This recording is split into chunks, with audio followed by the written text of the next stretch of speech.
You're watching the 420 Pace, found at 420pace.ca.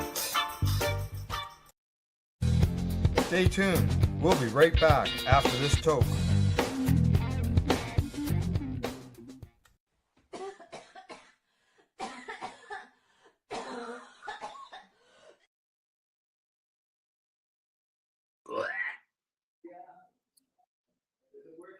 The opinions of the individuals during this broadcast are their own and may not be the opinions of their group or other organizations they may be involved with. All medical advice during our broadcast is not a medical opinion and should be checked with your medical physician.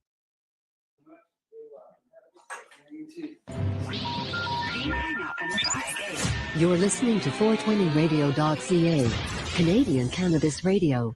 The opinions of the individuals during this broadcast are their own and may not be the opinions of their group or other organizations they may be involved with. All medical advice during our broadcast is not a medical opinion and should be checked with your medical physician. You like music, you like weed, well, we gonna be good friends indeed. This is not much I like more than smoking trees.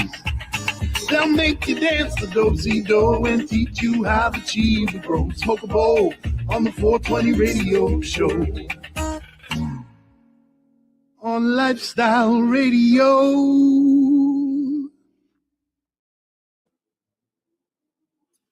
Yeah, man.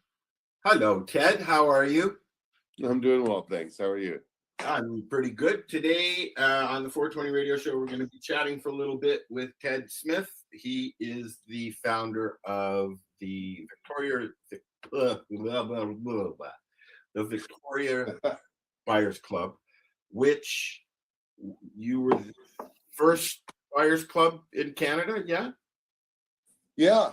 Hillary Black was selling cannabis to patients out of the back of Hemp BC when I started, but she hadn't actually gotten an official name or organization or phone number or anything to that effect. So I sort of beat her to that in certain aspects. But yeah, we just celebrated our 30-year anniversary.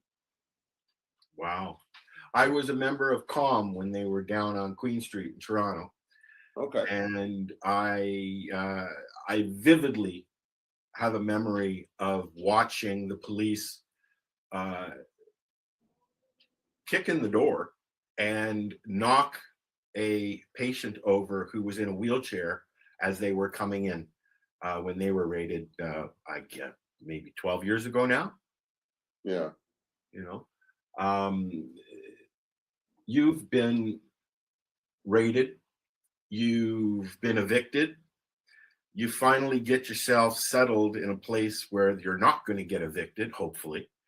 And look what happens again. You want to explain who you are, and we'll go into what has happened now, this latest fight you're on.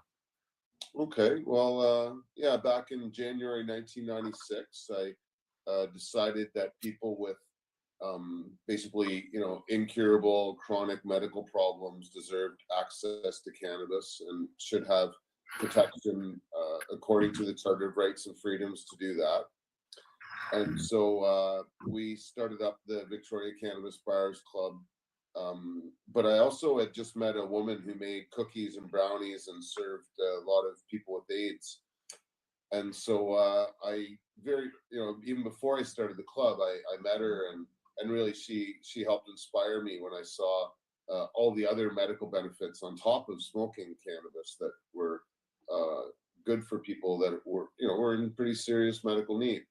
And so it was with her cookies and sobs and stuff that I started the club up in January 96, and then went from a van to an apartment, and a few years after into a storefront. And I was doing a lot of activism along the way. With a group called Hempology 101. Eventually taught a free non-credit lecture series and published a book. And I was actually on a book tour and convention tour when I met Marcel out east there. And so, I was doing a lot of education stuff. And then I got arrested up at UVic at a 420, passing joints out to students, and got arrested passing cookies out downtown. And then the club got arrested and raided 4 times in 2002, 2003. We were acquitted of every single charge that was laid against us. And then in 2009, our bakery got raided. We took that to the Supreme Court of Canada and won a unanimous decision that made edibles and extracts legal in 2015 for patients, that is. And at that point, the government sort of caved, and the Liberals decided that legalization was a smart move, and it did nothing for patients. And so, if anything, things have been worse for patients since legalization, because doctors are now refusing to sign medical licenses at all in some cases. Yeah, just go to the store and you can get it yourself, kind of thing. Right. So, and so on a personal note, along the way, I fell in love with one of the patients, Gail Quinn, and sadly, she was dying of cancer while we went to the Supreme Court of Canada, and after her death, I took some time off, and then I came back, partly because I could foresee legalization being a serious problem for patients, and so since legalization, the club has been raided 4 times now. The most recent one just last week, and we've been evicted as well, in part because of the pressures put on to us by the province. We have, though, been able to get support from a whole range of people. That's why we're still here and still operating, including our mayor and council. The previous mayor and council have been very supportive. The next few weeks, I'll be going to this current council to see what they're up to and how much they can do for us. So you're being evicted again? That's going to be what the government,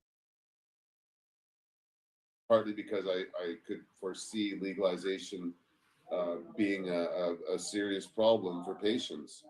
And so since legalization, the club has been raided 4 times now. The most recent one just last week. And we've been evicted as well, in part because of the pressures put on to us by the province. We have, though, been able to get support from a whole range of people. That's why we're still here and still operating, including our mayor and council. The previous mayor and council have been very supportive. The next few weeks, I'll be going to this current council to see what they're up to and how much they can do for us. So you're being evicted again? That's going to be what the government's trying to do, is get us evicted. So the raid here wasn't trying to intimidate us, really. No, of course. It was clearly, meant as a strategy towards giving us a fine and then coming after this landlord. That's what they did at Gunjanistas in Hamilton when I was helping out there. That's their play. Yep, they came in and closed everybody down, and when they walked in, there was a patient and an employee sitting there rolling joints for our Hope program. That's all that was there. And they shut us down for 6 months, maybe 8. And we never opened again, of course, because their last strategy was to threaten the landlord. Yeah. So where do you go now? You're gonna just fight it again, or are you gonna? Well, we do have a judicial review at play here that's slowly working its way to court, although now we're trying to push it to happen faster. We really only put it in the fall of last year. It's been frustrating dealing with administrative law. It's a lot different than criminal law, and so in certain aspects there isn't the sort of time pressures that occurs with criminal law.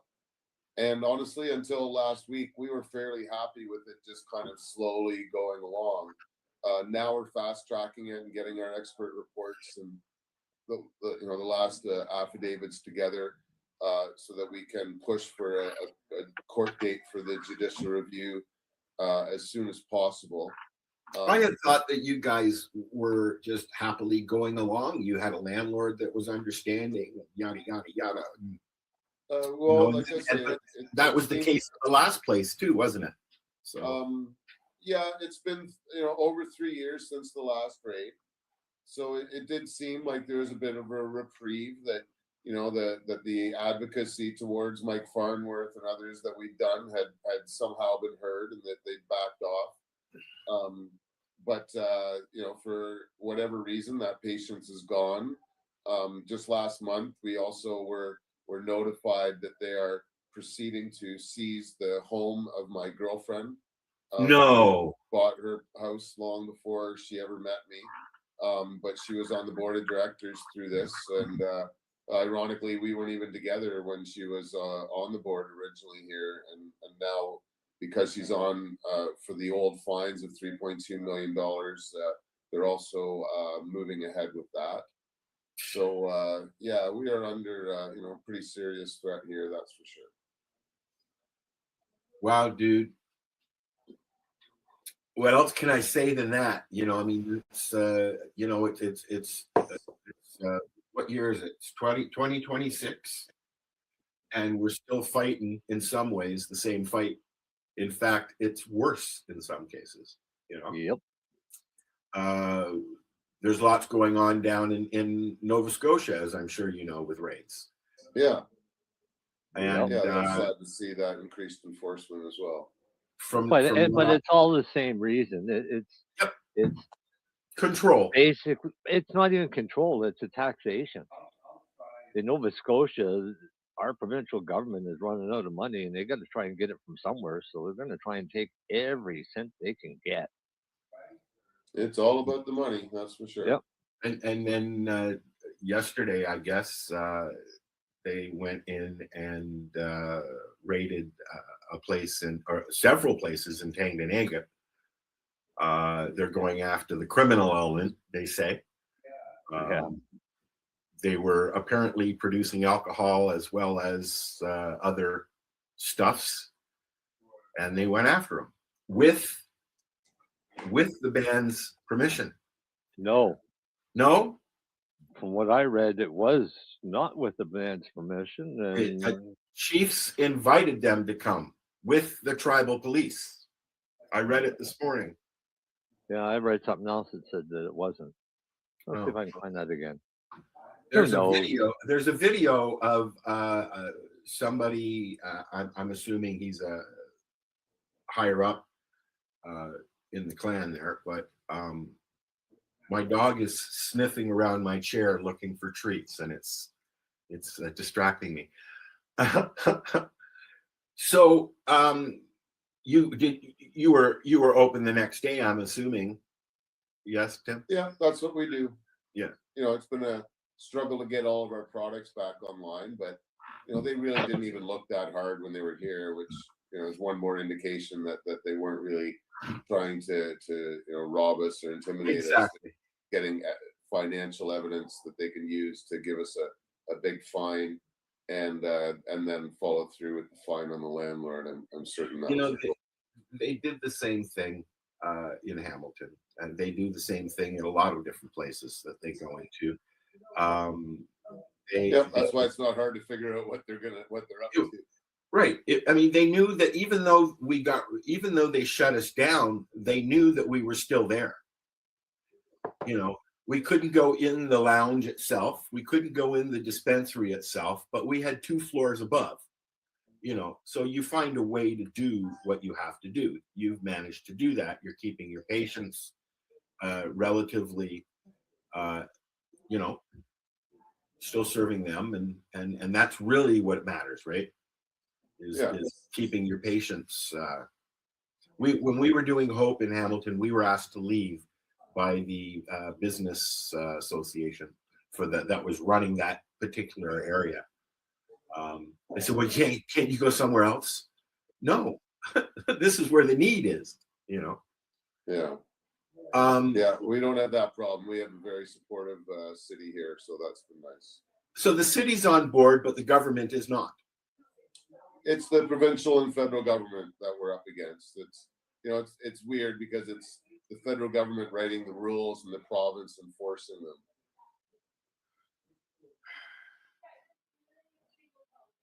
So what's for the future for you folks?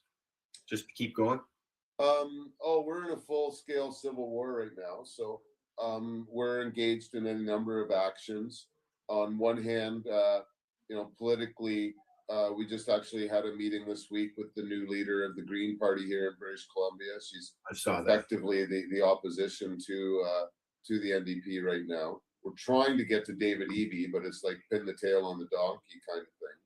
So the way that I think that I'll get to him is actually through the mayor and council. So next week we have a private meeting with the mayor, and then 2 weeks after that, on the 14th, or 2 weeks from now, I should say, on the 14th, we're having a gathering at the city council meeting. I got a few minutes to speak to council, and then afterwards we're going to get everyone out in the square at City Hall to discuss next steps and things that we're doing. I have another campaign day. I want to do a big event online 1 month after the day of the raid. This might actually be the first time it gets out anywhere. I'll be following through with things in print, but on May the 21st, I'm going to do an international rally called Pot Not Pills. And we're going to get patients to take pictures of all the medications that they would be taking if it were not for their use of cannabis. And so I want people to show, like, here's the little bit of cannabis I need, and here's all the prescription drugs that I've tried or would be taking if I couldn't use that instead. We really need people to understand that 10 milligram limit is not adequate for most patients in chronic pain. No. And so, anyone in Canada that wants to beat the 10 milligram limit, should be fighting for us to survive, because we're really the only ones openly selling over 10 milligram. And, if we can survive this and get an exemption to do some research, then we'll be able to provide that to people. But right now, there doesn't seem to be anybody else fighting for storefront access or 10 milligram limits or to beat that. And so, it's something that, I think the Pot Not Pills Day will bring a lot of attention to that. And then, we'll be trying to do some other, local protests and events to try and get David Eby's attention as well. But basically, what we want him to do is to just put a pause on enforcement until the judicial review can be heard and we get a chance to argue the Charter of Rights. Get off our backs so we can deal with it, kind of thing. Yeah. Let the Charter and the courts decide what is fair and reasonable, instead of the government deciding what is reasonable and shutting down a long-standing compassion club. It really doesn't make any logical sense, and really no one in the government will stand up and defend it. They'll just quote regulations if anybody tries to talk to them about it. Wow, it's puzzling the way they do things, isn't it? It is, especially because there's a lot of other situations that they could target if this was their goal. Ironically, there's another organization here in Victoria that's done harm reduction for many years, the Society of Living Intravenous Drug Users, or SOLID for short. And so they do different types of needle exchange programs and such. But they also started up a cannabis substitution project several years ago. Yep. That went from giving free cannabis away to selling cannabis in a nonprofit setting, the same as us. But they are literally operating out of a storefront 2 blocks away from here, selling illegal cannabis in a store that the province paid for. And it's essentially subsidizing the provinces, the illegal sale of cannabis as a harm reduction tool in this facility that's been left completely alone by the province all these years while we're getting raided. And so I've kept fairly quiet about that through the first raids, but now that we are being threatened in this way, I think that the provincial government needs to recognize that cannabis is a valuable tool in the harm reduction box, and that it should actually be moved up higher instead of buried as it seems to be doing now with this other program, and that they need to not only stop enforcing on us, but also help Solid become, a legal entity that can operate without having to hide. And so, it's very frustrating to have a government subsidized illegal competitor operating 2 blocks away from us while we're being raided and our houses are being seized. Right. Yeah. Right. It's and like I said, I mean, this is going on not just in Vancouver. This is going on here and there and in the East Coast. Well, Vancouver's a whole not in different thing, too. Tyendinaga. We're in Victoria, right? We're not Vancouver. But not in Tyendinaga. David operating in Vancouver, and he's got a dispensary happening over there that isn't medical. Yeah. And he's been raided twice, and that's it. And here we've gotten 4 raids and millions of dollars of fines. And so the enforcement actions aren't being applied equally at all here. It's and you want to take it a step further. They're even coming after podcasts and other information sharers because I can't even have Dana on the show anymore. They automatically block it. They'll just shut it down and delete it the minute he starts talking about his programs. And that's another way of control. Yeah. Copying the music. I mean, we can't even post news anymore in Canada, right? We find a way. We find a way. I'll just read you the news. So I'm going to read you some news, and this is in regards to Tyendinaga. Okay. On Thursday, April 30th, 2026, in Tyendinaga Police Service, with assistance from the Ontario Provincial Police, executed 3 search warrants at separate businesses as part of an investigation into the unlicensed sale of alcohol. Yes. A significant quantity of alcohol was seized. During the execution of the search warrants, police also located and subsequently seized suspected psilocybin-related products. No cannabis or tobacco nicotine-related products were seized. Huh. How do you like them apples? Yep. How do they feel it's okay to say, okay, you're shut down, you're under arrest, we're going to court, blah blah blah. Oh, never mind. And how many times do they do that? Oh, they do it every time they realize that somebody's going to fight back, and they know they're not going to win. How many times you've been through this? 4 times now, Ted? Well, it's our 4th raid since legalization. We had essentially 5 raids before that. So 9. This is 9. Yeah. Over 30 years. Yeah.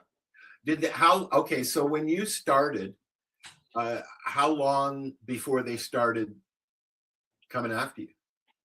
It was actually a good 5 years, a bit more than that actually. I think before I actually started to get arrested, which was kind of surprising. I assumed I'd be getting arrested more than once when I started every week. And so it took quite a long time, but they typically operate by complaint, and people generally aren't bragging about breaking the law, and so they were really unsure what to do with me for a long time. And funny enough, the first time they tried to get a warrant for me, they were unable to, at which point they told me to get a storefront because I was getting protection. Because they wanted to come in and they wanted a door to go through. Well, yeah, it's easier to get a warrant for a store than a private residence. Yeah, Cafe found out that, in Toronto. Yeah. When they shut them down, they just put up a banner in front of the shop so that it looked like there was no police presence, and the police brought in those big concrete piles, the big, to block the front of the place and everything. And they're still going. That's amazing, really. You know, there's a lot of places that are still going, and then there's a lot of places that are not. And unfortunately, the places that are not are the ones that we're helping people, not just making money. Yeah. You know, I mean, when it comes right down to it, it's about money. You have to be able to support the cause and your patients and yada yada yada. The money's got to come from somewhere, right? Yeah, that's for sure. Well, you know what? I'm sorry you got to go through this again. I'm sorry for you. I'm sorry for your parents. I'm sorry for your girlfriend. And I hope that you guys can figure this one out like you did the last one. Thank you. You know. Yeah, hopefully, if we do our jobs right here, we'll not only, kind of get ourselves through this, but we'll, set some precedents and be able to reestablish compassion clubs back across Canada like they should be. At times, it's been interesting, doing this work lately. Before the raid, it felt like almost the good old days here, because there wasn't a lot of pressure on us. But it also felt sort of awkward that, sure, here we are in this beautiful club, all this great medicine, but no one else in Canada has anything like what we have here. It's a very special place. The lounge that we have now is incredible. The community that we have is, it's just amazing and vibrant. And we shouldn't be special in that way. Everyone should have something like this. And so it seems that it's come to us to not only defend our club, but to fight until everyone else can have a place that they can call their own, just like this. Well, I'm up in northern Ontario now, at the very top of Lake Superior, and we have one legal store between us and Nipigon, which is an hour away. Several in Thunder Bay, but there are no Indigenous stores here at all. No, unfortunately, because of the addiction issues they have up here. I think is the main issue. Yeah, they just don't want it. You can get alcohol 5 feet off the res, right? You can get gas all you want, smokes all you want, but you can't get cannabis. Yeah. So for some people, if it wasn't for the legal market or the recreational market, they'd be really stuck. I know a lot of people, Ted, that have just said, fuck the medical program, I'll just go to the store and buy what I want. Yeah, well, that's unfortunately that's what they want. They want that. Yeah, that's by design. They want to shut it down. The doctors want to shut down. Yeah. They've never accepted medical marijuana. They've always resented the courts for making cannabis legal as medicine, because they consider themselves to be the experts, not the courts, and that the courts shouldn't even have the power to do that. And so the medical community has absolutely resented the court system for doing this, and legalization has been their way to shut down the medical marijuana program. They haven't done it immediately, but that is definitely their intention. And our next fight is psilocybin. Well, that might be for others, but I've still got this one, so I'm not worried about the next fight. But that's going to be the next big fight, and it's going to go very similar, I think, a little quicker, because they know what they know now. They've known for 100 years or more than 100 years what cannabis can do. Correct, but they didn't. The approach was the same back then as it is now for mushroom, but more scientific. Thank God, right? No, I haven't heard anybody saying that magic mushrooms are going to cause white women to want to have sexual relations with black men. Yeah, but you do hear that about cannabis, I guess. You did. Yeah. It was a cultural thing. So, Ted, you guys got a website? Yeah, we need to update it, though. It's been dysfunctional for a few years, but we got a basic website up. It's victoriacannabisbuyers.club. Okay. your programs are still running? Yes. Everything's still going. Yeah. Awesome. One day at a time. What kind of things do you offer people who come in? Okay, so yeah, we have our own kitchen, which really helps us with the consistency of some of our products in different ways.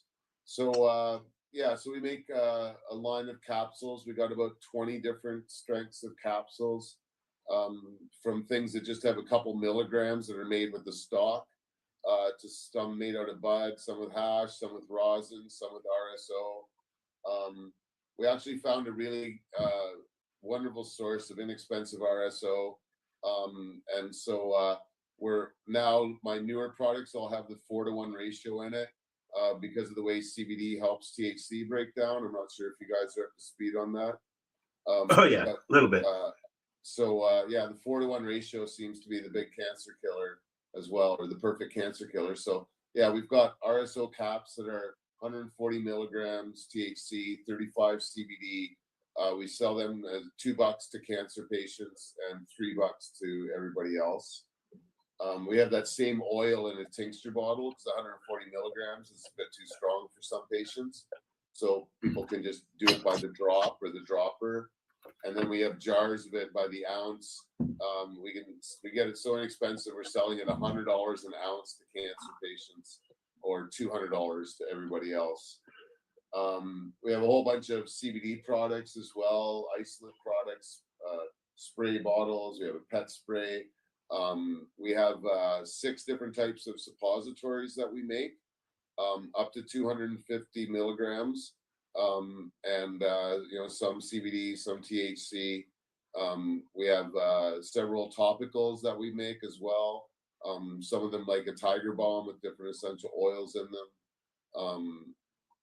Yeah, we try and specialize in all these other alternatives. You know, obviously we have, you know, bud and cartridges and hash and all that sort of stuff as well. What's your pricing like?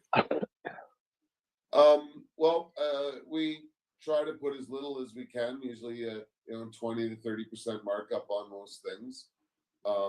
So yeah, like our capsules start at 25 cents and go up to $5. You know, the cookies, here's a good example. The cookies have got 75 milligrams in them. We sell them for $3. And that's the cost of the food and labor. They're made with leaf. Actually, we don't pay for the leaf, so we don't charge anything for that. And so like in a legal store, 75 milligrams would probably cost you like 70, 80 bucks. And we charge, like I say, $3 for that.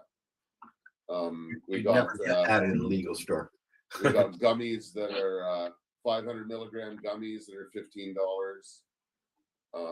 Wow, man, because you can go in and get what I think 5 milligram gummies will cost you, I think, $5 or something like that at the legal store. Yeah, and that would do nothing for most people that were medical, anyways. Yeah. Might fuck somebody up, you know, a recreational person that's not used to the edibles, right? Yeah, but not someone in persistent chronic pain, you know, trying to avoid using opiates or painkillers, or fighting cancer for that matter. Yeah, the biggest thing right now, I mean, we've always known that the oil will help with cancer and other things like that, but the biggest thing right now that I see a lot is pain management, specifically in seniors. Yeah, because a lot of us that started doing this 20, 30 years ago are now seniors. You know, you know, the landscape has changed so much, and unfortunately the youngins are not coming out of the woodwork to do the kind of work that we started doing way back when, because all they care about is money. Yep. You know, yeah, most of the new people that are coming in are certainly, you know, elderly and retired, and you know, unable to find what they want in the legal system, so they end up coming here kind of by default. And you know, a lot of them don't have experience with cannabis. We have a lot of patients coming in here that really just want CBD products, and the legal market is doing such a dismal job providing CBD products that Okay. you know we've ended up you know picking up a lot of you know extra members just through that, which seems ironic. You'd think that the legal system would be you know really doing a good job with alternatives to getting high, but you know they're not. They're just Well, they took it out of the high. public market because you used to be able to go into the corner Becker's down the road and buy it. You know, they used to have the cartridges just sitting there in the stores, and now you know you can't even do that. You have to go to the legal place wherever you purchase legally, or a place like your folks, right? Right, but all you're getting again is just distillates. Yeah, you're not That- getting that- CBD distillates, so you're not getting any actual real medicine. Yeah. Yeah, it's Just so you know, this frustrating. lady keeps appearing behind you, Ted. If you Yeah, can- they're working. She's my man. I know. I just bugged you. You were going to say something. Go ahead. Well, I'm just gonna say it's frustrating having patients coming in asking for things like CBG, when really the only way you can have a CBG product is if you're you know using this equipment and machinery and processing it and really you know taking all the other valuable medicines away to get one of a bouquet of medical compounds that you know the medical benefits are reduced because they're not working in synergy with all the other medicines that come in the natural plant. So yeah, But we have no, a few just let isolate them know products. that. Just let them know that the whole plant oil will have CBG.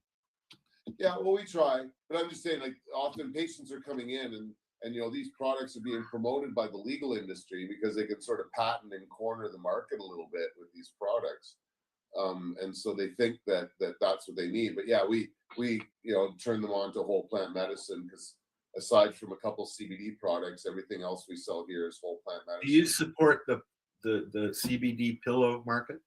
The what? The CBD pillows that they sell. I've not They're heard u- of the pill. They're Okay. using hemp fiber to make pillows and calling them CBD pillows. Oh wow, okay. They're CBD infused pillows and guaranteed to give you a better sleep. Wow, I guess I'm wearing CBD pants. Yeah, like Oh. We used to do that in the 60s and the 70s, right from Thrifties. Yeah, funny. The THC and CBD are both key marketing tools Yeah, because if you put THC or CBD on anything, people are going to buy it. yeah. That's all it is. CBD pillow. They've sold thousands of them. And it just gives you an idea how stupid people can actually be. Right. Oh, So we're going to let Ted go because he's actually at work. He's doing his thing. And this lady keeps interrupting us. So Ted, maybe you should ask Ted if Ted wants to leave. Maybe Ted doesn't want to go. I only have one staff with me today, so yeah. He's got to go. I appreciate being on the show here with you. Please tell us again where people can find you. You got a Facebook page, you got a website. Yeah, I guess the website victoriacannabisbuyers.club. You can find the Victoria Cannabis Buyers Club on Facebook and you know Ted Smith on Instagram and Facebook as well. And what's the address of your shop? 1625 Quadra. Which is in Victoria. Yeah, downtown Victoria. Yeah, British Columbia. How long have you been there? we've been in this store space for about 2 years now. Okay. Yeah, Because your website says Johnson Street. Yeah, it's still got our old address. Like I say, we haven't got to updating that for a few years. Behind on a couple things here, it seems. The website was down even for like 9 months last year. Oh yeah. It seems to be one thing after the next. If you go to the website and you look at the picture, Ted's the one with the mask. That's right. It's still got that old picture. Yeah, we got a new logo. We got to be changing that up. Did you guys you guys just continue right through COVID? Yeah, it was awkward at times. We at one point had the patients waiting in a lineup outside and limited how many people came inside at once. Yeah. My staff are all pretty much patients as well, and so they were scared for their lives coming to work just as much as the patients were. And so yeah, it was pretty awkward for a time there. I think we even at the very beginning had were only open on alternate days, even just to limit people's exposure. But yeah, we survived. We shut our smoking room down for some time, so it was a while before we reopened that. But yeah, we got back to normal eventually. Do you have a lounge area? Do you have an area where people can go and hang out with others and medicate and? Yeah, just don't tell my landlord's insurance company, okay? Okay, all right. So no. Sorry, I asked that question. Beautiful space. We're very lucky to have it. Yeah. That when you approach a landlord with your idea of this is what you are going to be doing in this slot, and are you okay with that? And then they say yes, and then you get rated, and that all changes, doesn't it? Yeah, we'll see. I hope that your landlord, yeah, they're being threatened with some heavy fines. Yeah. And so we'll see if their resolve stays here. I really hope it does. I haven't actually had that conversation with them here since this last raid, but they stayed with us after the first one, and so hopefully they'll make a stand with us here. And I hope so, Ted, because this is really just a push and shove bully moment, is what it is. Oh, that's for sure. It's unfortunate that they're taking aim at. There's all kinds of other illegal shit going out in the world, and other bad things that we need help fixing, and they're going after people who have chosen to use a fucking plant. It's very infuriating. And then you have wonderful individuals who think it's great to go and steal the plant. Yeah. The $2 million worth of cannabis that the guys from Brampton stole. Yeah. Everybody's got a game. All right, Ted, say goodbye. And it's been nice catching up again. I'm sure we'll be back here again. Please let us know how things are going on. I follow you, so I see. But well, thanks for having me on the show, and thanks for all your support, guys. All right, you take care. You have a good one. We've been chatting with Ted Smith from the Victoria Buyers Club out in BC, Canada, and we're going to listen to a song called Cannabis Heals, and we'll be back. This is the 420 Radio Show. Da, da, da, da.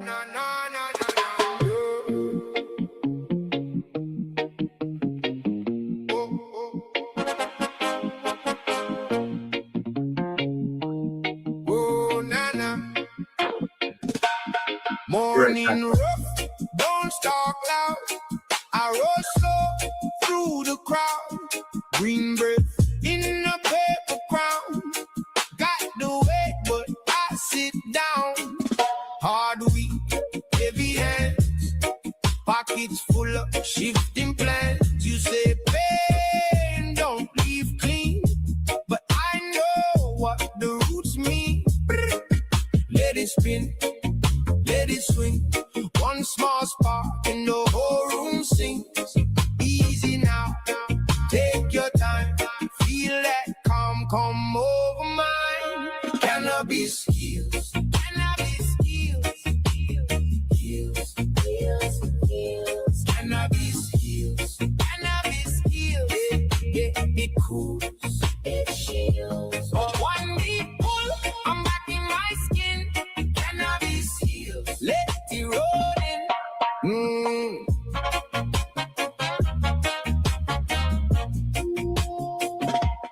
Mama said, boy, stay wise. Read that truth behind the eyes.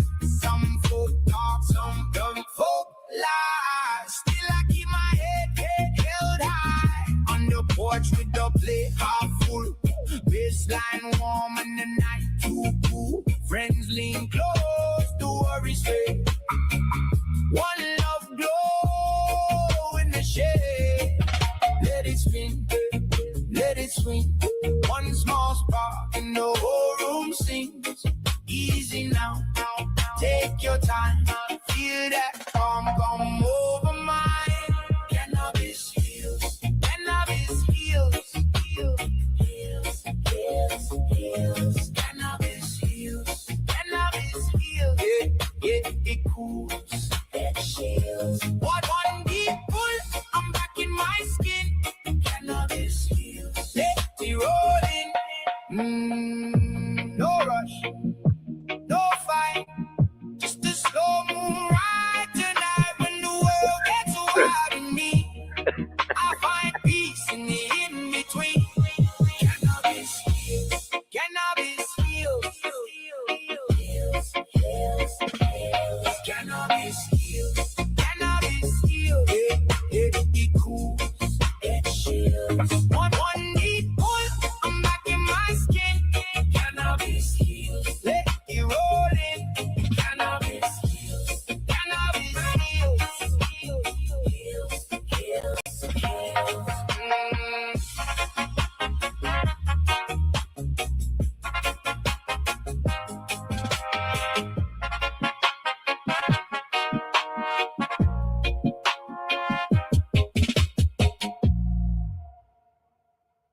My dog is standing there staring at me. Just standing there staring. You're her everything. I know, but still fuck off and leave me alone for a little while. Oh my God, so rude. Tell your dog to fuck off. I never tell mine. Well, I have. It's usually Steven. Steven, it's spring. They're both driving me nuts.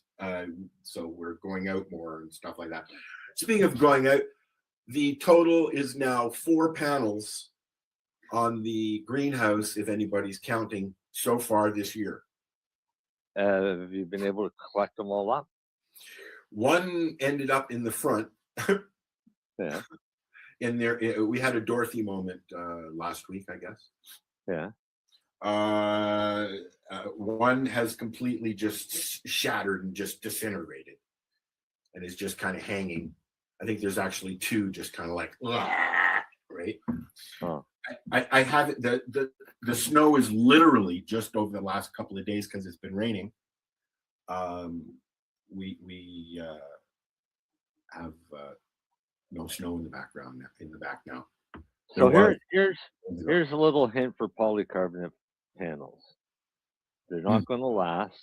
No, they don't like year-round weather. No, especially up here in northern Ontario. With wind, they will blow out. But what you can do is you can take a little drill and you can drill some holes in the polycarbonate panels and you can wire them to and the it frame. allows the air to. It also allows the air to go through. Well, no, you're just going to wire them so they're not going to be that big a hole. That's I think what I'm going to do. 1 second, please, Rosa. Get out of the cat food, please. Go lay down, baby. Thank you. I think I'm going to use the the clear roof paneling. Yeah.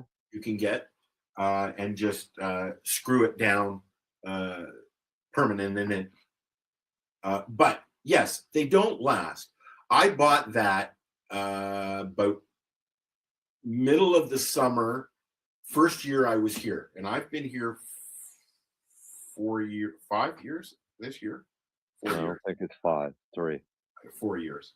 It'll be 4 this year, yeah. So I had issues last year. I had several panels blow out last year.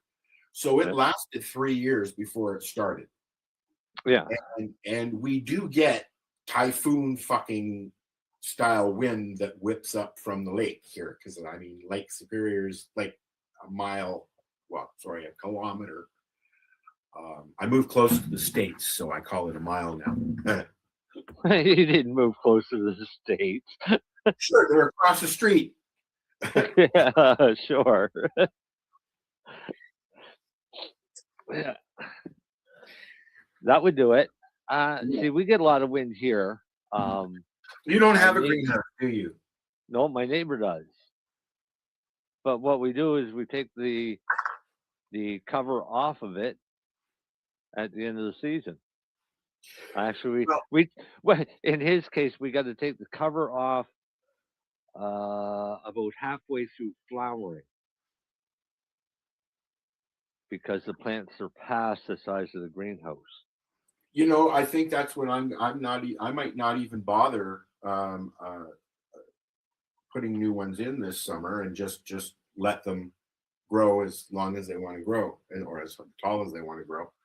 Why not keep your ends and your side and your roof covered in a 12 mil clear plastic? I thought about getting some heavy duty plastic, yes. Right, but the 12 mil plastic is a thick greenhouse plastic. At the end of the year, or even take it off during the end of the season, the flowering, take the plastic off, roll it up, put it away, and then it's ready for the next year. You can actually get tarps, clear tarps now that have the holes in them and everything. Well, if you can get one that size, get it. Yeah, that's what I'm thinking about doing. I mean, it's only 6 by 10. So, but I mean, how high at the peak and how high at the wall? 6 feet at the peak. The peak is only 6 feet. I believe so, because I fit in there. Maybe 6'5", because I fit in there and I don't, gash my head on anything. Right when I'm in there. Yeah. So, but anyways, my point is I've had reasonable success growing outside at the farm. Yes, I know the climate is different here, but all I did was I put the pots in the field and watered them and fed them. That's all I did. Right here, I have to futz about, and that's not going to happen this year. I don't buy auto pots for your greenhouse. Okay. I don't buy auto pots. I'm not even sold on them downstairs yet, bud. Okay? Because I can't get them to go fuck anywhere downstairs in those pots. So come wintertime grow, I might just buy some pots and throw, or even use the ones that I've used outside. But this year, they're going in big pots. They're just going to sit there. I'm going to take the hose every day and go, pss, pss, pss, pss, pss. Here's a little food for you. Here's a little food for you. And do it the way people do it. Do it. Do it. Do it. Do it. Hi, buddy. What are you doing, buddy? What's going on? What's going on, man? I don't mind auto pots if they're inside and you know what you're doing with them. Well, you see there, I have not been able to tune them in. This year, I tried, and every single, there was water all over the fucking floor. So I don't know what happened there. I ran the fucking maintenance shit. I cleaned everything out, blah, blah, blah, blah, blah, blah. And I went down there. There was a big. That happens. Yeah. I mean, I'm learning. Okay. Yeah. So hose could have come off. Actually, that's exactly what happened. The hose from the container came off. Yeah. We don't need this up anymore, do we? Nope. Get rid of that song. MJ's coming. I know. I got another song I want to play. Uh-oh. And this one's a little more your style. All right, good, because that last one wasn't. I know you don't like the reggae stuff, really. Not really. This is called "Ramble on My Soul."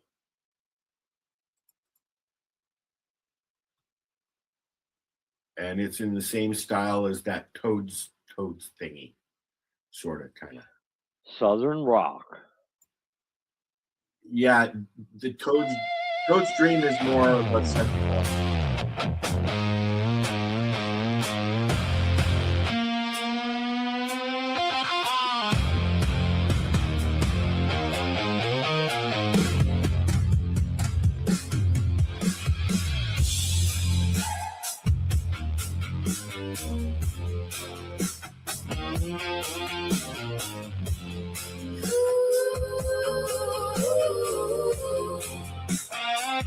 I got dust on my boots and a bruise in my name.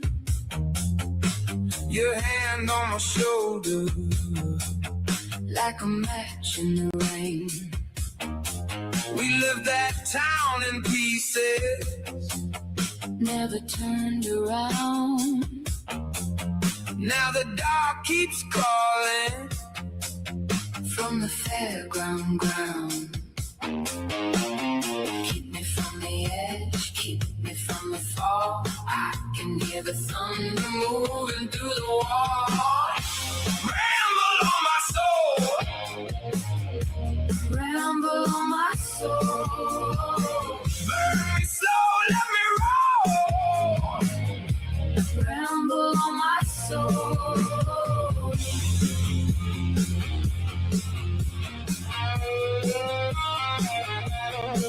You wore a red scarf, like a flag in a fight. I found your name in gravel by the county line. We drank from a tin cup on the bend of the road. Swore we'd live forever, then the sky let go.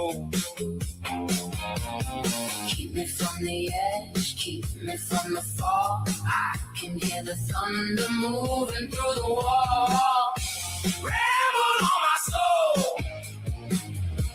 ramble on my soul. Burn me slow, let me roll.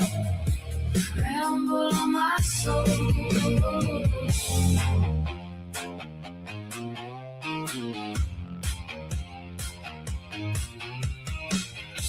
If I go blind, take my hand. If I lose my name, call it back. Through the smoke, through the glass, we were always made to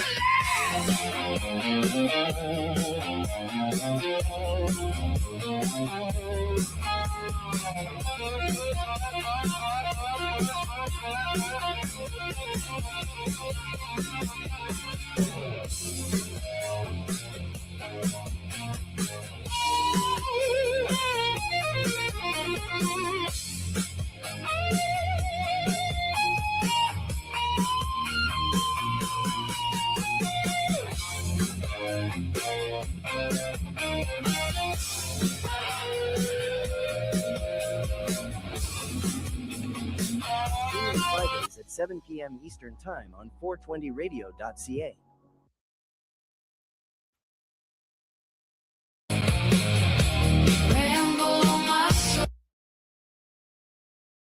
oh, let me roll.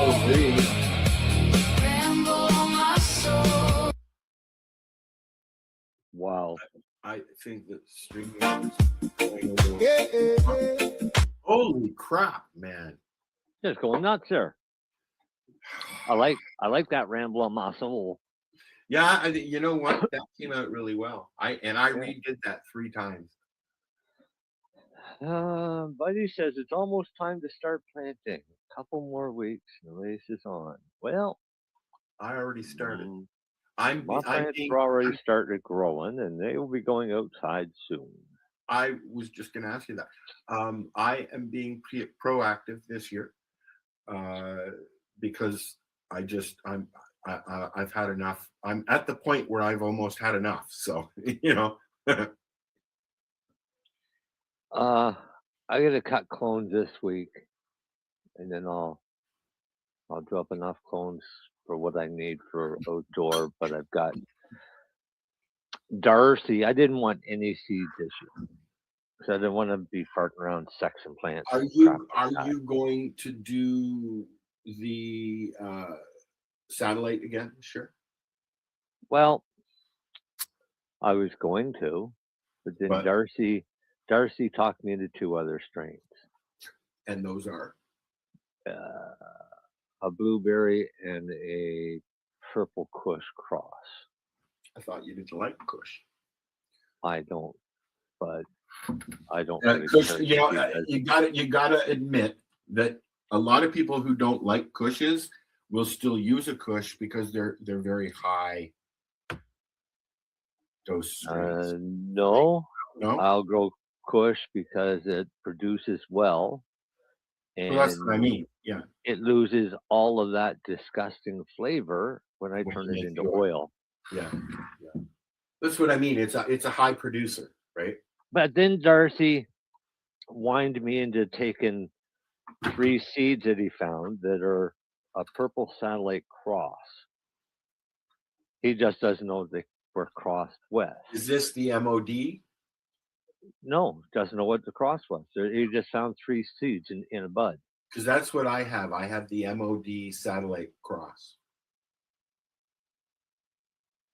Well, that's what they all had that. Yes. No, I Right? realize that. Yeah. These seeds had to have come from another male. Oh, okay. So Right. so tell me something. When you're crossing, okay, Yep. one when you cross a strain, you're getting half as the male and half of the female kind of thing. Is that how it works? What? Say it When again? when you cross a plant, Yeah. are you crossing the plant on the male side of the genetics or the female side of the genetics? Well, Which is more potent? what do you mean which is more potent? Well, Define potency. Like you take pollen from a male plant and put it on the hairs of a female plant and it grows seeds. yes. The makeup of those seeds are going to be a variation of both traits from the male and the female. Okay. So it's Right? not just one or the other. No. So then what you do is you take like 100 seeds and you sprout them all Together. together. And then you start picking out which ones are growing the best. The most Because the viable. ones that are growing the best are going to be of the best genetics. Okay. Right? Then you select based on traits that you're looking for on a vegetative plant. Then you force it to flower and find out which ones are females. Okay. At that point, most smart breeders will take cuttings. MJ's hiding in the car again. Yeah. And grow them out. If it's not leaning quite the way they would want it to go, then they can go in and manipulate it by throwing pollen to it again and starting another batch of seeds. And you just toss pollen on them. Well, that's why we kind of call them pollen chuckers. Okay. Right? Allison, unfortunately, to answer your question, Al is having car issues, so no, we won't be going tomorrow. But I think that MJ is going with Timmy. So maybe while she's there, she's gonna do a little bit of a clip for us for next week to show us what happened. Yeah, and this will be the first time that I have not been able to go, even from my chair here, since Al and I started doing that. It probably 10 years or so. My last time I went to the GMM was the last Freedom Festival. So maybe MJ will run up and give Allison a hug for us. And that's where I met Allison, actually, the first time I was at the last Freedom Festival we had down at the GMM. Yep, that was a long time ago. MJ came out to the car. She's with Timmy touring, and so she's hiding in the car again. No, she's on her smoke break. It's still cold. It's still cold out here. Not as cold as what you got, Al, but actually, you know what? It was really nice today. I had to open the windows because I got a little too warm. Where are you to, Bye? Frost advisory. Where are you to? Right now, Brantford. And then Toronto tomorrow. Yeah, Toronto tomorrow. Off to the GMM. I got my sign ready. It's double-sided because I got a lot to bitch about in the community. Please, Aw, please what's your sign say? videos, MJ. What's that? What is your What's sign? your sign? Oh, one side says make lounges legal. And the other side says, I want to travel with my medicine. Well, you kind of can Travel you not? where? Travel to a state that has legal cannabis. Oh, that's a little different. That will never, ever, ever, ever, ever happen. Ever. Well, Ever. I'm not going to make Did I a say sign. ever? I'm not going to make a sign that is going to be obsolete in a year. Well, no, it won't be. You can you know, use I that mean, every year for the next 500. Yeah. Yeah. That you know what? I've watched a lot of debates on the whole US Canada border hopping with weed thing. And I've also watched a lot of that Border Patrol show. Okay. Canadian Border Patrol, I think it's what it's called, or something. But anyways, one thing that is for certain, and it doesn't matter who's in the office where, cannabis will never, on a personal level, be ever able. You'll never be able to bring it with you into the U.S. Maybe other countries. Except we know people that have done it legally. Sure. Kaylee and Nick Jones got a letter from the U.S. State Department that allowed them to take their cannabis medicine for their daughter to her Make-A-Wish trip to Disney. That was a first last year, yes.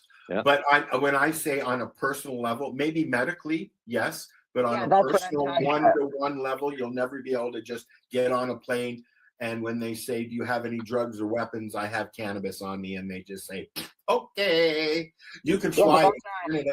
You can fly in Canada with your pot. Yeah, but that's not what my sign says. My sign says I want to travel with my medicine. Yes.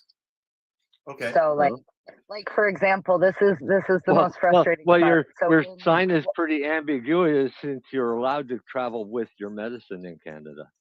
Yeah, but the photo, if you look at the photo that goes with it, it's the world and there's a plane flying around it with cannabis on the plane. Like I want to be able to travel around the world with my medicine. It's my medicine.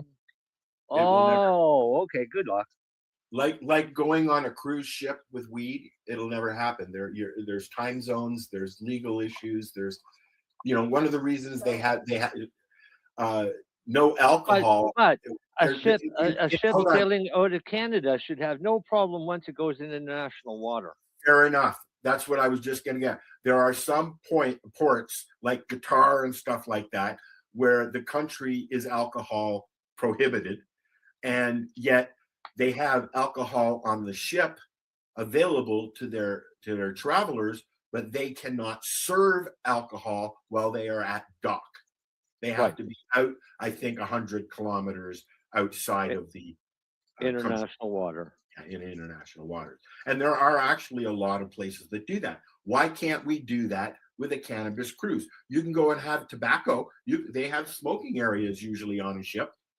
But you could do that if they really wanted to do it. If somebody wanted to do it, then there would be no reason for them. I'm surprised a company like Virgin has not tried it, because they are the party company, right? But send a boat, get on a cruise from St. John, New Brunswick, and go around. No, it ain't. Go around Nova Scotia up into all the way to Montreal, if you want, with stops along the way. It would be a great little trip for people, and there's no reason why you couldn't use cannabis the entire time.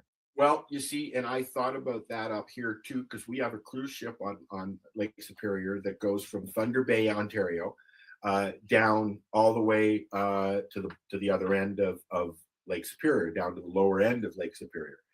And right. So as long as your boat stayed on the north side of that lake, they don't do that though. Because they go across the international line. So because of that, Like for instance, if they went into the States, sometimes they come here, they even tie up here in Terrace Bay, right? And I don't exactly know the distance between me and the US border, but it's not that far. Halfway across the lake. No, it's a little bit more than halfway, I believe. I don't know. Let me go and look.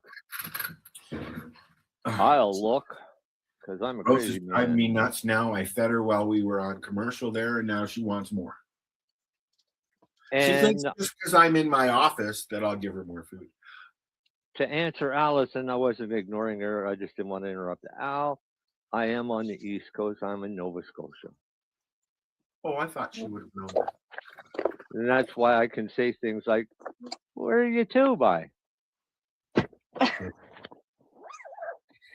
Whether or not people understand it. In your case, Al, that line goes right across the middle of the lake. Is it the middle? Okay. So it kind of takes a jog around Isle Royale National Park, which is south of Thunder Bay. So it goes around that belongs to the US, and then it takes a straight line all the way down to the channel just before Sault Ste. Marie. Something I learned yesterday, the largest crater, meteor crater or asteroid crater, or I don't know, it's been there for, is in Sudbury, and it's actually the Sudbury Basin, where Sudbury, the city, is been built up into this meteor strike area. I thought the largest one was the Gulf of Mexico. Well, I just watched the thing, so if the guy who made the thing is wrong, Yeah. Okay. Great. Excuse me 1 minute. Rosalie, would you please lay down? You're driving me nuts. Lay down, please.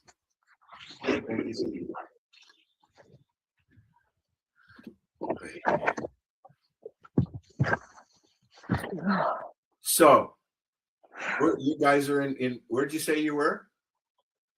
Brantford. Yeah. Brantford. Home of Wayne Gretzky. Yeah. And the telephone guy, but nobody cares about him here.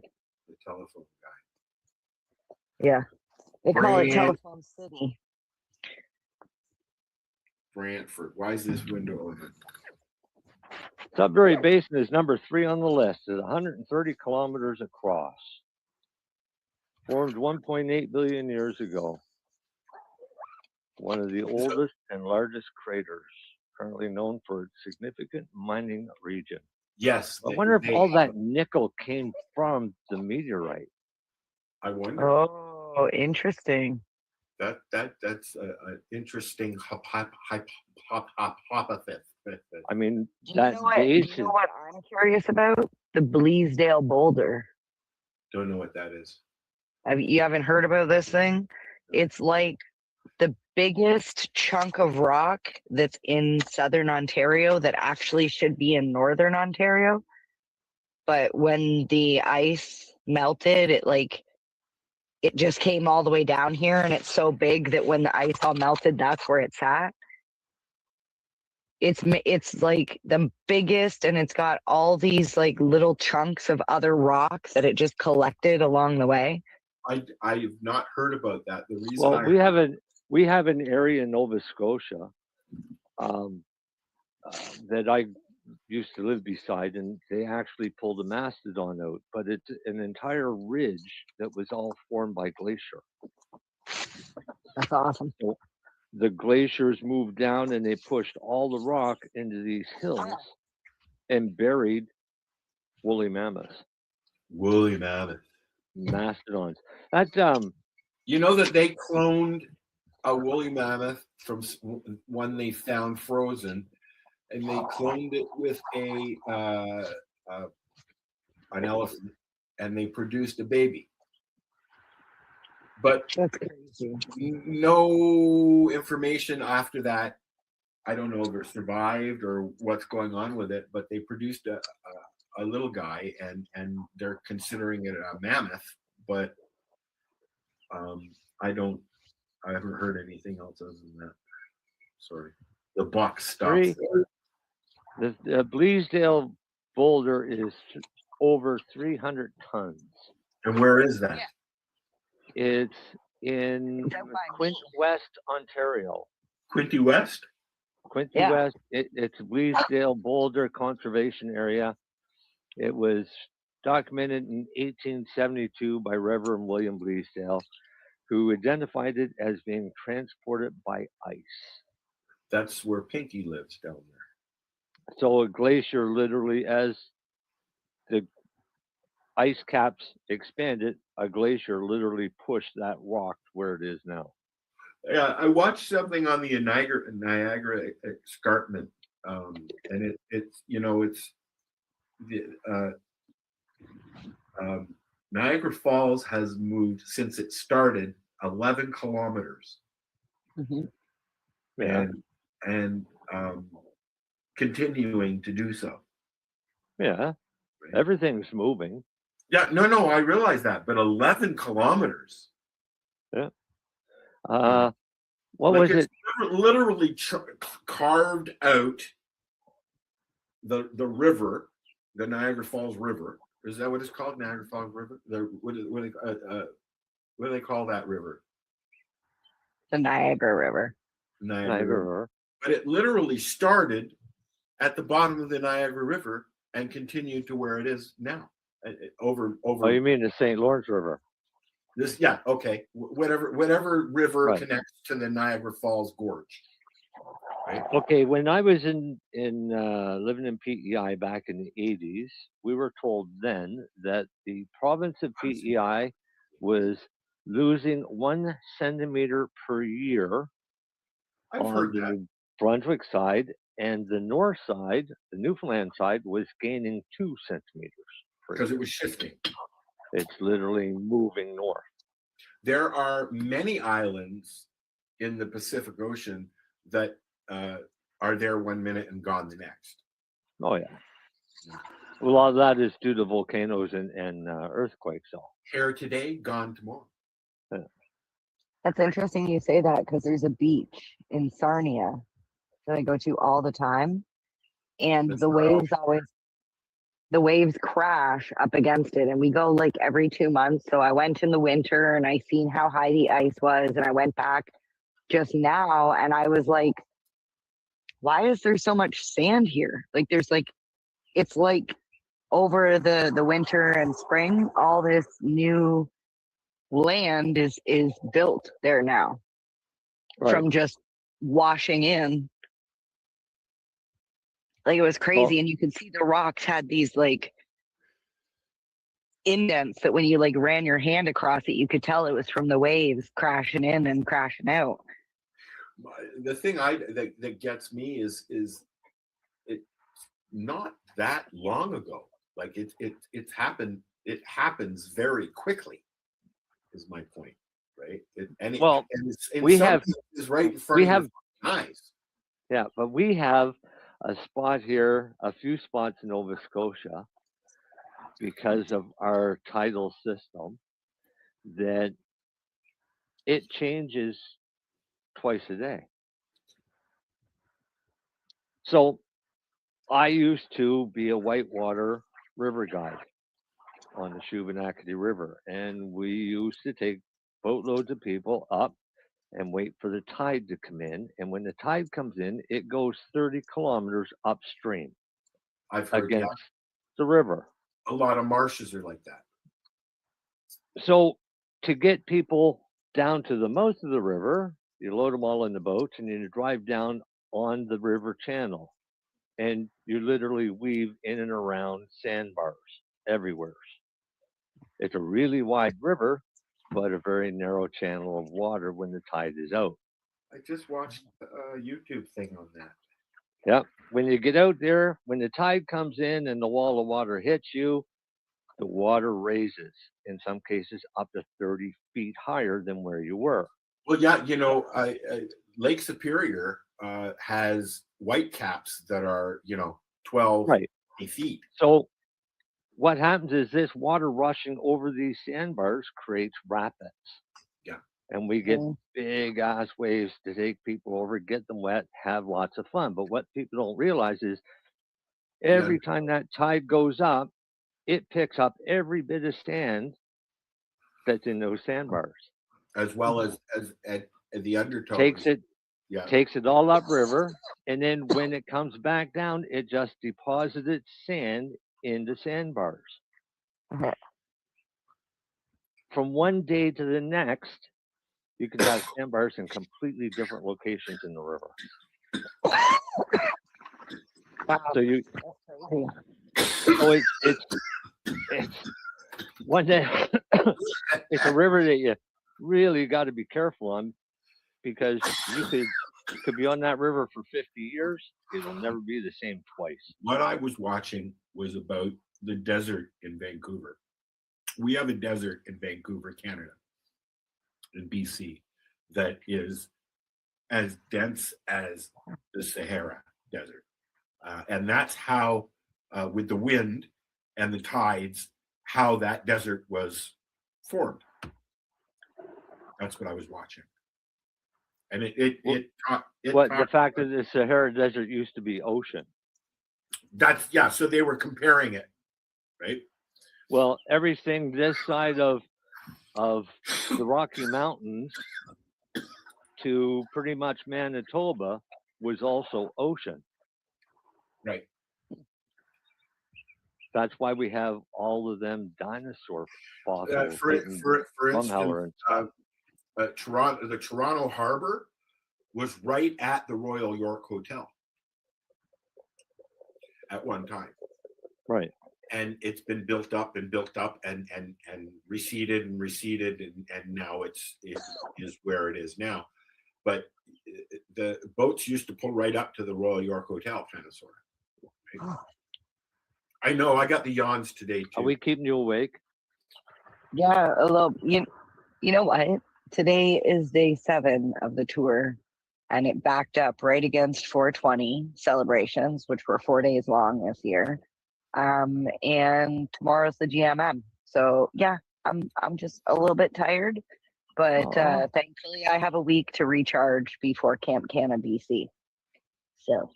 So explain, okay, you guys, you asked what Camp Canna is about, Marcel.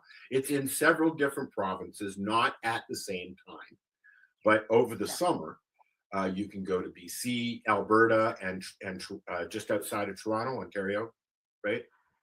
It's north of Toronto, but like an hour and a half, 2 hours. So it's like nice and in the country. Very? No, I think probably around like around where I was. Maybe Muskoka, Halliburton area. Yeah, right over where I was, Marcel, and I was at the bottom of Muskoka. So yeah, it's really cool. It's basically like I understand Marcel said it sounds like just camping, and you've been smoking weed for like ever camping, and that's totally cool that you have that ability. They have other things going on. Yeah, it was usually liquor though. Well, no, it's not like Harvest Fest. Like Harvest Fest was camping with vendors and they have speakers. They have therapy people like massage. Are you talking about Harvest Fest, or are you talking about Camp Canna now? Canada, do they not have like therapy sessions and stuff like that? So at Camp Canna, each camp provides something different because they're not created. The only camp that's actually created is Alberta. BC and Ontario, we step into a camp that's already there. Right. So it's whatever activities they have at that thing. Plus, they bring in some people. You're right. There is a massage therapist there. There's going to be different. They bring in comedians. They bring in they MCs and DJs. They bring it's a festival, but it's also a camping experience. Oh, yeah, it's less festival and more just camping. But it's like kind of like when you would go to kids camp. You know, like when you go to camp as a kid and you stay in bunks with all your friends. Yeah, I went to Camp Bobby Con on Lake Temagami, which is 3 hours outside of the city of Toronto, north of North Bay. And it was the most glorious place. That's probably why I moved up here. Well, Never been to have- one of those camps, so I usually went to military camp. Yeah, no thanks. Yeah, I never got to go to camp as a kid. But some of the people that have been, they have like really fond memories of kids camp. Now she goes as an adult. Basically it's adult kids camp, but with the ability to have cannabis there with you.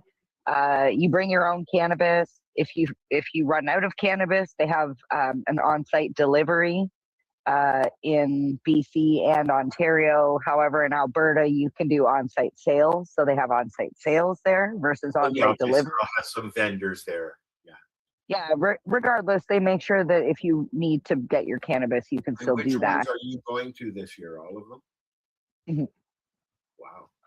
Yeah, we're going to be at all three. I'm super excited for BC, mostly just because I've never seen mountains, but also because there's a lot of cool people over there. I don't remember BC. Where in we went BC? skiing a couple of times when we were kids, but I don't remember. Where in BC? The BC Camp Canna is in Canal Flats. So there's going to be a bus that's picking people up from the airport if they want to fly in, or those that drive there can just drive there. But there's going to be a bus that picks people up and brings them to the camp. How many people usually show up? Or is there a cap? Or is it a private event? You can only have so many people? What? Yeah, there is a cap. I've heard that BC is about 75% sold out. Where did you say in BC? It's Canal Flats. Never heard of it. Yeah, I'm super excited because the camp that we're going to there is like, it's sort of like off the grid. Like everything is run by like water power, and like it's going to be super cool.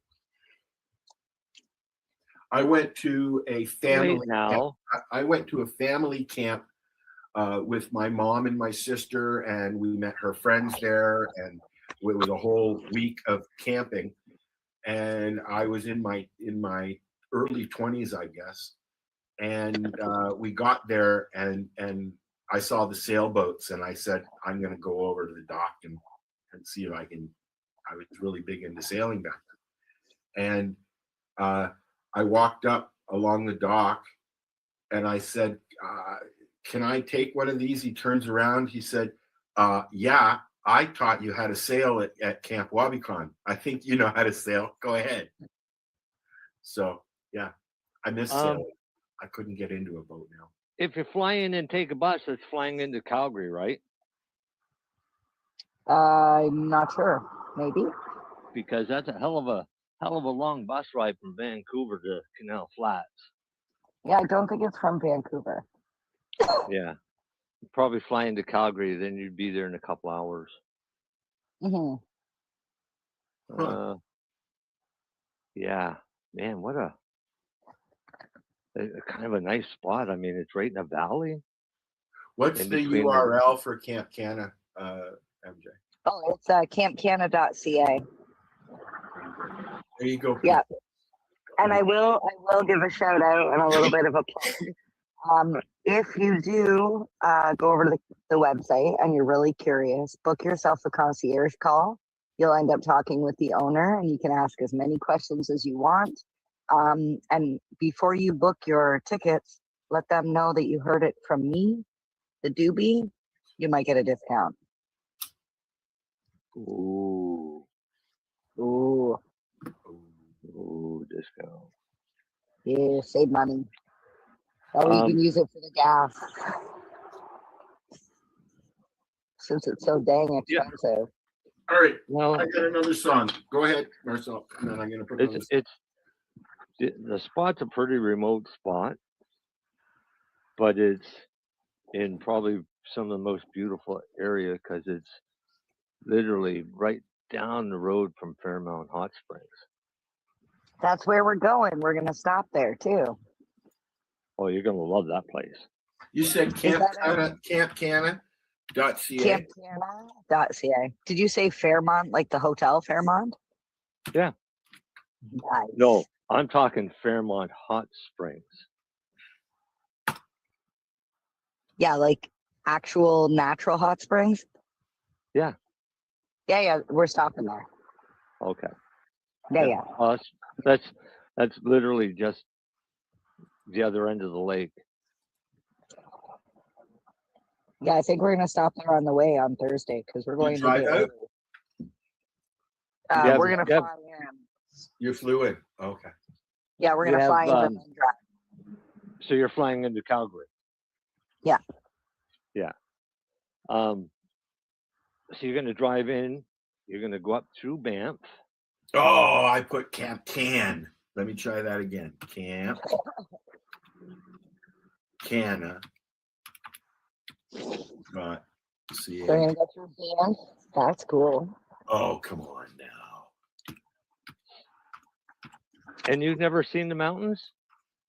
No, I mean I've been to Vegas, so I've seen those mountains, but No, there's a never little, seen the little big, Canadian a little big difference there. Not really. It's the same mountain range. I've seen mountains really? in I guess it would Venezuela. be, yeah. I guess it would be. Yep. But those are more hills. The Venezuelan one, they're Is just that like right this time? Is that right? Is that spelled right? Yes, it is. Yeah. Okay. Yes.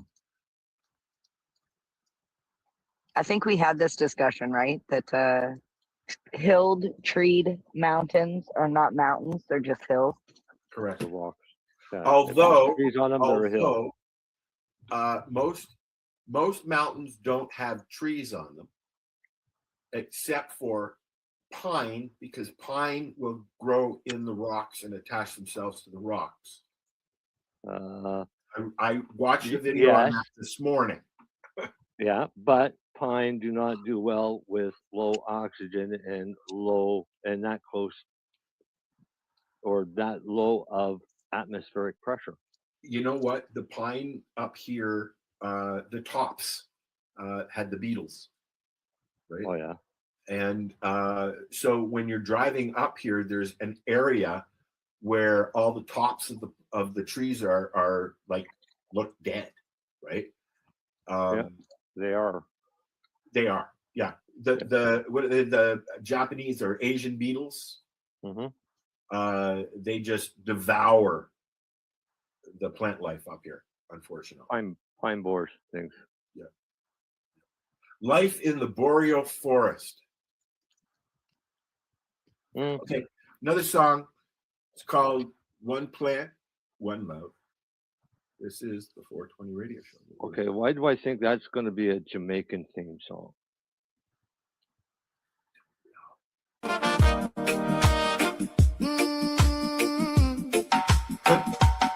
In the yard, sun on the fence, green leaf dancing makes sweet sense.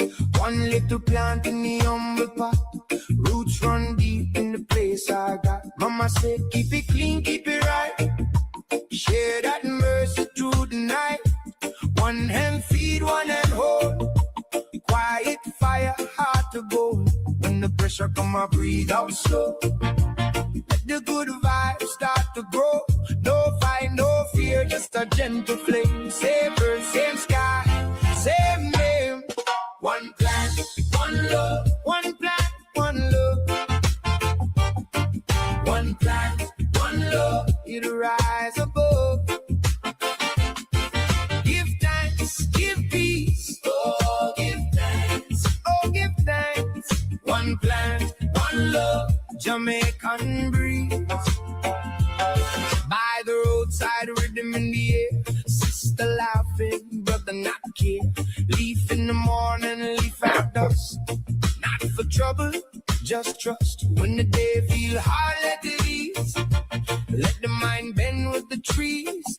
From Kingston corner to the mountain stone. Everybody want a little piece of home. When the pressure come, I breathe out slow. Let the good vibes start to grow. No fight, no fear, just a gentle flame. Same earth, same sky, same name. One plant, one love. One plant, one love. One plant, one love. It rise above. Give thanks, give peace. Oh, give thanks. Jamaican breeze. I sit around the circle wide, no heavy shadow, no divide. Drums keep time, feet move free. Healing grow where the people be. One plant, one love. One plant, one love. One plant, one love. We rise above. Give thanks, give peace. Oh, give thanks. Oh, give thanks. One plant, one love. Jamaican breeze. Oh, one love. One plant, one love. One plant, one love. Forever sweet.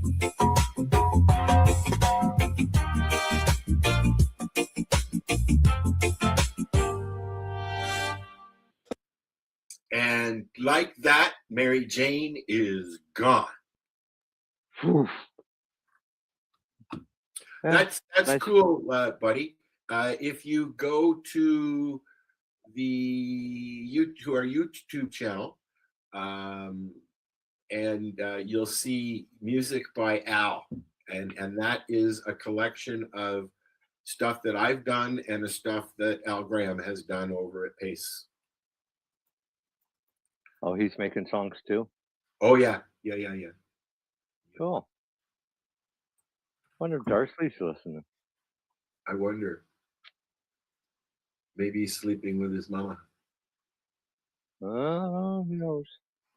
That sounded fucking I weird. know. I was like, shut up. You're talking about Al. Sorry, Darcy. Now we'll know if he's listening or not. That's too funny. I found a recipe I'm gonna try, and then I'm gonna try them, and then if I like them, then I might try and medicate them. What? Creamsicle cookies. Oh, you saw those, did you? Yeah, but I looked at that recipe that was on the video, and I didn't like that. I haven't watched it yet. Yeah, so I went and found the recipe, and then yeah, I think I can medicate them. I learned something that I want to pass on. When you make, I made butter out of FICO or RSO, whatever you want to call it, oil. And I noticed, and what I do is I break off a chunk and use it and put it back in the freezer. So I noticed a white fluid in the bottom. That Water. Let me finish. I noticed a white fluid in the bottom, and it's not water, it's milk. And I was told the lady, I watch a lady who makes stuff out of oil all the time. She said a lot of people just ew and throw it away, right? But it's milk, and it's infused milk. It's just it's like so what I do when I'm when I'm making butter, right? Because a lot of times I'll make butter for certain recipes. As it's cooling, I put it in the fridge to cool it. Yeah. As soon as it starts to set, I bring it out and stir it. Yeah, it's separating. Yeah. And I stir it several times to incorporate that infused milk back into that butter. So until it's fully set, it gets stirred a few times just to incorporate it all. And then I don't have it separate when it freezes. Okay, but most people will make their oil, be it out of cannabis or oil or concentrates, however you like your oil, and then they just put it in the freezer and they use it as they use it. And so my point is, don't throw out that milk, that milky white product in the back at the bottom of your container after you've used up all your butter, because that's infused milk. Put it in your coffee or tea or use it in cooking, whatever. Don't throw it out. It's not bad. Or when you make your butter, let Oh, it yeah. set while it's still hot and liquid. Let it set. Yeah. And then take the clarified butter off, which is ghee. And that's why they Right. tell you to take that off, right? And then take the rest of that butter that still has the milk solids and stuff like that in it, and use that in your baking. Yeah. I'll do that from now on, because I opened up the container. I used half of it, right, to make cookies the other day, or well, a few weeks ago. And the only reason I'm bringing it up is because I finally bought some fresh eggs, so I'm going to make cookies this weekend. Cool. And I've got a half a tub left, so I made it as per instructions, and threw it in the freezer. And then when I went to use it the last time, I saw this like viscous white stuff in the bottom. I was like, ew. And what did I went do? off on his butter. Oh, yeah, it looked like somebody came in my jug. Al in the middle of the night. Yeah, I'm not that desperate, thanks. Not yet. You'll read about it in the newspaper. Oh God, no. But yeah, so I wanted to make sure that I passed that along, because that's something that most people would just go, ew, and drain it out. And then, that's a good, in some cases, that could be a good half a cup of cannabis milk. Mm-hmm. So as long as your butter's not moldy and stuff when you make it, it's not going to be bad. Yeah. So, now next question. How long will cannabis butter stay in your fridge in a margarine container? Probably forever. Yeah, that's my point. And the reason being is the U.S. Department of Health holds a patent on cannabinoids as antioxidants, which means they act as a preservative. So hemp seed oil, which is very, very volatile oil, can't be heated or loses its properties, goes rancid very easily. Yes. Within a few months. If I mix it with my formulation and do it up, I've not seen it turn rancid yet, and I've got stuff that's over 7 years old. I've got about this much left in my the olive oil and FICO mix, and it's just sitting on the counter. It's not even in the fridge, and it's been a year since I made it, I guess. Oh yeah. And it's fine. I put it in my tea. I put little droplets in my tea every now and then when I don't have any bud. And you know what? It helps. It helps to the point where I went to the legal store and inquired on getting some RSO, because they have it there. It's $35 a syringe for a gram. I figured better to have that than nothing, because that maintenance microdose every day, 4 times a day, it really, really, really helps. And it's good for your skin too. For a comfortable little dose, 1 gram should supply you 100 doses. Yes. As a comfortable dose. Right. And that'll last you at four, that's a month's worth. Well, it depends on how much THC. So if you look at most oils are going to range anywhere from 50 to 85%. Let me look. I have other computers.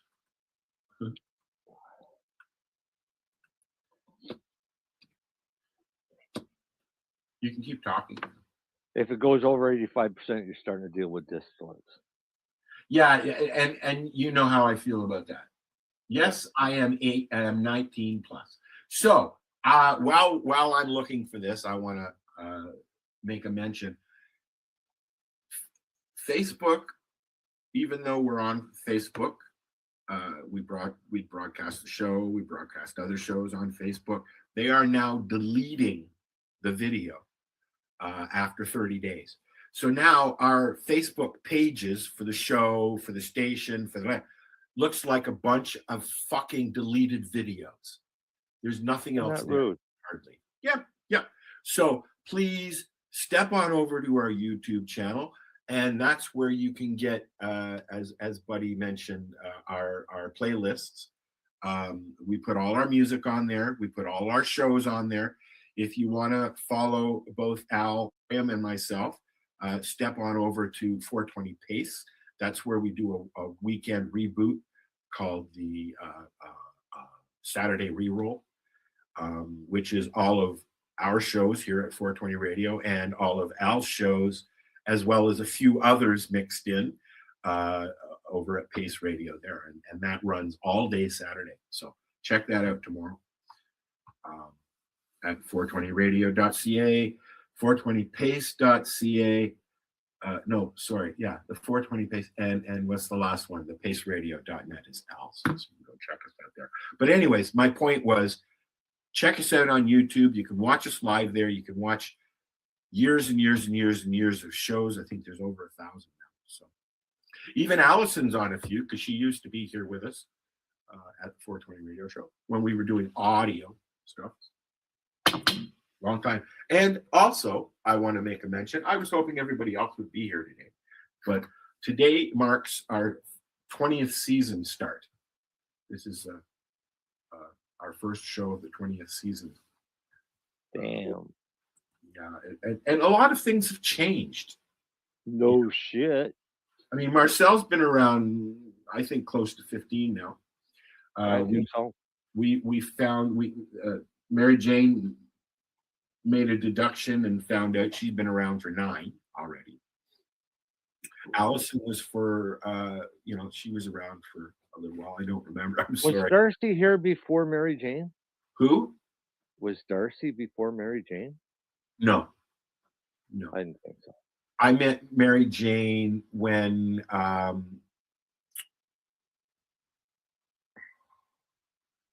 what's his name? When you were in Hamilton. No. Shortly after that. I think she was following us for a little while before that, but okay. I met her at first when we went to look at the building we were gonna do the store in. Okay. I can't even remember where it is now. In Trent. Yeah. With what's his name? Ross Middleton. Yeah. Sorry, Ross.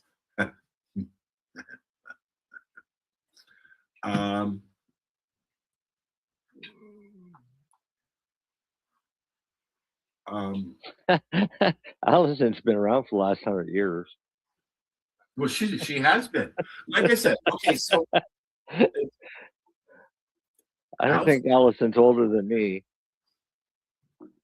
I don't think we're all about the same age. Yeah. Yeah. I didn't think Allison. All I can hear in the background is my dog and my cat both eating. Oh. Such an annoying sound. Okay, so I was looking at extracts and oil. Where is it? I don't know what percentage that was. It's Oliva RSO. Says Oliva RSO is high THC decarboxylated full spectrum cannabis oil. This product only contains cannabinoids, terpenes derived from cannabis grown at our farm in St. Thomas, Ontario. No fillers, no additives, no synthetics. It is 62 to 70, 62.5 to 70.5%. Yeah. And so if you make 100 cookies, then they'll be between 6 and 7 milligrams per. I'm going to use this for caps, and they're going to be the number one. Make 100 of them, yeah. And they'll be. But if you're going to mix them with an oil, I'm going to Are you mix gonna them with vegetable oil. Excuse me 1 second. You have to fart. Tell my cat to fuck off. That wouldn't be good radio. But telling us that you did it probably wasn't good radio either, but that's okay. You see, If you're you going to know mix it with an oil, with a right? vegetable, virgin olive oil, I have a big element. And what size capsules? The number ones, and I've weighed it out, and I use them also for my mushrooms, and it holds about 0.15 Of mushroom. of the mushroom. So it would be Yeah. about the same as the liquid, because you can only fill up half, right? 0.5 milliliter per number one capsule. It's it's not full. 0.5 milliliter for number one capsule. Is that what that is? If you take 10 milliliters, you should get 20 capsules. Okay, you know what? I'm dyslexic, and that kind of math just fucks my head up, dude. Allison is our age. Yep. We old. I'm 63 this year. That's the kind of math I do every day, Al. Yeah, but I can't do it, and that's why I'm dyslexic. Hello. Right. So that's why I'm telling you I know that each capsule. So I'm holds looking half at milliliter. 100 caps per gram, or 200. Well, no, I got. You said 200 when I made my first batch. Right, because you're mixing it with a carrier oil. Okay, so I can get 200 caps. Yeah. And 4 times a day. So that's a month's worth of medicine for $34.99 plus tax at the legal cannabis store. Okay, and there's other brands that you can get on the OCS. This is just what I have available to me at the legal store here, my cannabis in Terrace Bay. Right. Eventually I will be making my own. Right. So you take your one gram of oil. Yeah. And then you top it up to 100 milliliters of your carrier oil. Right. Olive oil or whatever. Mix it completely. Even warm it and mix it. Yeah. Yeah, you can warm it and mix that. Don't let it boil, because if you let it start boiling, you're going to burn off your cannabis. You should never go over 180 degrees. There you go. Fahrenheit. Heat it up. Just a young pup, buddy. Mix it up well. And if you do it in a clear glass container, take a flashlight and shine it. And look and see to make sure it's all dissolved. Yeah. And then fill up your capsules. Fill up 200 capsules of that 100 milliliters. Yeah. And then you'll have a nice little dose for every day. Dean has a printer, right? Mm-hmm. What do you call them? 3D printer? 3D printer. So I'm going to see if I can find a pattern or whatever you call those files that you have to get to use them. I'm going to try and make a dispenser to help with filling, meaning it'll hold all the shells, right? As opposed to going and spending $100 on one that actually works. You know what I built my first one out of?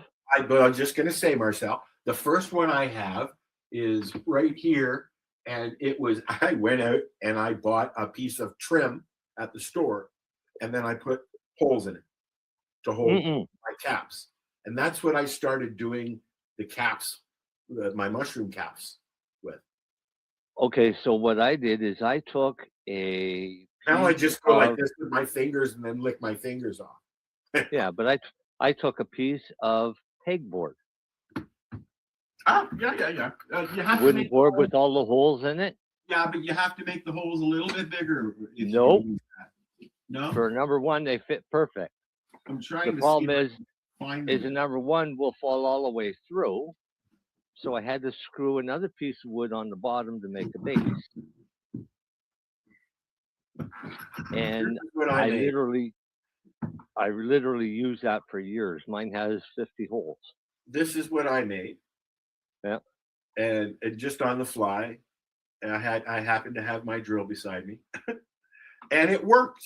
And I use it because it holds everything, and I don't. But then I started, I was like, I'll put it in a bowl. I'll take my fingers and go and put them in the bowl, and it works. Yeah. Right, whatever works. But I think that I could probably find a pattern for a 3D printer that would make something that would work a little bit better and that would be not wood, so it would be more easier to clean, keep clean. Hang on, I'll tell you the name of it. Because number one, that's a lot of plastic and time on a 3D printer to do that. Yes, I'm sure it is. So that's not a cheap one. And there's a company called Cap'em Quick. And Cap'em Quick has a little plastic tray that you can get in varying sizes depending on what size capsules you want. Is there a URL? Has 50 holes. Hang on, I'll find you a link for Cap'em Quick. I Put had it to in the chat there. No, I gotta find. We'll put it in the chat, is what I'm saying, if you find it. I will when I find it. It's probably on fucking Amazon. Amazon. I like Amazon.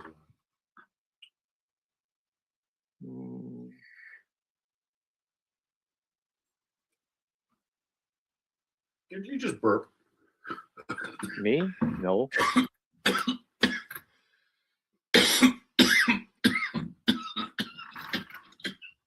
Holy.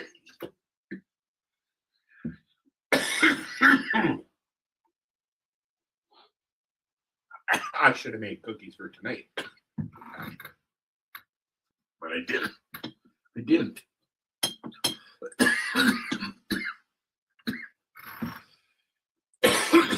How long does an egg last in your fridge?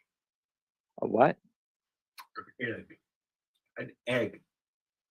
An egg. Months. Like, so how long after the best before date can you keep months? An egg in the fridge? Months? Yeah. Months. There's a way to find out if it's still okay before you use it. That doesn't involve breaking it open. Probably. Well, from what I understand, as long as it's refrigerated, they'll last years. I may be wrong. I don't know. Buddy, do you know? Allison, do you know? Anybody? Bueller. So it's time to go. Did you find the information that you were looking for? Yeah, I found one here that shows you all of their products. Okay, well let's bookmark that for next week. Okay. Posting it right now. You're gonna post it? Okay. I'm gonna grab that and we'll bookmark the conversation for next week. There you go. There. Okay. Quick, Cap'em Quick. Cap'em Quick. Cap'em Quick. And I've seen these, and Yeah. I've tried to order these, and they weren't available. Oh. So I Yeah. should get number ones because that's the one I have, correct? Yep. $33.99. Is that Canadian or US? I have no idea. I didn't look at the website. Okay. I think it's probably US. if I remember correctly. But anyways, all right. So I'm going to bookmark this, and we'll have this conversation next week on the 420 radio show. How's that? Sure. Okay, buddy. It's time for us to go. All right. Y'all have a great week. Bong bye. Bong bye. Time to walk the dog. The opinions of the individuals during this broadcast are their own, and may not be the opinions of their group or other organizations they may be involved with. All medical advice during our broadcast is not a medical opinion and should be checked with your medical physician.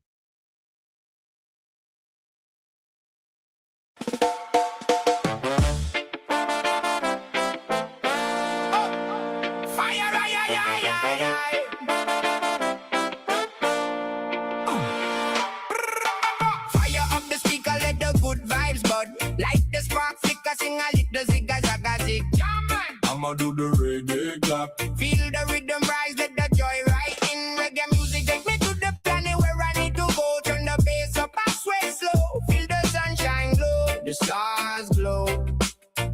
I smile so.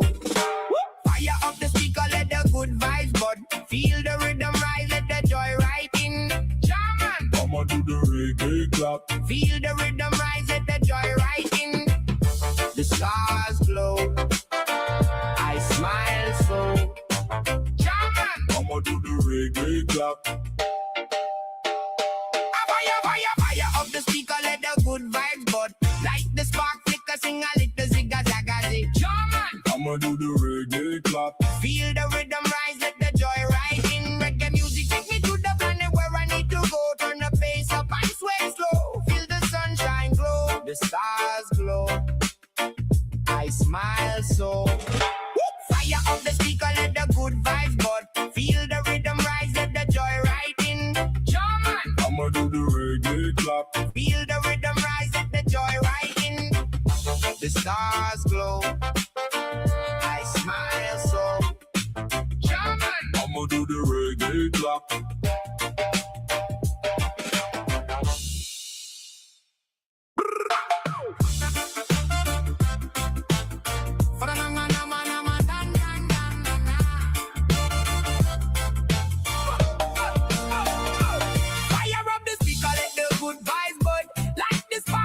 Sing a little zigga zagga zig. German. I'ma do the reggae clap. Feel the rhythm rise, let the joy right in. Reggae music take me to the planet where I need to go. Turn the bass up, I sway slow. Feel the sunshine glow, the stars glow. Hey!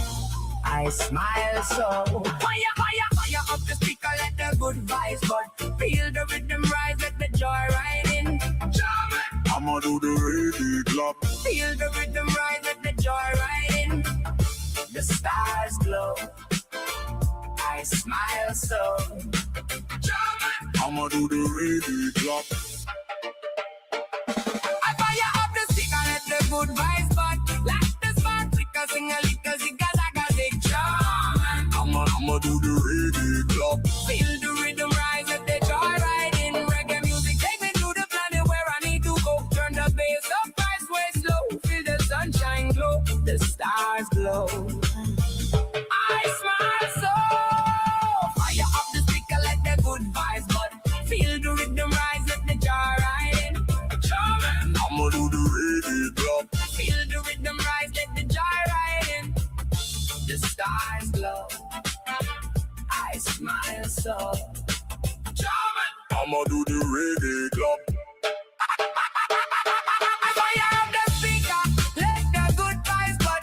Like the spark flicker, sing a little zigga zagga zig. German. I'ma do the reggae clap. Feel the rhythm rise, let the joy ride in. Reggae music take me to the planet where I need to go. Turn the bass up, I sway slow. Feel the sunshine glow, the stars glow. I smile so. Fire up the speaker, let the good vibes bud. Feel the rhythm rise, let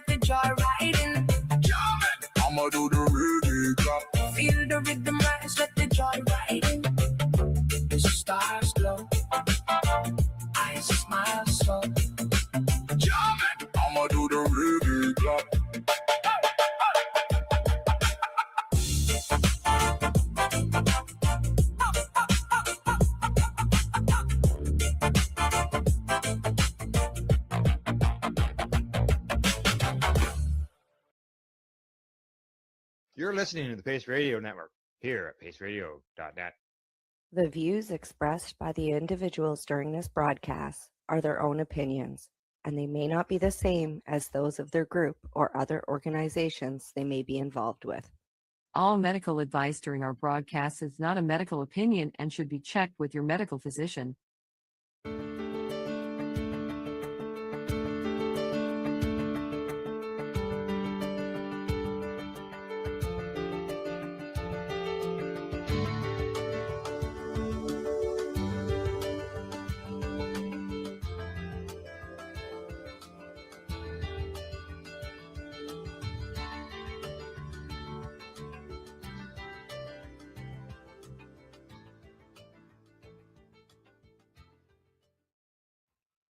Thank you, everybody, for joining us today. I would like to thank you for joining us, and more importantly, our special guest tonight, who is joining us, which is Major Neil Franklin, who is retired.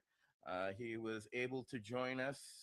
If you're unaware, there was a hurricane that just happened, and it came right through where he lives, and we're thankful that he was able to have electricity and to be able to join us today. So thank you, Neil, and all the best to your family and friends and your surrounding community there in Florida there. No, well, thanks for having me this evening. Truly blessed, and you're right, electricity just came back, so we're going to have a good show here, hopefully. Great questions you guys have for me. So, well, thank you very much. As due to your law enforcement experience, there were various issues that have come up for us as veterans. We just spent an interesting couple of days up on Capitol Hill. We had 26 meetings, and we met with all different types of law enforcement, basically based on the armed services and veteran services committees, and many things came up for us while we were there.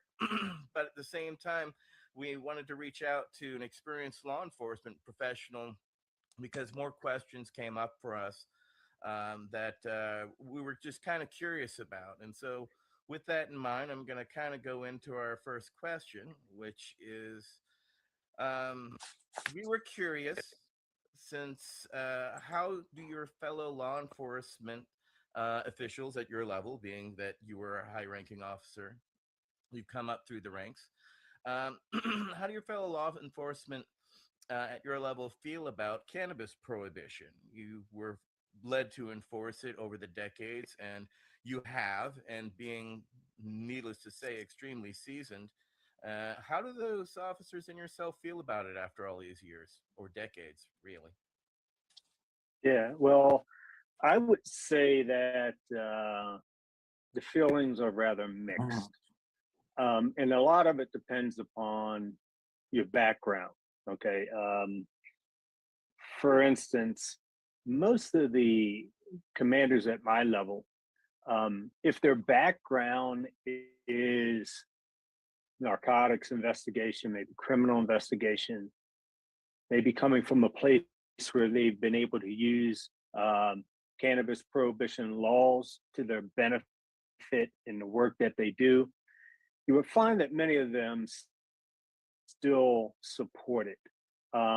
If their work has been relative to, drug and addiction on highways, and, for those who are familiar with our strategies when we're doing drug and addiction on highways, when we're looking for drugs like cocaine and heroin, and unfortunately now fentanyl is being trafficked up and down our interstate highways and more.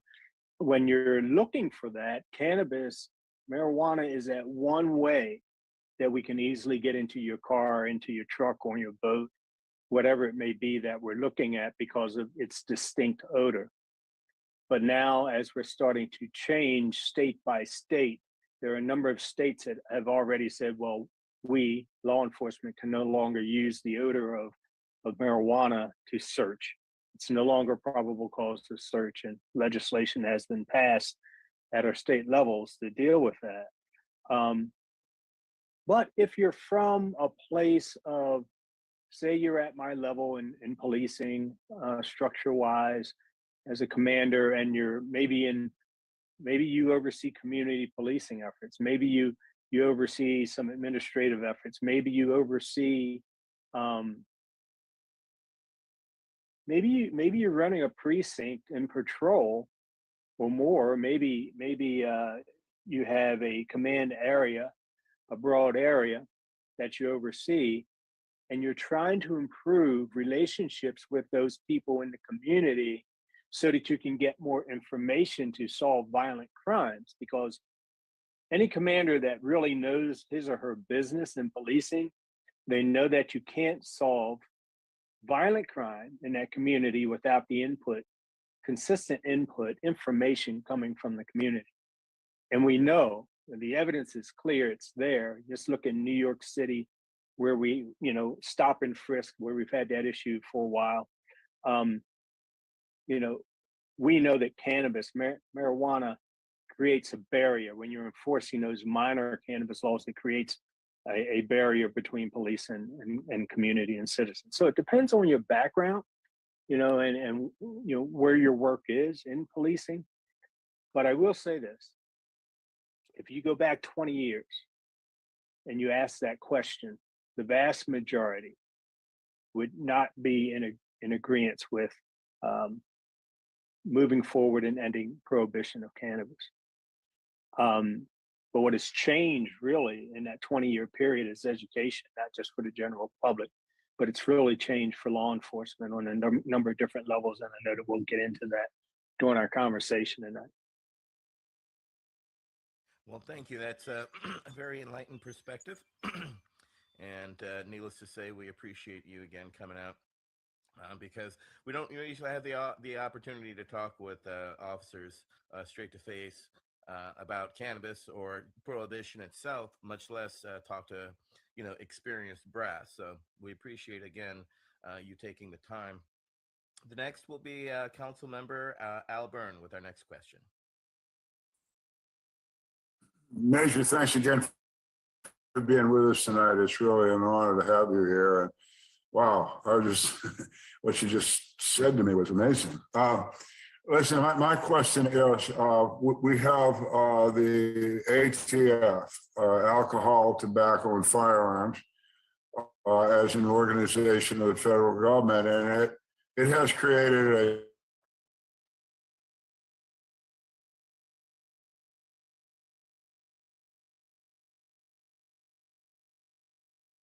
Al, I lost you there for a second. Yeah. Got him. Maybe froze. The question is, what are your thoughts on the ATF singling out cannabis for special warnings when it is certainly not the only Schedule I substance to be made legal by a state law? So when I'm going to speak a little bit about ATF, but when I speak about ATF, we have to understand something about our federal law enforcement organizations. ATF, DEA, and FBI work closely together. I mean, they're joined at the hip under the Department of Justice. And if you know anything about the history of the DEA, recent history of the DEA relative to its thoughts on cannabis, you know that they're not inclined to move in the direction that we want them to move in, ending its prohibition. If you just go back just a few years to Michelle Leonard, when she was being interviewed, I mean, she was being questioned by members of Congress, she was being questioned by others regarding comparing cannabis to drugs like heroin or meth and, those drugs that are in that Schedule I category. And she was, it was an interesting interview where she kept saying that, well, all drugs are dangerous and cannabis, basically she was trying to make a case for keeping cannabis in a Schedule I category, when just about everybody knows that it shouldn't be there. Many know that it shouldn't even be scheduled. But I say this, just to say that ATF and the FBI are going to support what the DEA say about a particular drug regarding its scheduling system. They're going to back each other up. So relative, to this question about, again, ATF singling it out relative to guns. What can we say? I mean, until Congress moves on it, that's going to be their position. Until we get our legislative body to finally step forward and say, okay, enough of this, it's over. We're going to change it. We're going to end the prohibition of it. ATF is going to be there. They're going to continue to hold these their positions on relative to guns and the possession of guns and the purchasing of guns. The FBI is going to be right there with them. DA is obviously going to be right there with them. So we got to get Congress to move on this. But you ask individual members of ATF, you have individual members of DEA, those folks who are working in the trenches. They're just like in regular law enforcement that we just talked about. Their positions have changed quite a bit. But the hierarchy, those folks at the top, they're political, and whatever the political rhetoric is, that's where they're going to be. They're not going to step out of line. Yeah, they're they kind of follow the flow of things altogether, unfortunately, which we always kind of hope that they would have their own individual mindset, but that's not necessarily the way things were set up. And you absolutely not. Right. Absolutely not. And just real quick, when we're talking about this, is one of the things that we've been working on in LEAP. We have numerous discussions around, and LEAP, for those who don't know, Law Enforcement Action Partnership, is trying to separate politics from policing, trying to separate as much as we can politics from law enforcement, so that you don't have this political pressure to enforce laws that we know are archaic, that should not be enforced. The political pressure causes so much heartache among the ranks. And if we can move away from that, if we can, however we can, wherever we can, it's always a good thing for policing and what we do within our communities. Thank you for that. Next up will be Council Member Nate Landau. Hi, can you guys hear me? We can. First of all, thank you so much for joining our show. My question is the ATF's policy costing lives because they're discouraging their members from not using cannabis for post-traumatic stress disorder as a treatment that we all know really works? Is that a policy that you think is costing lives? Well, Nate, I'm a firm believer that it's costing lives in a number of different ways. Let me first begin with the rank and file members. We know that we have enormous amounts, just like with veterans, we know that we have enormous amounts of PTSD among the ranks. You look at our suicide rate in policing, extremely high. You look at alcoholism among the ranks, extremely high. And when compared to the national average of people across the country, if you're a police officer, your PTSD levels are extremely high. Your rates of suicide, your chances of committing suicide are extremely high. Alcoholism and yes, drug use are extremely high. You will find that drug use mainly in the area of prescription drugs for a number of different reasons, obviously.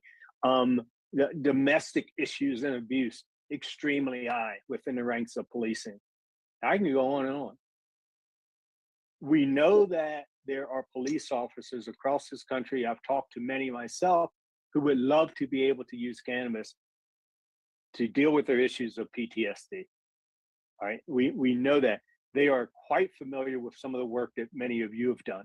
And some of the progress that's been made with managing PTSD among veterans. They know that. They talk to veterans. They know it works.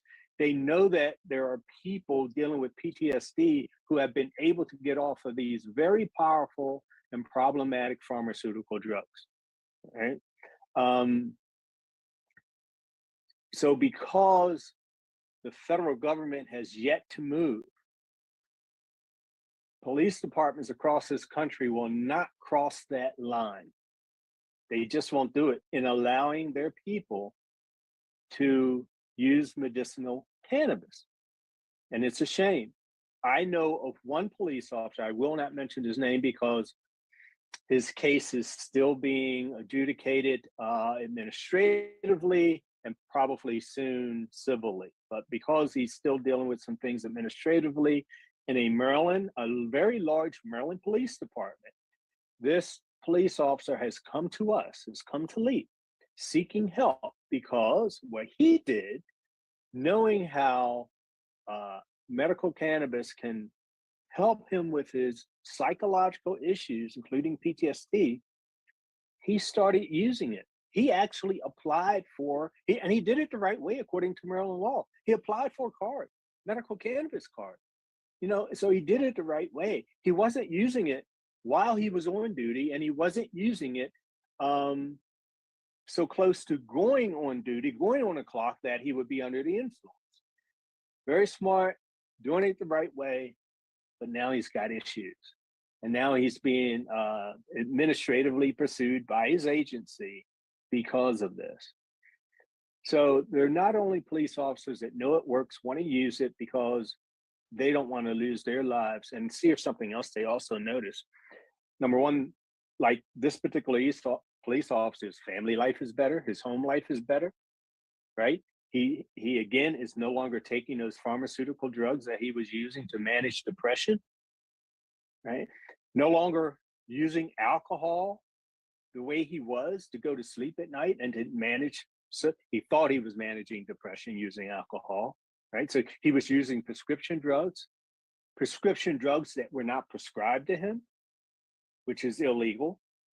So these are some of the things that he was doing. So in addition to it being better for them in managing depression, PTSD, so in hopes that they do not take their own lives. And yes, in policing, we've known police officers to not just take their own lives, but also to take the lives of their family members at the same time. But here's something else that we also know. Because of the depression, because of the unmitigated psychological issues that police officers are dealing with, the force that they use when they are enforcing laws, the force that they use on citizens when they are enforcing law, tend to be extreme. Okay, because what they're holding in is going to manifest itself at the first opportunity. So they're going to lash out, they're going to strike out, usually beginning verbally with verbal abuse of citizens, doing traffic stops, doing other calls for service. They're cursing at citizens, they're mistreating them, and then it escalates into the physical force. So we know that to be a fact. And as we know across this country, unfortunately, police officers have and continue to take the lives of many people when I know and I firmly believe that other courses of action could have been taken. Not just the instant when the deadly force was being used, but from the onset of the interaction with the citizen, de-escalation was an option in many of these cases, but it never even got to that before deadly force was used. So we know that if our police officers are healthier, mentally healthier, that they're going to interact and treat the citizens better. They're going to use their judgment much better. They're going to do a better job of keeping emotion out of, a situation that they encounter. So it's not just safer for the lives of the police officers and those close to them, but it's safer for the lives of the citizens who they interact with on a daily basis. Wow. That is Thank you for that. I just wanted to add that in Canada, all law enforcement and all military, when they're off duty, they're allowed to consume that. Well, unfortunately, this is the United States, and we're not supposed to follow other countries. Other countries follow us. Well, unfortunately, we're using other countries' policies to help change our own U.S. policies. And one is the Hope so. Canadian Veterans Policy, because they actually give away 3 grams of cannabis to their veterans who receive 100% disability. So that's 3 grams per day, any modality, and ordered and coming directly to you. So I did not know that. That's fantastic. Thanks for that information. That's a program they've been running since 2007, and they spent last year about $120 million providing their veteran service members with that free cannabis. So that's one of the things that we were talking on Capitol Hill that we're trying to do is get introductions between them. So next up is Council Member Michael Green for question number 4. Well, again, thank you thank you so much, ATM, and thank you so much for being our guest this evening. What you've just said, in response to the previous 3 questions, all fascinating. That, and the question we had drafted for number 4 dovetails very tightly into what has preceded. Our questions originally drafted is, what are your thoughts about the desire within active police ranks to use medical cannabis in their amongst themselves? And you've begun to address that. The example of the Maryland officer obviously comes up, and what you've said about reduction in violence, not only towards themselves, abuse, et cetera, amongst police officers, but how they approach the public is fascinating to me. So 2 things occur to me. One, to the extent that local agencies, states where cannabis would otherwise be legal, is it the finances of federal policy and the interaction between the monies that federal government provides states? Is that a major factor? And 2, amongst membership, rank and file, is there a growing consensus, and is there a time where that'll actually be manifest itself in some kind of political pushback where a positive change may be enacted? Okay, so a couple of quick points. First of all, just to add to my desire regarding active police officers and using cannabis, medical cannabis. I was kind of excited a little while ago when New Jersey passed its adult use for cannabis in general, right? And, part of that policy was for law enforcement to be able to use cannabis, not just medicinally, but period. While off duty, of course, while off duty, just like alcohol, use it off duty. You can't come to work under the influence. But things are on hold there for now. We're eventually going to get there. It's no doubt in my mind. So obviously my desire is that police officers and many folks who are employed in a number of different disciplines, that they be able to use the same way they would be able to use alcohol while off duty. Obviously, you cannot come to work under the influence. If the employer says you cannot be under the influence while working for them, then fine. But while you're off duty, I believe it would be beneficial in a number of different ways. Not just medicinally for policemen, but generally speaking, I think there would be a number of police officers after a very strenuous day in the streets of a city like Baltimore to go home and to relax with some cannabis instead of a 6 or 12 pack of beer or a bottle of wine or a fifth of Jack Daniels or whatever they might be sucking at. I think it obviously would be more healthy. It would be healthier for them. And I think it would go a long way in helping them to effectively release and manage that stress that they encounter, many of them encounter on a daily basis. So obviously that's, how I personally feel about that. Regarding the money that law enforcement may be receiving, and they do receive for certain levels of drug enforcement, to my knowledge, there's no longer anything that specifically addresses cannabis enforcement.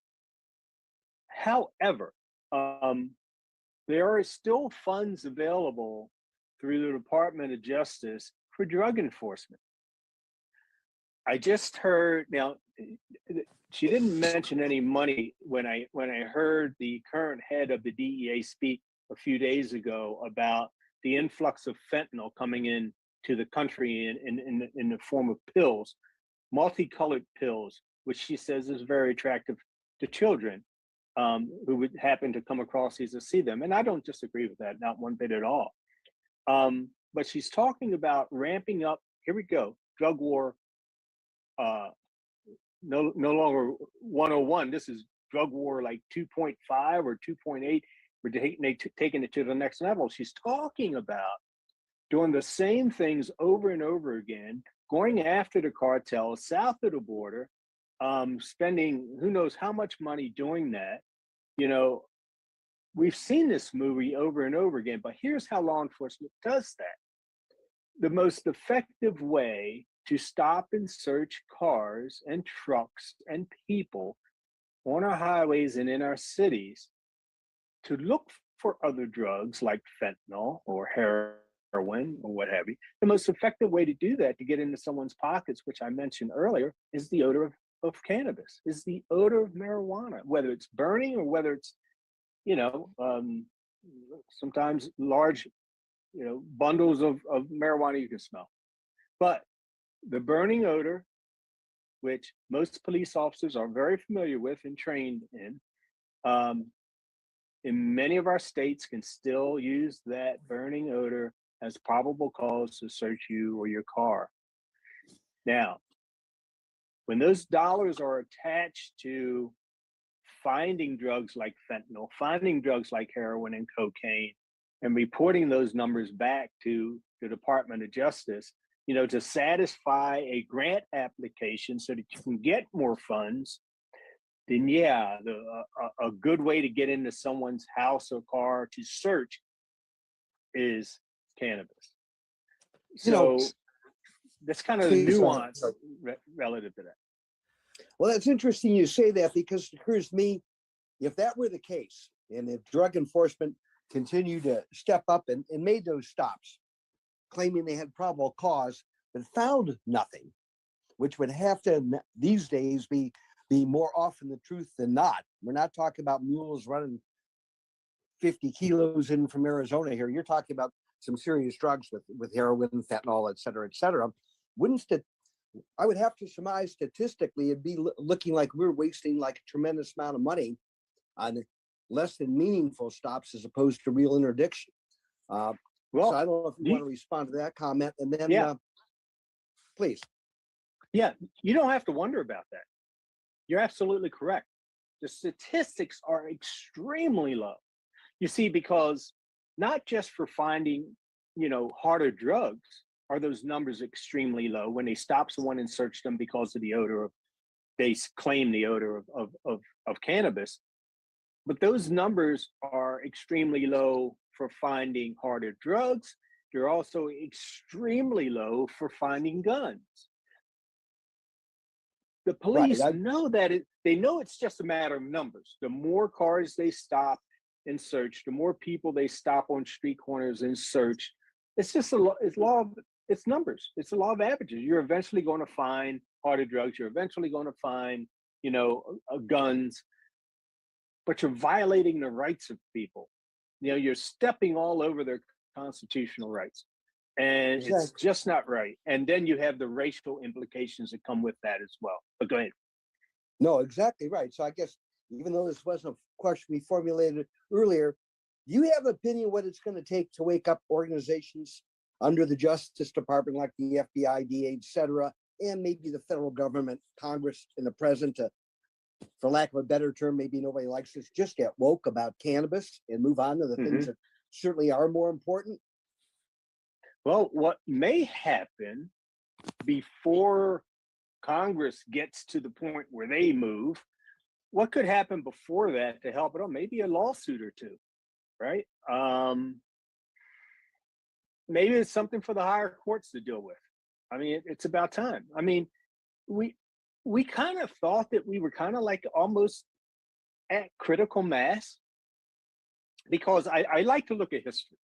I like to look at history, you know, when things change. And if we look at alcohol prohibition, it was state by state that decided, you know what, we're no longer going to enforce uh, the 18th Amendment, the prohibition of alcohol. And Maryland, my home state, was the one state that never ever agreed to enforce it. But as each state made it known that they're no longer going to enforce the prohibition of alcohol, the 18th Amendment, as more and more states came online, the federal government finally had to say, okay, it's over. And they passed another amendment to end it. I kind of thought that we're probably there, at least. I'm telling you, when we get through November, when we have a number of additional states, Maryland being one of those, where the people are going to decide that it's over, then maybe this will be the turning point. Maybe after this election in November, maybe we'll have enough critical mass via the states to get Congress to move. And if not, like I said, maybe a lawsuit or two that are in play might have something to do with helping to move that ball across the finish line. All right, thank you very much. Next, Wade Laughter has a follow-up question. Yes, thank you, Chen. And I really want to thank you for joining us this afternoon, this evening. I have all kinds of respect for persons who are willing to do police work. Back in the day, I lived in San Francisco for years, rode motorcycle, got to know cops who rode motorcycle for the San Francisco Police Department. And yeah, I would run into them at this one specific bar and got to be friends with more than a few of them. And one of the things I came to realize is one of the things that's hardest about your job, you spoke about PTSD, and in a police officer's day, every single person they interact with is having one of the worst days of their life, right? Over and over and over and over, simply because you needed to come there, be it because someone was killed or there was a robbery or a horrible car accident, whatever. And that stress is cumulative. And some of these guys and gals at that point actually were heroic at their consumption of alcohol. That's really where I'm going with this. And they were friends, and I felt like it was hard to watch them slowly killing themselves. Alcohol is a poison. And I really, I know I'm saying a lot about myself here, but I'd really love for you to maybe talk a little bit more about how cannabis could have a different effect in the lives of not just the officers who do this duty for our culture and communities, but also for their families. I mean, you made reference to that in passing, but I'll stop there, sir. And thank you again for joining us. I'd love to hear your response. Thank you. Yeah. Just real quick about the alcohol use, and I'm going to mention two TV shows that are very much real to life. One is extremely real to life. I mean, it's a very accurate depiction. The first one being the HBO series The Wire, and unfortunately, both of them are about Baltimore. And I speak to that because I'm very familiar with Baltimore and Baltimore policing. The HBO series The Wire, if you remember, there were a number of different scenes in that series. It's a 5-year series. One a particular bar that the police officers would frequent, after work, and they would get extremely intoxicated. And there's nothing worse than an intoxicated police officer who believes that they're above the law. They become intoxicated and they go out and do things. Their behavior is obnoxious because they carry this badge in their hip pocket, and a gun on their hip, and then, you know, and they know if they get stopped by another police officer because someone calls in a complaint, or they get stopped for driving while under the influence, then it's most likely that they're not going to be held accountable for that behavior. So, you know, in episode after episode, you see this real life depiction of what happens at this particular bar, you know, and how intoxicated these police officers get. A second show is more recent. This is about the gun trace task force in Baltimore that was recently discovered, and, you know, big case by the FBI, uncovering this squad of police officers who were out committing robberies of people. They were committing home invasions of people. They were stealing drugs, selling drugs, stealing money, you name it. They were doing it, planting evidence, whole laundry list of things. And as a matter of fact, the FBI is still looking into the Baltimore Police Department because there are probably others who were somewhere involved on the peripheral. But if you watch that, you know, they would have the shift parties, you know, where they go drinking, but right behind the police station, the precinct, the district station, after work. They would go out to these strip clubs and become extremely intoxicated, abusing the patrons as well as the sex workers at these clubs. You know, and it doesn't stop there. It goes home with them. So this is where I'm leaning. You know, they go home intoxicated, and they go home and they become intoxicated while there. It affects their children. You know, we know that alcoholism, whether it's psychological or otherwise, can be transferred from a parent to a child. You know, seeing this day in and day out. You know, we know that kids mimic their parents. Many of them want to be like their parents. But this causes a lot of trouble at home. You know, we do get a lot of calls in policing, you know, to the homes of police officers who have been drinking, who are intoxicated.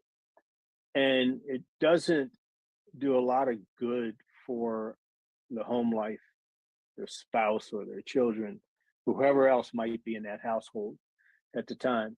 But again, that second show, it's called We Own This City. I forgot to give you the title. It's called We Own This City. And it's a very short series. Again, I believe it's by HBO, but I encourage you to watch that as well. And you can just see how much drinking goes on. And I'll end with this. So did you understand that this show, We Own This City, is a real life depiction?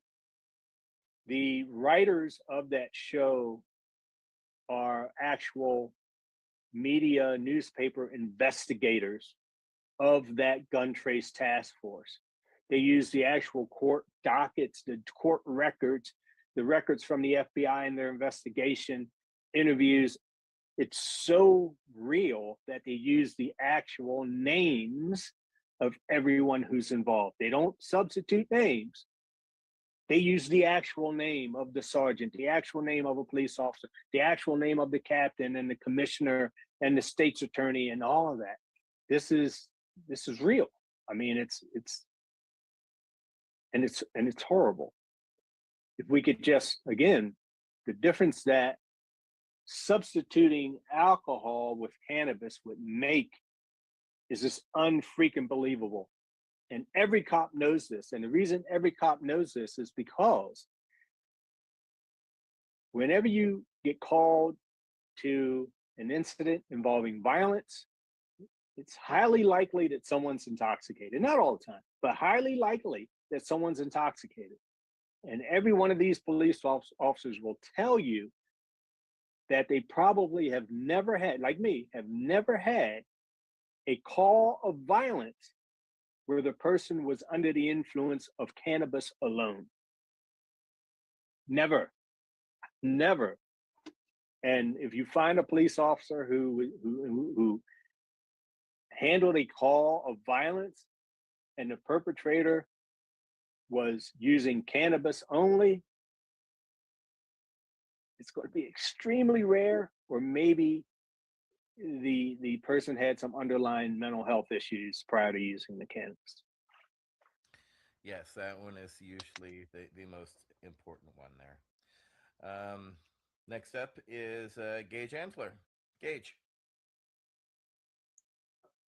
Major, it's a pleasure to have you on here. So absolutely good to see you and good to talk to you. Thank you for being here. Thanks, I don't think there's a lot of data on this topic, but it seems that rural police departments are more likely to enforce cannabis laws than, say, urban police departments. And maybe this could be because that rural areas are more likely to be conservative and maybe have less tolerant attitudes towards cannabis use. So do you see a difference, personally, do you see a difference in approach in rural versus urban, in rural versus urban responses to cannabis uses? And I'm talking maybe between state police departments, local border patrol, sheriff departments, range in that range. What's your opinion on that? Mm-hmm. I think you're going to see a direct correlation with, earlier we talked about federal organizations, right? ATF, FBI, DEA, so on. So if you start there at that, 40,000 foot view of law enforcement being the feds, and you work your way down, and you come down around 20,000, 25,000 feet, this is your state law enforcement organization. And then you keep coming down, now you've got your major cities, then all the way down to your rural and small town police departments. I think that you'll find, generally speaking, is that the farther down you come, the more likely you're to find a police department that is in line with using cannabis off duty, at least for medicinal purposes. And the politics is just completely different, as I mentioned earlier. It's easier to get things done at a local level than it is at one of these bureaucratic, overly bureaucratic, bureaucratic institutions like the FBI and the DEA, ATF. Even my agency, the Maryland State Police, and the bureaucracy, the politics at the governor's level, in the state house, and blah, blah, blah, it's just crazy. Then you get down to cities like Baltimore, Washington, D.C., Philadelphia, you still have the politics there, but you get down to, say, like a sheriff's department, sheriff's office, where if you have a progressive, forward-thinking, forward-looking sheriff that says, this is nonsense, especially if they ran on that platform, right? So if I've run into sheriffs who have run on a platform of, this cannabis prohibition is ridiculous, right? Because we know that the vast majority of the public agrees with them, so they run on that, they win on that, and so that now they're not afraid to say, what, it's ridiculous. Our state just passed the law, to make it legal. We're not going to be out there enforcing these laws. We're not going to be doing this. We're not going to be doing that. And they have the support of their constituents because they're elected into office. They're going to do what the people want them to do. But unfortunately, at the governor's level, for instance, at the say state police superintendent at his level or her level, for instance, they're put into that position by the governor. The governor can yank them just as easy and quickly as he put them into that position. So they're going to, whatever the governor's position is, that's their position, no matter what they know, no matter what their education level is regarding cannabis and cannabis use, they're going to side with the governor. They're going to play that role. So again, as you come down closer to the people with these smaller agencies, sheriff's department, you're going to find a different perspective. Now, don't get me wrong. I'm here in Florida, and we have sheriffs here in Florida that think cannabis is the most evil thing on the face of the planet. So again, I'm just, generally speaking, that's what we see. And, it's just easier to make decisions at the local level and than what it is at some of these higher, heavy, bureaucratic with the bureaucracy and yeah. Gotcha. That more talk, less walk. So understand that. Thank you, sir. Appreciate it. You're listening to the Pace Radio Network here at paceradio.net. Camelford Lifestyle Shop, open Monday to Friday from 10 till 7 p.m. or by chance. Check out our flags, our t-shirts, plus our hats, and look of that supply of rolling papers, plus much more. We've got bongs and your favorite herbal vaporizers. Look at all the incense we have, as well as for those who collect knives, check out these knives in our collection. And while you're here, stop in to see Shay at the piercing room, where you can get poked by Shay. Daily deals, check them out. Camelford Lifestyle Shop, 17 Bridge Street West, Camelford, Ontario. What do you find at paceradio.net? People advocating cannabis education.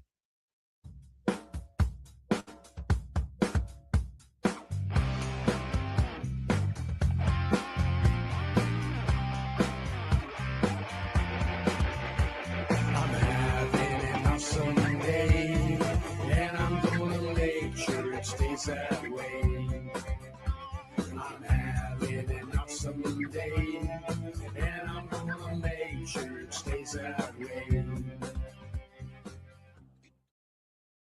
Limestone City Hydroponics is Kingston, Ontario's hydroponics shop. Take your growing to the next level and create the optimal environment with a tent kit, or maximize your yield with an ebb and flow flood table kit. Either way, Limestone City Hydroponics has more sizes and options to fit your needs. Are you looking for the power of the sun that adapts to your budget? Then look no further, as they have professional grow lighting. They have indoor grow systems that are easy and cost effective, with many options to fit your living space and lifestyle. Cultivate your growing potential. We have everything you need to succeed. And if you can't make it to the store, they offer local delivery to the greater Kingston area. Remember, when you're looking for experts to help you grow, then look no further than the locally owned Limestone City Hydroponics, 105 Sunderland Drive in Kingston, Ontario. Call them at 613-548-0420. Rerolled Saturdays. Check it out. Nothing but non-stop cannabis and psychedelic programming. Find it at 420pace.ca. You're listening to the Pace Radio Network here at paceradio.net. Next up is Council Member Tony Landry. Welcome. Thank you, Neil, for being here tonight. And my question is, how do you feel about driving under the influence of cannabis? In terms, maybe comparison to alcohol or some other drug or. So earlier I talked about crimes of violence, alcohol, people using alcohol versus people using cannabis, and what I see and what we generally see in policing. People using the alcohol, violent, people using the cannabis are just so relaxed and so chill for the most part. And I've never arrested. Now, understand something. When I was working the road, I was at the one barrack that I worked at the longest. It was between me and this other trooper. We were the highest DUI riders in that part of the state, not just in that barracks or in that county, in that part of the state. I've stopped people who I thought were under the influence of cannabis, but I stopped them for something altogether different.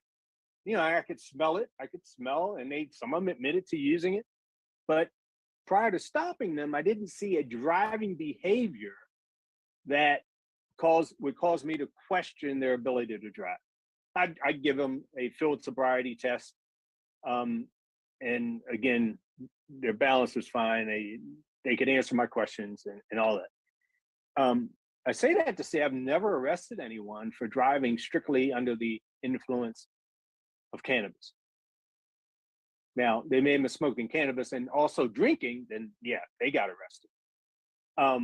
but never just for cannabis. Again, I arrested numerous people for driving while under the influence of alcohol, whether they were involved in an accident, as many of them were, whether they were just all over the road, step out of the car and they practically fall flat on their faces. But I must say, hundreds, if not close to, I probably arrested maybe 500 to 600 people for DUI in my career, and not one of those arrests were for someone strictly under the influence of cannabis. And I want to say something here, because you'll hear our elected officials and others who are against ending the prohibition of cannabis. You'll hear them scream and jump up and down, oh, there's going to be more people out driving under the influence of cannabis, making our roads more dangerous, blah, blah, blah, blah, blah. Now stick with me here on this. So here's something that people have to understand, is that number one, there are already a lot of people out there driving under the influence of cannabis. There always have been, and these are people who, if they've had too much to smoke, where their judgment and their motor skills are influenced at a level where they're dangerous, to themselves and others on the highway, then that person is a lawbreaker. Okay, so they break the law, just like someone who drinks too much and goes out and gets behind the wheel of a car and they're intoxicated. They're lawbreakers. So yes, we do have a number of people out there who smoke too much and drive, and they're lawbreakers. But they've been out there, they're going to be out there because, you know what, they break the law. Now understand something though. The additional people who will start smoking cannabis once it becomes legal, they're not lawbreakers, because they're waiting. They're waiting for us to say it's legal, now you can smoke. So why would they become lawbreakers all of a sudden, smoke too much and go drive a car when they shouldn't? So my point is, there won't be an increase in people dangerously driving while under the influence of alcohol, because the increase in the user population are law-abiding citizens. They're not going to all of a sudden break the law. And then you know what? And you look at the data doesn't reflect that. You know why? Because you'll have a study over here that says it does, and you'll have a study over here that says it doesn't. So there's no, I'm going to say, there's not enough cooperation out there among these studies to say that in these states where cannabis is now legal, that our roads have become more dangerous because of people driving under the influence of cannabis. The evidence just isn't there, so, but again, if someone, even those that probably have had too much to smoke and drive, they're not driving 30 miles over the speed limit like some of these people who are intoxicated by alcohol. They might be driving 10 or 20 under the speed limit. But anyway, I don't, I'm not one to, I don't believe, seriously do not believe that our roads become more dangerous because of us making cannabis legal for adults to use or for medical patients to use. Well, our last question, you kind of answered outright, because it was basically all about driving under the influence and your thoughts on driving under the influence in cannabis. So I put up another question for Tony. So Tony Landry, you want to go ahead with that question?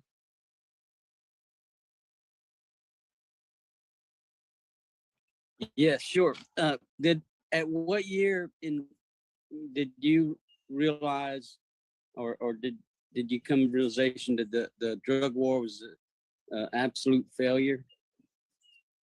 Does that sound right? Yeah. So I would say that it really didn't even happen within like 1 year. It was a process for me, and I think it was a somewhat of a lengthy process for me, is because many of you know that I spent a lot of years in drug investigation, in policing. I mean, man, I not only drank the Kool-Aid, I was making the Kool-Aid. You know, I was the one in the kitchen with the big, you know, glass pitcher with the smiley face on it and packs of Kool-Aid and a, you know, 5-pound bag of sugar, just mixing the Kool-Aid. Because I not only worked undercover, I commanded drug task forces, I commanded a whole region in the state of Maryland, you know, of 9 drug task forces at one time. So I'm not just going out there doing the work. I'm ordering people to do it. I'm giving them direction, and I'm feeding them this propaganda that I was taught about why we had to do this. And I was doing this with a lack of education about the history of drugs and the history of our drug laws in this country. And so I started in my later years as a commander, commanding drug task forces, I started to see a little sparkle or glimpse here and there about some things that just didn't seem right, how we would target certain communities of color. So I began with seeing an imbalance in how we applied the law, you know, in certain communities. Same thing with poor communities. Knowing that we had drugs in some of our affluent communities, we didn't dare touch those communities. We didn't dare go into a affluent community with drug dogs and just randomly scan cars for drugs, because we'd find ourselves, you know, reassigned the next day to some worthless job. But in poor communities, we just had a ball. You know, we thought it was fun. So, but when I got to the end of my career with the Maryland State Police, I started working for the Baltimore Police Department as the head of training. And this was in the year 2000. And it was a good friend of mine, Ed Totley, who was working undercover for the Maryland State Police. He had worked a number of cases for me under my command. And he was working with the FBI October 30th, one night when he was making what was supposed to be a final buy of cocaine from a mid-level drug dealer. And he was assassinated that night by a drug dealer. He was shot point blank range in his head. And that moment kind of made me start paying attention to the violence that surrounded the drug trade. And it was easier for me to do because now I was out of the Maryland State Police and I was in a different role completely, training. And in Baltimore City, around that same time, we had 2 police officers who were killed by local drug dealers in the city. And so I'm starting to see these pictures of violence surrounding the drug trade. And then I think what was really critical, that 2 years after Ed was killed, I was still working in Baltimore City. It moved from police violence being recipients of the violence to citizens being recipients of the violence, be it that an entire family of 7, mother, father, and 5 kids were killed in one night by the neighborhood drug dealer who had set up shop on a corner right outside of their home. And she was doing what we tell every citizen to do: work with us, come work with us, the police, give us the information we need on these people selling these dangerous drugs in your neighborhood. Work with us and we'll come clean them up and, you know, make the arrests and take them away, and you'll be in a better position. She started working with the police, giving us information on this drug dealer and his crew, the mother, Angela. She wasn't afraid that her boys would become addicted to drugs. Her fear was that her boys would be recruited by this crew and then would be in a completely dangerous situation. She knew that their lives would be over, either in jail or dead. So she started working with the police. When this guy found out about it, the head of this crew, he said it was time to send a message that you don't screw with him or his money. And he set their home on fire in the middle of the night while they were asleep, killed the entire family. So it made me I started paying attention to the bodies, right? The shootings, the shootouts, the retaliation, the people getting caught in the crossfire, these kids. And I eventually, even though locally I was doing some searching, I eventually stumbled across Jack Cole and the Law Enforcement Against Prohibition. And I just started meeting other cops who started feeling the same way, and many for different reasons. But that journey, which started my education, my true education regarding drug policies and drugs in this country, led me on to seeing our prison population and what that was about. It led me on to seeing and understanding what was doing more harm to policing than any other set of policies in this country. And I love policing. And I quickly learned that our drug prohibition policies have separated us more from the people we're supposed to be serving than anything else you can think of. I started learning that these drug prohibition policies, if we were to end, would solve more ancillary issues and problems in our society, within our society, and in any other single issue on the globe. Those set of prohibition drug policies would solve so many other issues, not just in this country, but globally. Immigration, right? It would solve the cartels who are doing things other than moving drugs. They're heavily into human trafficking. It would strike such a blow to those organizations and organized crime. It would be unimaginable. It would allow us to end the stigma of drug use in this country. And again, this conversation we're having tonight, regarding being able to use cannabis for PTSD, not just cannabis, but to explore more in the world of psychedelics for PTSD issues, right? It would solve it would solve so many issues. I think it would strike a blow to alcoholism in this country as well, no doubt. But and child abuse and physical and mental child abuse. I mean, the list is long. Poverty issues. It would definitely do wonders for our overburdened prison population in this country. I mean, we could sit here and talk all day about, or all evening, about the things that would happen. So that place of violence, starting my road of education, that started over 20 something years ago, and my education is still continuing today. And I'll end with this. Regarding this journey of education that I've had and continue to have, those that have been introduced like I have to this education, to learning the history, to learning other things,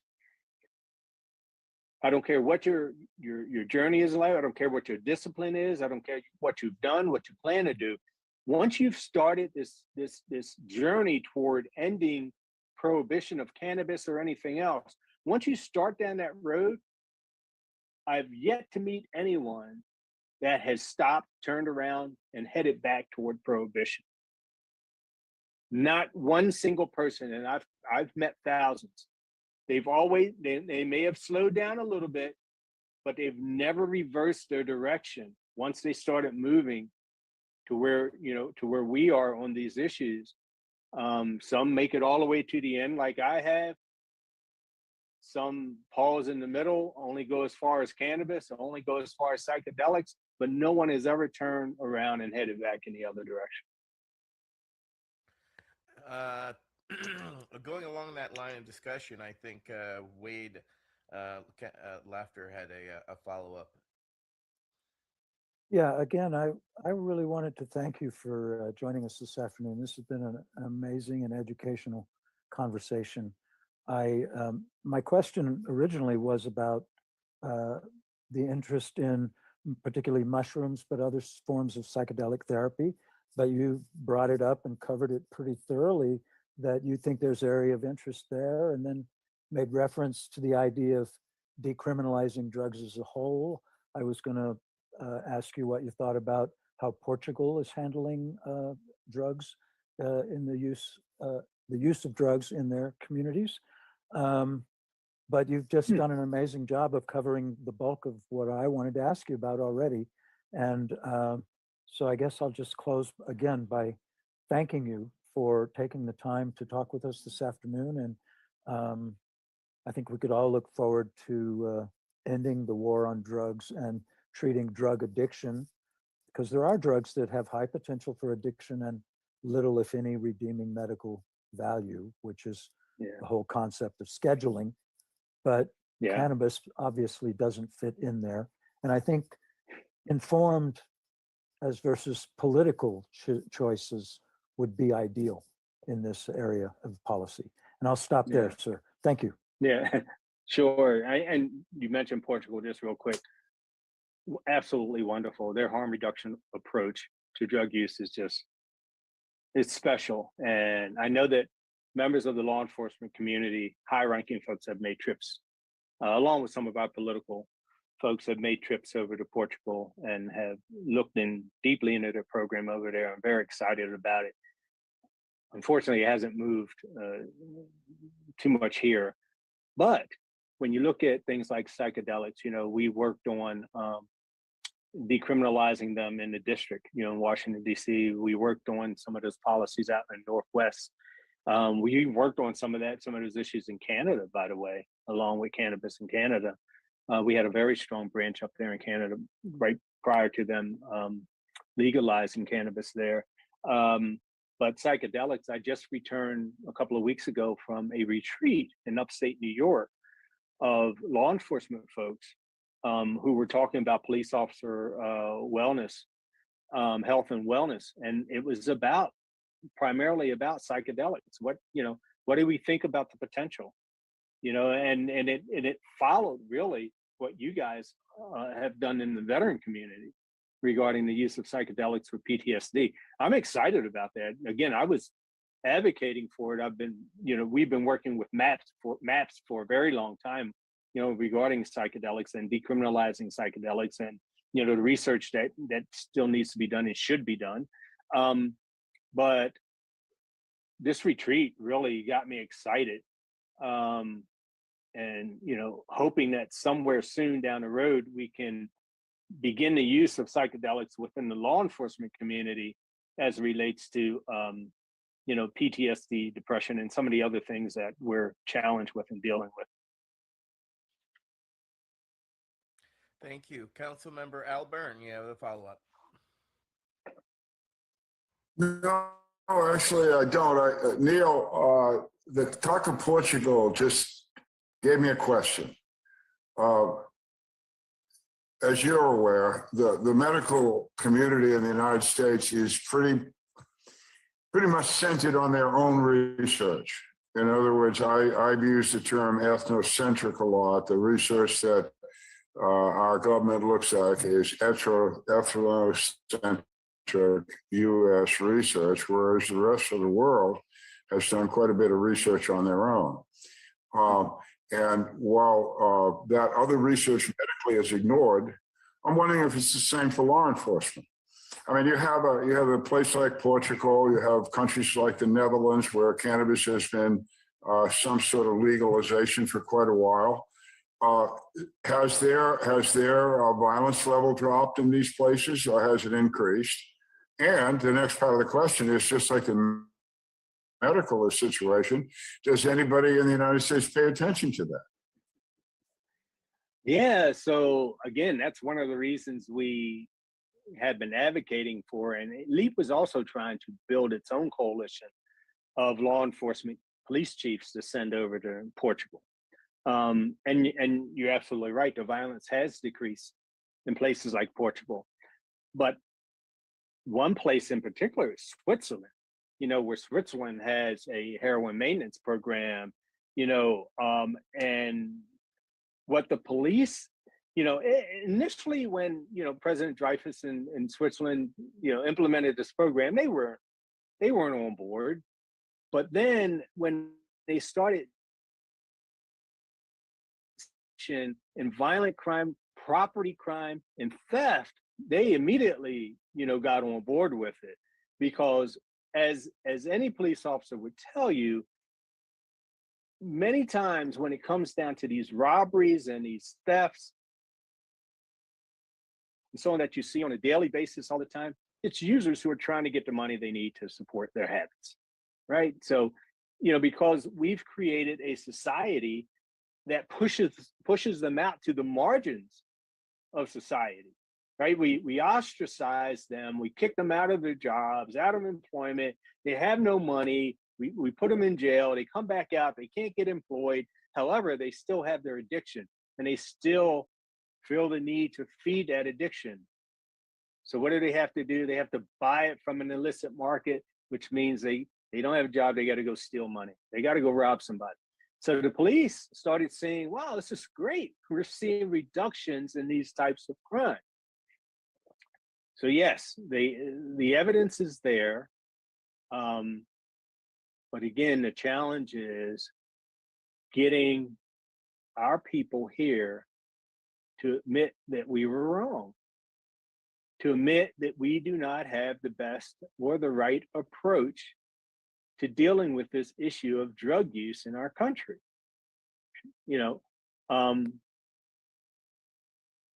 It's very difficult it was difficult for me. It's very difficult for a police officer who spent so much time enforcing these laws, literally your entire career, enforcing these laws, and then to get 10, 20, 30 years into your career and to have someone tell you that, you know what, it wasn't, not only did you not make any progress, truly, you didn't make any, may have looked like progress, but when you gauge progress like this in policing, say you have rapes, or say you have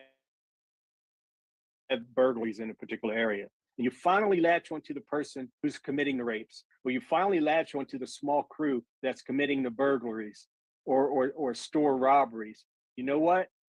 The rapes go down, the robberies go down, the burglaries go down when you make those arrests. That's progress. That's clear, crystal clear evidence of progress. But when you take off a drug crew on a corner, the drug activity on that corner doesn't stop. Not only that, before you know it, you've got shootings now occurring within that 5 square block area. What happened? Well, you've just arrested the regulator of that 5 block area. You just arrested the crew that actually had the violence. Yeah, they were selling dope, but you know what? They had the violence under control. They had it tamped down because they want to make money. Now you've got a void in that marketplace, and now you've got the neighboring crews fighting for those valuable street corners. And so they shoot it out, and then you have retaliation. And you know what? You still got people selling drugs there. That's not progress. That's when you realize you've actually made things worse for your community. And when you tell a police officer that, when you explain that to them, when you really sit down with them and say, look, man, these laws we've been enforcing, we haven't really been doing all this good work for our communities. Let me tell you why. This is what happens. Bam, bam, bam, bam, bam, bam, bam. It's hard to accept. For me, it was hard to accept the fact that I arrested all these people for smoking marijuana.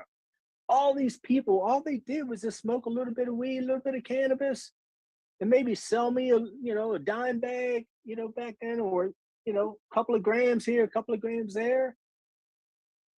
No violence whatsoever. And their freaking lives were ruined. Hundreds of people like this. Hundreds of people like this.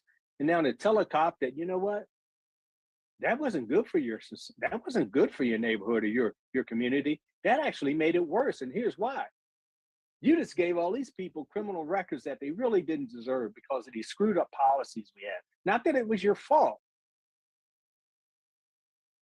but you were taught something that and given a job to do that wasn't for the benefit of your society, for the benefit of your community. And this is why these people are now, for the most part, unemployable. That means they're a financial drain upon your community, your society. You know, these particular people, maybe that person was the head of a household. You know, you can go on and on with the list of people that you arrested and what happened to that family unit. Not just that person, but in many cases, that family unit, that household. You know, yeah, you arrested that person for selling a little bit of weed, but they weren't carrying guns. They weren't shooting people. They were making just enough money by selling weed to put food on the table, or maybe to pay that electric bill or to pay that rent. And now that income's not coming in, and that family is now out on the street, and they're now receiving money from social services. You know, he may have been doing this, but you know what? He had a great relationship with his kids, and he kept his kids in line. Now he's locked up. Where are his kids? So when you go through story after story after that and explain it to the cops, it's hard. It's a bitter pill to swallow to think that you spent, 10, 20, 30 years doing this type of work. And not only was it for nothing, but in many ways, you probably made things worse for your community. Councilmember Tony Landry has a follow-up. Yeah, you had mentioned the psychedelics. I wanted to know if you were familiar with the Concord study in 1961 through 63. They gave psilocybin-assisted therapy to 32 prisoners on the reentry program, and it reduced the recidivism. Upon coming out of prison, they went through a ceremony about a week of psilocybin-assisted psychotherapy, and the majority of them didn't return back to prison. I was wondering what you thought on that, if you'd ever heard of that study by, I think, Dr. Leary. I'm not sure the first name, but the Concord Prison Project study. So I'm not familiar with that, but I'm not surprised at it, because the many people that I've spoken to who have undergone the therapy, for whatever their issue or reason, they speak to not just how their lives have improved, but why, because of now how they see things and what they understand, and how they feel about the meaning of it all. So I haven't heard of it, but I'm not surprised at the results of that you just explained to me. Not at all. Thank you. Councilmember Todd Scatini. How you doing, guys? Thanks, Neil, and please accept my apologies for showing up late. It is homecoming here in No problem. Missouri. So I just want to say thanks for giving your time tonight. I am the son of a Kern County Sheriff's deputy. I grew up in a cop house in California. Both my mom and my stepfather worked for the sheriff's department, and I saw a lot of PTSD within. Now I recognize it as PTSD within their friend circle, and I watched them experience losing at least 5 members of their friend circle to suicide or other significant illnesses that were born from wearing the badge. And I was wondering if, did the police or does law enforcement look at the military and the veteran community as a real ally? Because I think we certainly have a synergy. Now after having spent 27 years in the Army and having seen kind of law enforcement from a kid's point of view, I recognize that a lot of the issues that we suffer from are very similar to what's going on in the law enforcement community. And I was wondering if there's any sort of potential for alliance or coalition that we could create, because I think our voices really resonate together we are a certain class of society. We are the warrior society, and the law enforcement is a certain class of society that's so deeply respected, yet it is us who is judged by the content of our urine. And I feel like if the law enforcement officials would have access to cannabis, perhaps we could get a long way very quickly. Yeah, that's a really good question, because obviously, if you can build a coalition of folks, and continue to grow that coalition, you can really get things done. Just real quick, and that's kind of like what LEAP is about, trying to assemble this coalition of folks, teach them what we've been taught, show them not just teach, but show them the data, give them the history, building a coalition on a number of different topics, obviously drug policy being one of those. We actually modeled the organization after veterans following the Vietnam War, right? And assembling these voices to help change the landscape, the policy landscape. And one of the challenges that we do have in policing is this. First of all, with retired folks from policing, piece of cakewalk. I mean, these guys get it. They don't feel the political pressure. They no longer feel the pressure of, a squad or a division can place upon you, or your patrol squad or whatever can place upon you while you're active. And my point is this, and this is why it tends to be so different for us in policing. So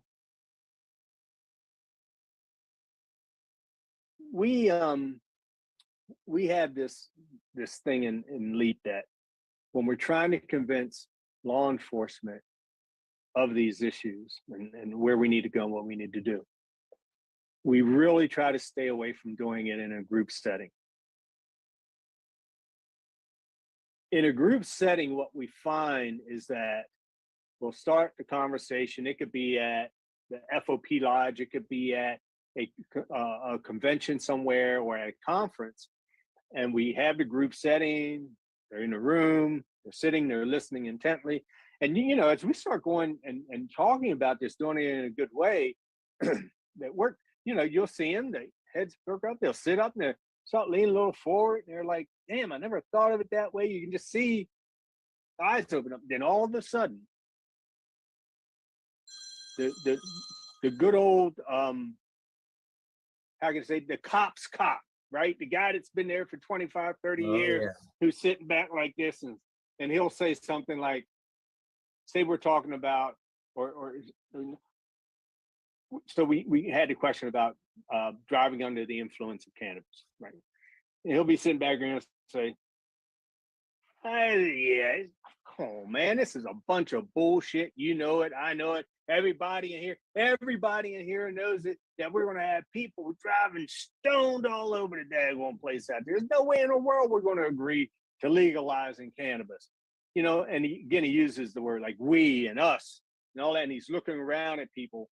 And first of all, nobody in that crowd wants to rebuff, wants to push back against that guy, because that's the guy, right? Nobody wants to push back. So if you don't have a presenter who is savvy enough to be able to, to come back and answer, to confront that guy, and to do it in a way where you're not disrespectful, but by asking the right questions. And so if you're not talented enough or savvy enough to do that, you just lost the room, because of groupthink, because of, just in that policing world, you want to be as part of that group or that crowd as you can be. And you don't want to say or do anything different than the crowd. And when that guy speaks up, that's the crowd speaking for the most part. So we tell our speakers, we tell our members, speak to people one-on-one. and then when they ask the questions, you answer the questions, and you answer the questions a lot of time with asking them a question, but speak to them one-on-one.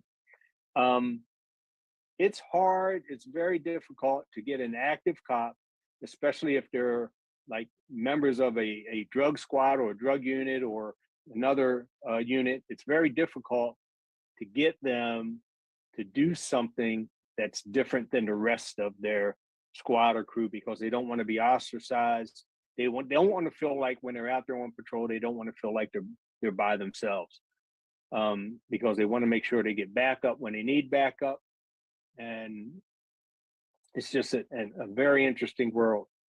But again, I think that we have done enough work over the past 10 to 20 years to create a significant groundswell within policing, especially as these states continue to come on board, online one after another with cannabis. Again, it's really this can drop it any day now. It could literally drop any day now. The floodgates open up, and then the feds move on.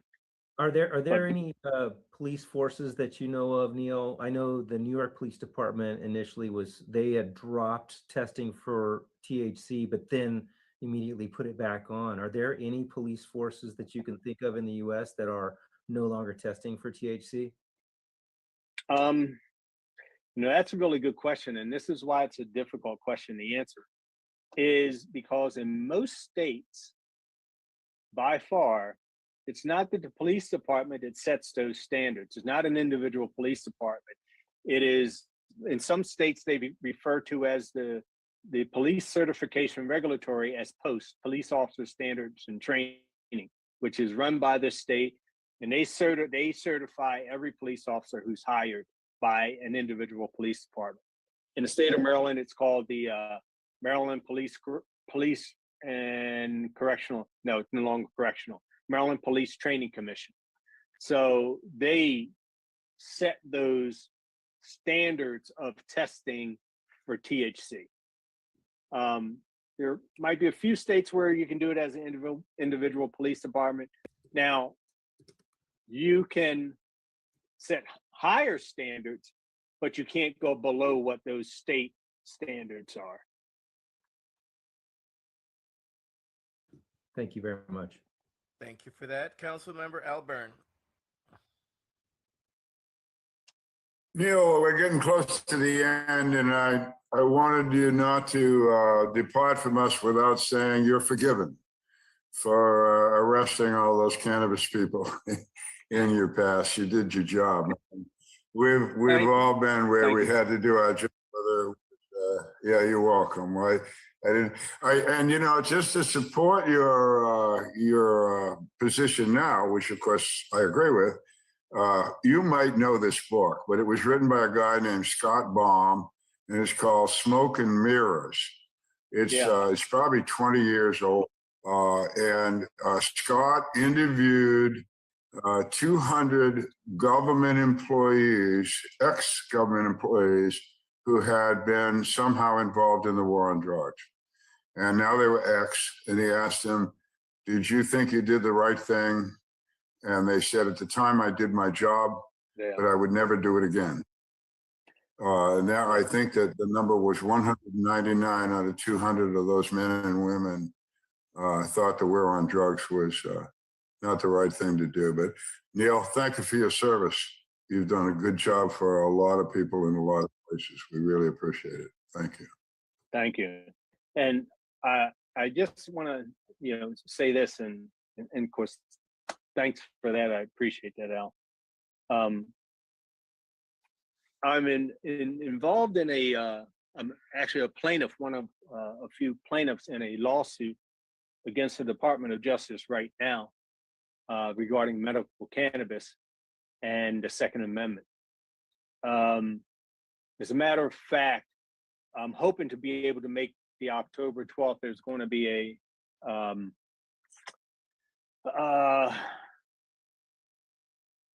so there's a motion to dismiss by the Department of Justice. And there should be a hearing in Tallahassee on October 12th, and I think I'm going to be able to make that. And so, as the plaintiff, my position is so I've had a number of back surgeries, dealing with some pain issues, trouble sleeping at night. Um, and I know I still have some uh, maybe some mild depression issues from policing and some of the stuff, but mainly for me, I got this pain issue. I have taken opiate pain medication in the past to deal with it. I just had knee surgery, so that's another thing that's working on me, but mainly my back and my neck. So I got here in Florida 2 years ago, and within the past year, I applied for my medical cannabis card here in the state of Florida. Also, since moving to the state of Florida from Maryland, I've been able to, I like to shoot, and I've been able to buy a number of guns, and I've bought a number of guns. But I realized that if I'm using medical cannabis, I can't buy guns. I can't possess guns. I have a national concealed carry permit as a retired law enforcement official. And now I haven't used medical cannabis yet because when I got my card, I realized that, oh, wait a minute.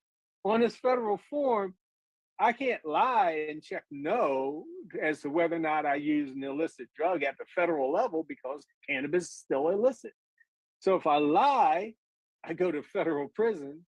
If I check yes, I don't get my gun. Now, there's my Second Amendment. So as a plaintiff in this suit against the Department of Justice, my position is I'm being pressured. I have to make a decision between whether or not I want to suffer pain-wise and use these powerful opiate-based pain medications that we know be extremely addictive. Why are you, the federal government, making me choose between my Second Amendment right, especially as a retired law enforcement official? You're making me choose between that and a pain-free life, absent opiate pain medication. You know, why are you making me choose these? And so therefore, you know, they need to settle this. They need to remove cannabis, at least from that form, medical cannabis. They need to, in my opinion, they just need to move it from the scheduling system so that people like me can abide by my state law, get my medical cannabis card, deal with my issues for whatever they are for obtaining that card, and still have and exercise my Second Amendment rights as relates to buying, purchasing, and carrying firearms. Absolutely, and that's one that is one that is an issue that we are aiming up and gaining steam toward because various, you know, we've got 40, almost 40 states now that have medical cannabis. And just due to that basic fact alone, we should have equal enforcement in a sense of access to our Second Amendment across those.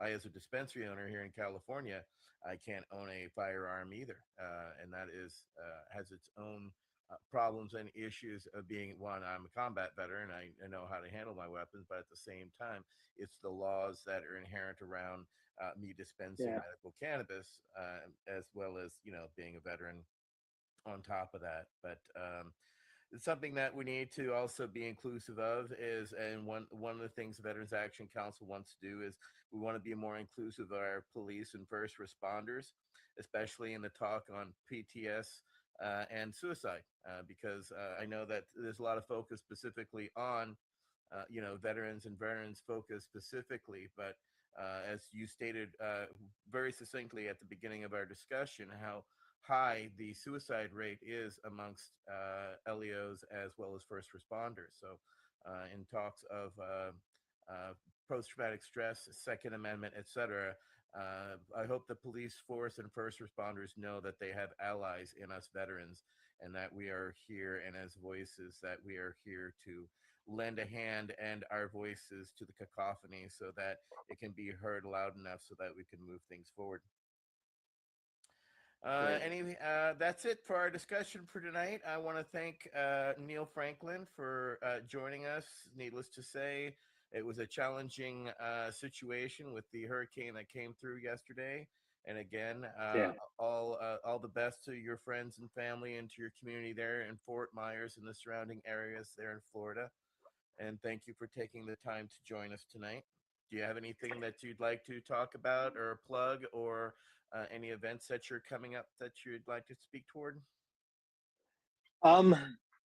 No, actually, I don't. My at least my immediate calendar, except for this event here, has been quite clean because of this hurricane that just came through. As a matter of fact, earlier today, I was supposed to be addressing members of Congress at the Congressional Black Congress up in DC, but the airport here is still closed in Southwest Florida, so that did not happen. And I don't know what's on the horizon, but I would like to just mention one thing, something else that I am working on, and that is in this area of prohibition that continues to get us, this country, in trouble. We're traveling down a same, I'm going to say, dangerous path with another drug that is nicotine. Now, understand, I think we all understand that smoking cigarettes is extremely hazardous to one's health. But I'm, a couple of things real quick. Number one, I'm a 64-year-old man. You know what? If I want to smoke a cigarette, I can smoke a cigarette. I don't smoke, never have smoked. I just wouldn't do it. But right now, the FDA is appearing to be moving forward with banning menthol cigarettes. Now, on its face, you might think, okay, so what's the problem with that? They want to ban the sale and manufacturing of menthol cigarettes here in the United States. But what they fail to understand and realize, we all agree with the health issues, but what they fail to realize from a policing perspective is that within the Black community, 80% of Black smokers, more than 80%, prefer and use menthol cigarettes. Now, if they can no longer buy menthol cigarettes tomorrow from their neighborhood store or gas station, do you really think that that's going to end the use and purchasing of menthol cigarettes within anybody's city or community? The answer is hell no, because they will become just as valuable as other drugs being smuggled across the border. They will be coming from China. Menthol cigarettes will be coming from who knows where. Menthol infusion kits will be sold over the internet and elsewhere. Basically, we would be generating a $30 billion underground illicit market for menthol cigarettes. So you know what? I'll stop selling heroin on a corner and I'll start selling menthol cigarettes on a corner, because you know what? The laws, the penalties are not as severe. However, the competition is just as severe. So guns, tools of the trade, as gangs and crews compete for corners of selling menthol cigarettes. Basically, we haven't learned our lesson from alcohol prohibition or drug prohibition. And here we have the FDA attempting to move forward with something like this. And unfortunately, there are groups out there that don't want to stop at menthol cigarettes. They want to take it clear across the board for all tobacco products. And that would be just another huge disaster for this country. And we would have more violent crime on our streets. And we'd have deadly cigarettes now flowing through our neighborhoods. And with this, when you have any type of illicit market like that, the first people that you hire, that these crews hire, are kids. You know what? So if your goal is to keep cigarettes out of the hands of our future generation, you're just going to open the doors, because they're going to sell to other kids. They're going to take them to school and sell them. and they're going to be the ones carrying the guns, and it's a nightmare. So we're working on that. Hopefully we'll have some success. That was one of the things I wanted to speak to members of Congress about today. But just keep that in your mind when you see this information coming out regarding the FDA. Whatever you can do to push back at it, just tell them, hey, let's not try to solve yet another health issue with cops, courtrooms, and prisons. We don't need it. And violence. We don't need it. Absolutely. Couldn't have said it better. What an honor it was to have you tonight. Cannot thank you enough for your hard work and dedication over the years and your continued work with Law Enforcement Action Partnership. We wish you nothing but the best. I would like to, I'm wearing my Bud for Blood shirt that I got today, my hemp shirt. We did a Bud for Blood campaign with Kristen Yoder. Nice. Where we got cannabis users to go out and donate blood. So I want to thank you Nice. again for that successful campaign. She's actually turning that into an organization. It's been so successful because, cannabis users don't give blood as well as they should. And she's shaming them into giving their blood, and it's working. So keep at it, sister. And again, I want to thank Neil Franklin, our council members, Michael Green, Tony Landry, Gage Amsler, Michael Crowitz, Al Byrne, Nate Landau, Todd Scatini, and Wade Laughter. I myself and Etienne Fontan. I'd like to thank you all for joining us for our our VAC roundtable tonight. It is to enforce or not to enforce with our special guest, Neil Franklin. So thank you, everybody, for tuning in, and we'll be back in 2 weeks. Y'all have a Thank you, guys. rest of Pleasure your- seeing you all. Thank you, Neil. The Veterans Action Council is a Pace Radio Network content provider.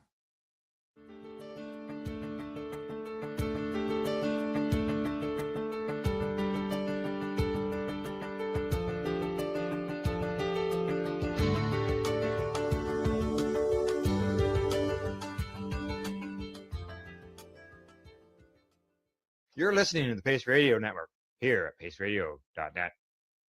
The opinions of the individuals during this broadcast are their own and may not be the opinions of their group or other organizations they may be involved with.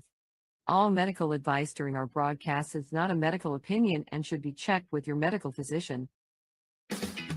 Enjoy the buzz of legalization with Campbellford Lifestyle Shop. From lights to plant nutrients, books, consumption accessories, and more, we've got all your basics to grow or consume cannabis. Visit our info center or take a look at our piercing services and body jewelry, now available in-store through Campbellford Lifestyle Shop, 17 Bridge Street West, Campbellford. Limestone City Hydroponics is Kingston, Ontario's hydroponics shop. Take your growing to the next level and create the optimal environment with a tent kit or maximize your yield with an ebb and flow flood table kit. Either way, Limestone City Hydroponics has more sizes and options to fit your needs. Are you looking for the power of the sun that adapts to your budget? Then look no further, as they have professional grow lighting. They have indoor grow systems that are easy and cost effective with many options to fit your living space and lifestyle. Cultivate your growing potential. We have everything you need to succeed. And if you can't make it to the store, they offer local delivery to the greater Kingston area.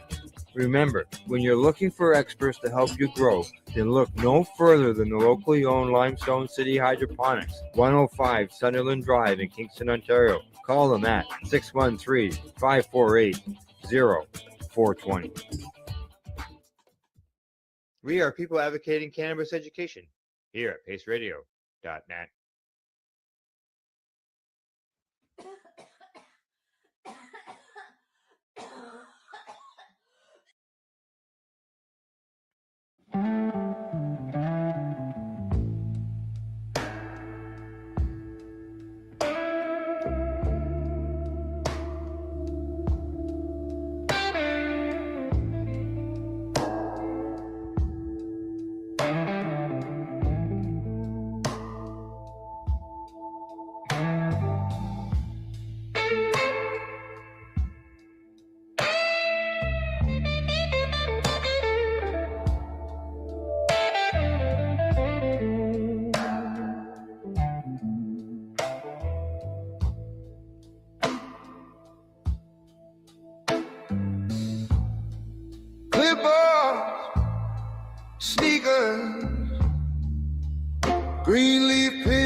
Standing at the crosswalk, counting out the hurt. Name tags, diagnosis, story written on our skin. They called it a crime. We call it medicine. We walk for our medicine. Feet on the ground like a heartbeat rhythm. Patience teaching patience again. Pass that truth like a torch in the wind. We walk for our medicine. Risk on our backs, but we still step in. If care is a crime, then here we are again. Kitchen table, late nights, printed study, highlighted lines. Grandma's hands shaking, but she still reads every sign. Ask me why I'm here on cardboard in her grip. They threatened her freedom, she tightened her fist.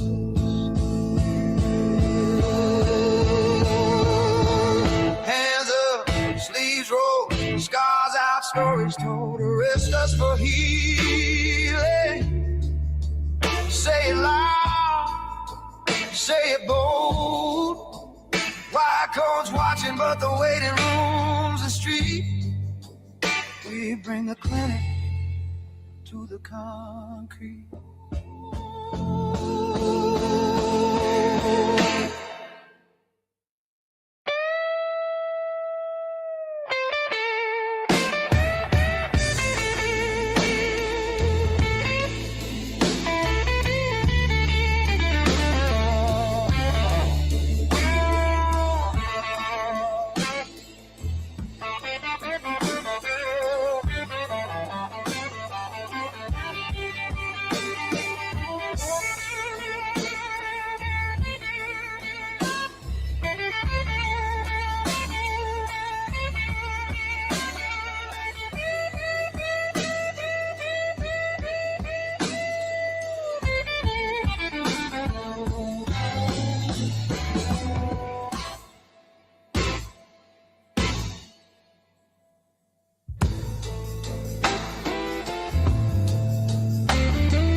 You're listening to the Pace Radio Network here at paceradio.net.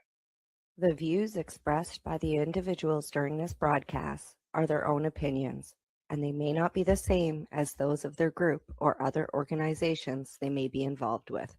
All medical advice during our broadcast is not a medical opinion and should be checked with your medical physician.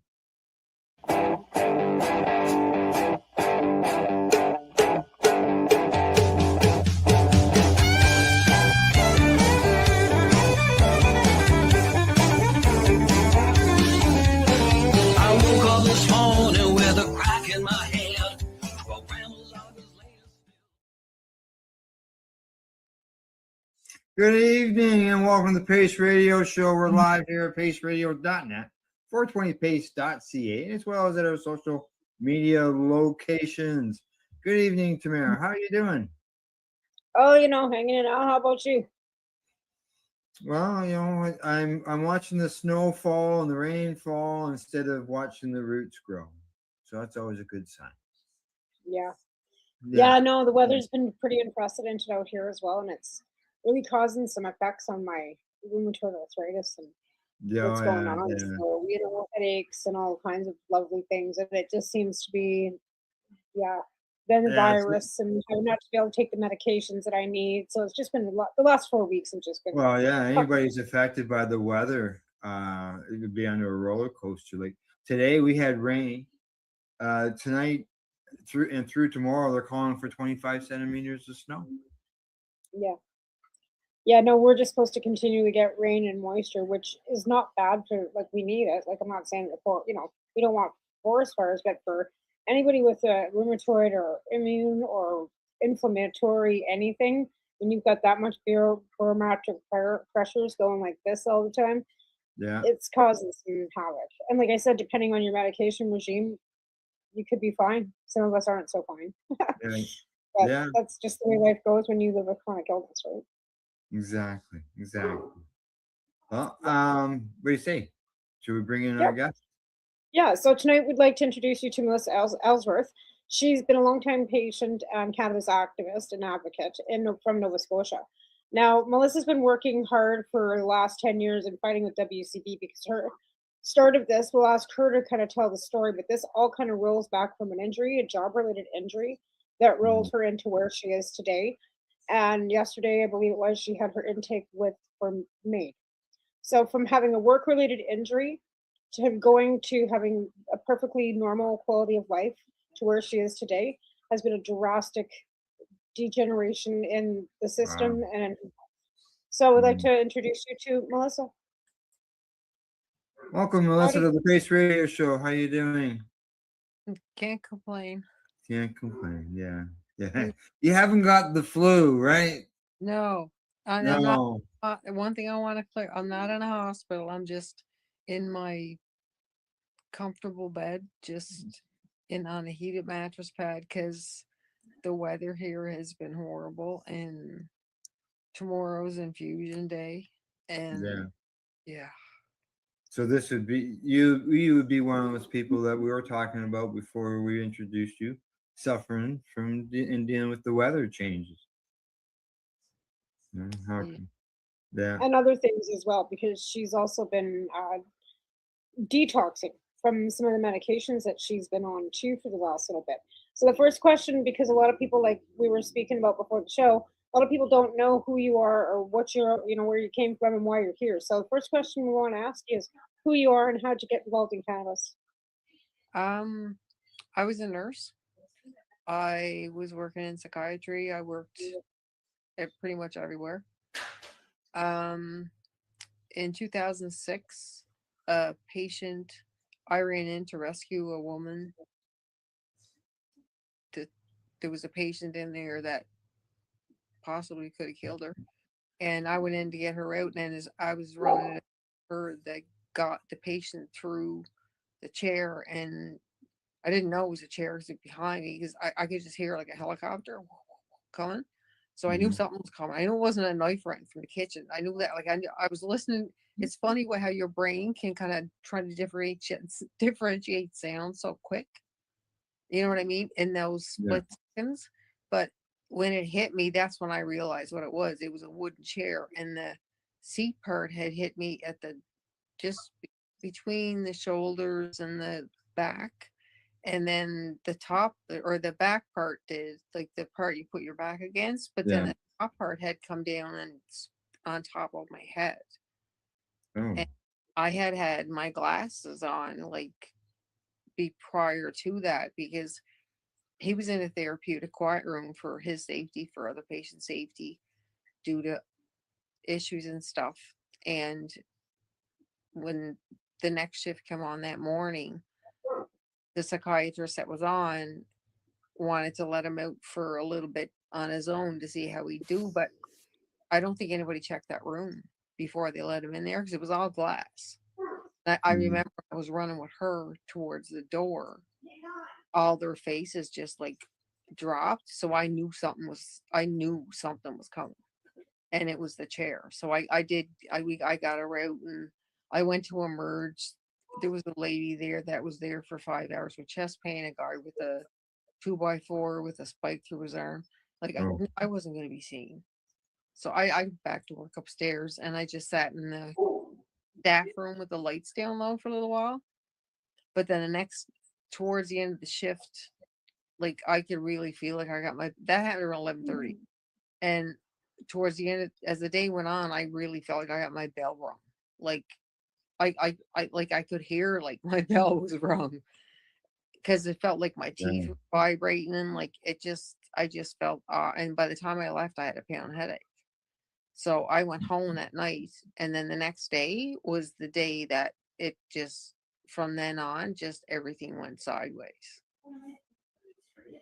Absolutely. Oh. So you had to deal with WCB, of course, first of all, right? Well, it happened at work. Right. So work-related injury, right? But we have to go through now. Right.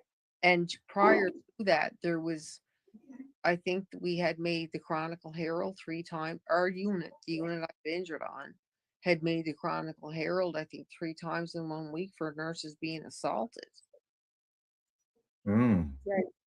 Now, would they have normally gone, like you mentioned, they didn't check the room. Would they have normally have gone in and made sure that there was nothing in the room that could be used as basically, a weapon? I wasn't hired on full time. I was casual. So I worked between 7 lane, 6 lane. I worked at the Burnside Jail in the healthcare center, a healthcare unit. So you know what I Okay. mean? Like I was getting full-time hours, but they didn't have to pay his benefits, which is what, Right. Yeah. Yeah. I know how that works. yeah. So that's that. Sorry, that's basically what I was doing. And Mhm. from a safety perspective, that, yeah, they should have checked that first before they let him in there. Because But then you weren't being covered by any like extended benefits, which meant that there was no long-term or short-term disability that you were eligible for, right? No, Because of the yeah, way that you yeah. had to work in casual, so there was no long-term extended benefits for you. And see, at work we had this number one time, and I don't know if I can say what it is on here, but I still remember what it is to this day. It was called the safe line. So if something happened on the unit or at work, you Mhm. called it, you left a message. And then the person that, I guess, dealt with the messages dealt with workers' compensation or whoever they dealt with, their boss, I don't know. But we reported because I had broken fingers. There was one day I got kicked in the chest, and another LPN got kicked in the chest too, back to back, like within 20 Now, was seconds. it all happening at one location? Yes. Yes. Because you mentioned that, And you that's went the to thing, different places. when you're working in healthcare, and it's still like this to this day, there are no repercussions for healthcare workers to do anything about a patient. They can be victims and can't do anything or say anything. Mm. It's within their NDA, and that they, even whether you're working casual or you're not, if you're working in healthcare, you sign an NDA with the facility that you're working at, and that basically says that if you're injured, you have to do there's other ways of going about it, but you keep law enforcement and any other disciplinary out of it. Well, the thing with workers' compensation is that it's law. So if you have more than so many employees, you have to be paying into workers' compensation and blah, blah, blah, whatever. So Yeah. if there's an injury at work, it has to go through workers' compensation. And once you sign the injury form, you're signing away your rights Yeah. to everything. Right. Everything. For not only I don't, employer too. I don't know if you can see the message on the screen there, but Leslie says that she's here watching the show. Hi, Les. Yeah. Yeah. Now so as far as dealing with, so you ended up having to leave work, and you could, as far as your fight with the workers' compensation end of things, is this something obviously that's ongoing, or they just come right out and just denied you and said you're on your own? Well, this happened in 2006, right? Yeah, So yeah. it was a while ago. So the case manager I had for comp at the time, even though I was still working, at that point too, I didn't really feel safe at work because Mhm. this was happening frequently. And we had an orderly who who was assaulted very badly in the elevator at 2 a.m. in the morning. by someone that I knew frequently from the Burnside Healthcare Center. Arlene, There was a just lot so you of know, Arlene and Bob are here as well. hi guys. I told you. So Yeah, the thing is too, like you were working towards getting your cannabis medicine taken care of too by WCB, like covering the medicine itself, and that's kind of where things kind of got sideways too when you started talking to them about wanting access to cannabis medicine. Is when you started kind of having problems with them. Yeah, because like I was doing my I was a nurse. So once I didn't feel safe, then I went in corrections, right? Then I got injured again. Cause I mean, it's not like I worked at Tim Hortons and I burnt myself on the coffee maker. And I'm not making light of anything like that. You know what I mean? But the professions that I had, I might as well have been one of those people that fling around on the really, because both professions, I was going into their houses, so to speak, right? So we always had to be more alert than most. Yeah, yeah. It wasn't your regular environment, and until people Right. work, they don't know. They just don't understand. No, because you're And working with mentally, mental health issues. You're working in law enforcement with people that are incarcerated and mental health issues. there's And substance it's not the same. Oh, Exactly. things, so many things. Right? Oh And yeah. nobody's in there, and anybody who's detoxing or having mental health issues, we don't give the people that work with them enough credit No, because it's a dangerous job. Like it's dangerous because and again, there's no repercussion. the unit I worked on corrections, my last injury, there was 8 women. I think there was 4 women on each side or 5 women on each side. We were the furthest responding point from the institution, and I was the only officer in the building. There was me and a behavioral counselor. That was it. And the behavioral counselor wasn't security trained, so I was it. I Yeah, taught PT, I did programming, I did case management and security. Do you know offhand if any of these concerns that you've had have changed anything? Has anything been changed? In two, once I ran the gamut of medications. Some Mhm. worked, some didn't. Some were gabapentin made my legs blow up like crazy. I had to cut my Right. bracelet off one day. No, but did anything in the institutions change with all these complaints and everything that you've been through? Are No, Yeah, these that's institutions what I, has yeah. any of these Oh, has anything changed in those institutions? Or are these institutions still running in the same capacity that they were running? well, a couple of years ago they had roundtable sessions, right? Because they wanted to hear our concerns, because they wanted to make change, because I was doing what I'm doing now, and Exactly. I was contacting the premier, I was contacting MLAs. I'm saying this is not right, and they had roundtable sessions, and I had my 10 minute or 4 minute, 5 minute speak at the roundtable session, and I stood there literally in a tank top and a pair of leggings, and that was in 2023. And I told them I had their own paperwork in their hand. They couldn't even understand how I got it. But all these sessions they had around the province, even in the evening sessions, they wanted to know what our concerns were. And the 3 main concerns out of almost every meeting they had was lack of empathy from workers' comp, harassment by workers' comp, and treatment by case managers. That was not one thing that was even brought up. And What any about the fact that they're not doing any extra security or hiring extra staff at these places, which puts the staff in danger right from the get-go? Like, I mean, if you're working by yourself in an institute like that, and you got all these hats that you're wearing, and you're in this institution by yourself, you said you were the only person on the unit at the time.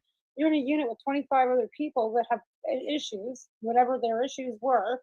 10, I think there was 10, but Still, it's 10 to 1. You're 10 to 1. Yeah, You're yeah, 10 to yeah, 1. yeah. because behavioral counselors is basically told to, if shit goes sideways, to just go in the office and lock the doors and Well, call. yeah, that's all But fine and dandy unless what somebody if you gets in don't that get office to the behind you. office? Or What what if if somebody gets in that office behind you?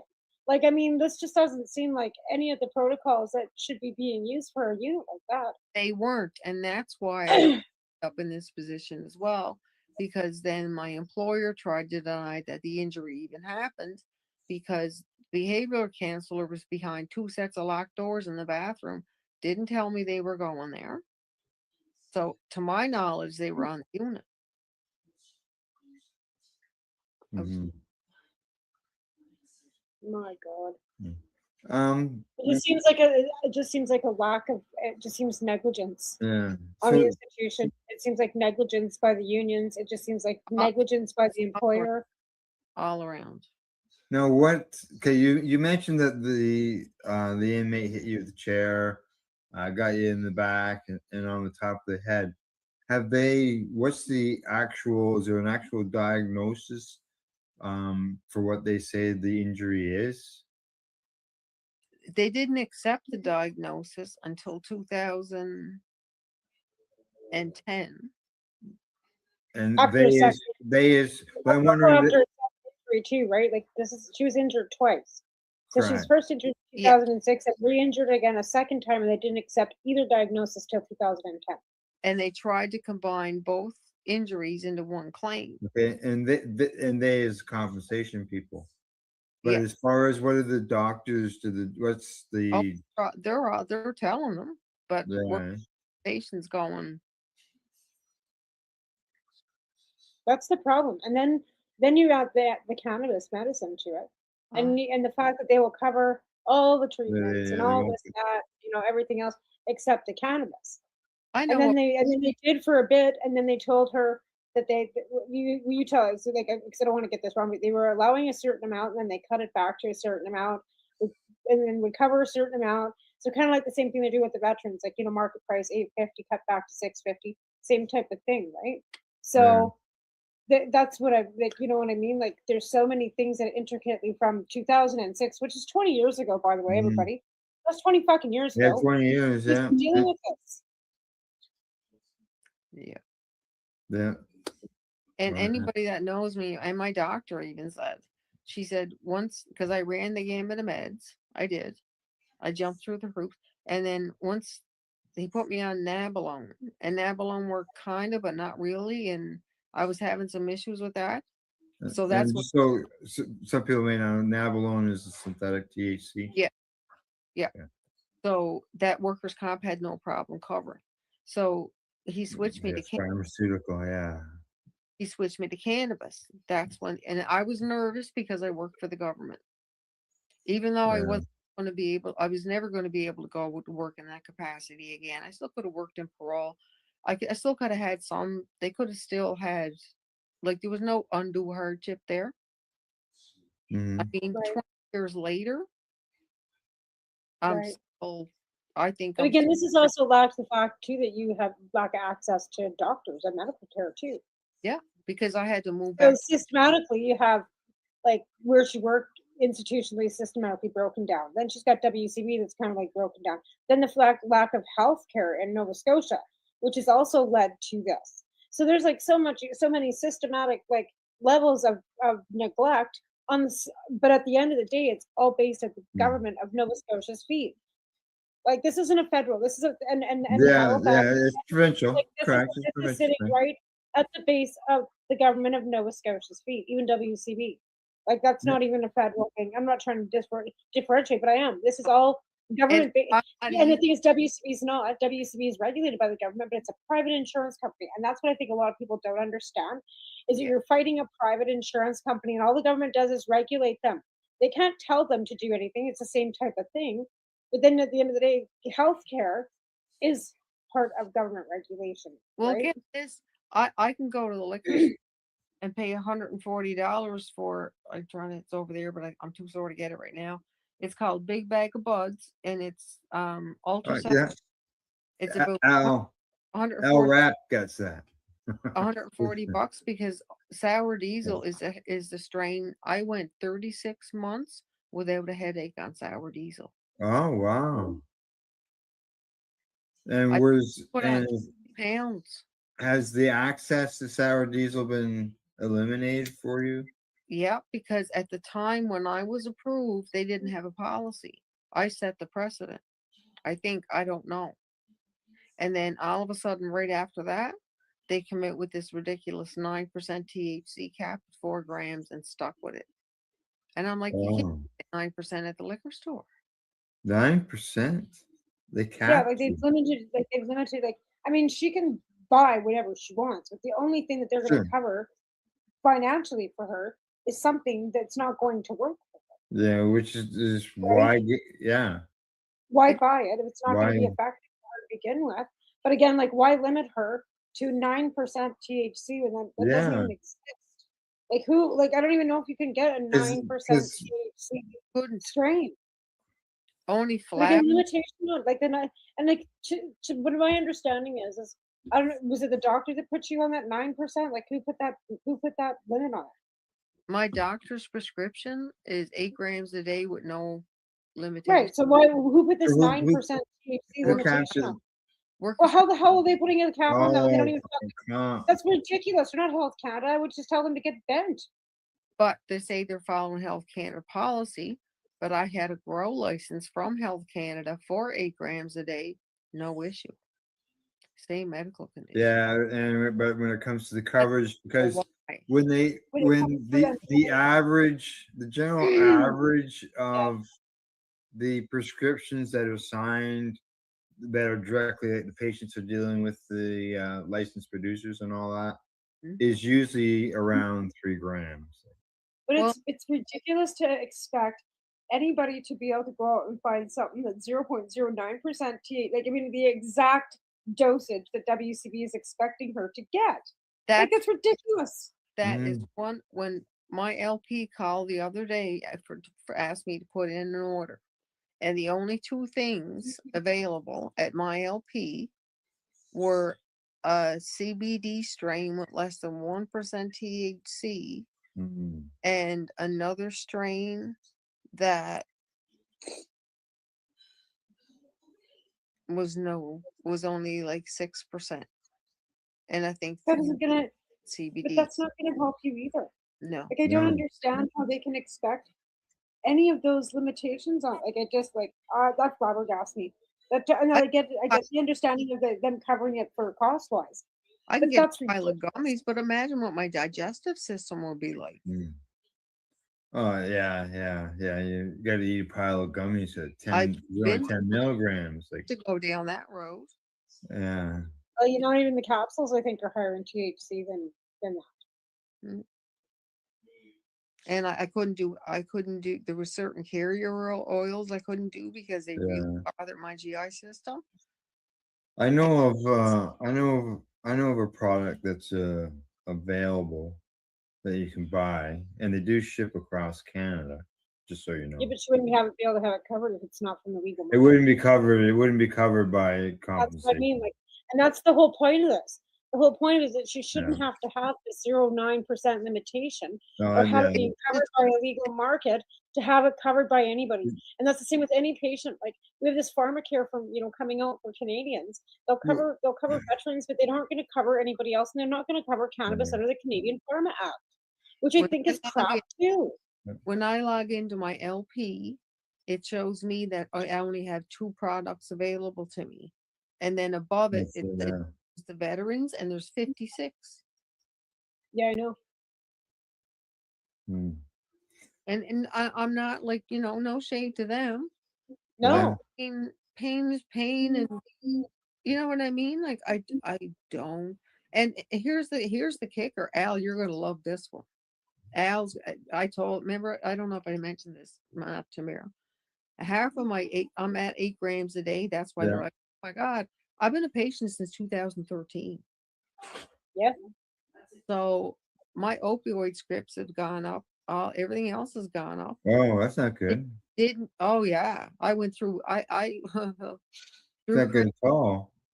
through Christmas. I went to pick up because we finally got them back on the NABL. They were still refusing to cover my They're still refusing to cover my cannabis.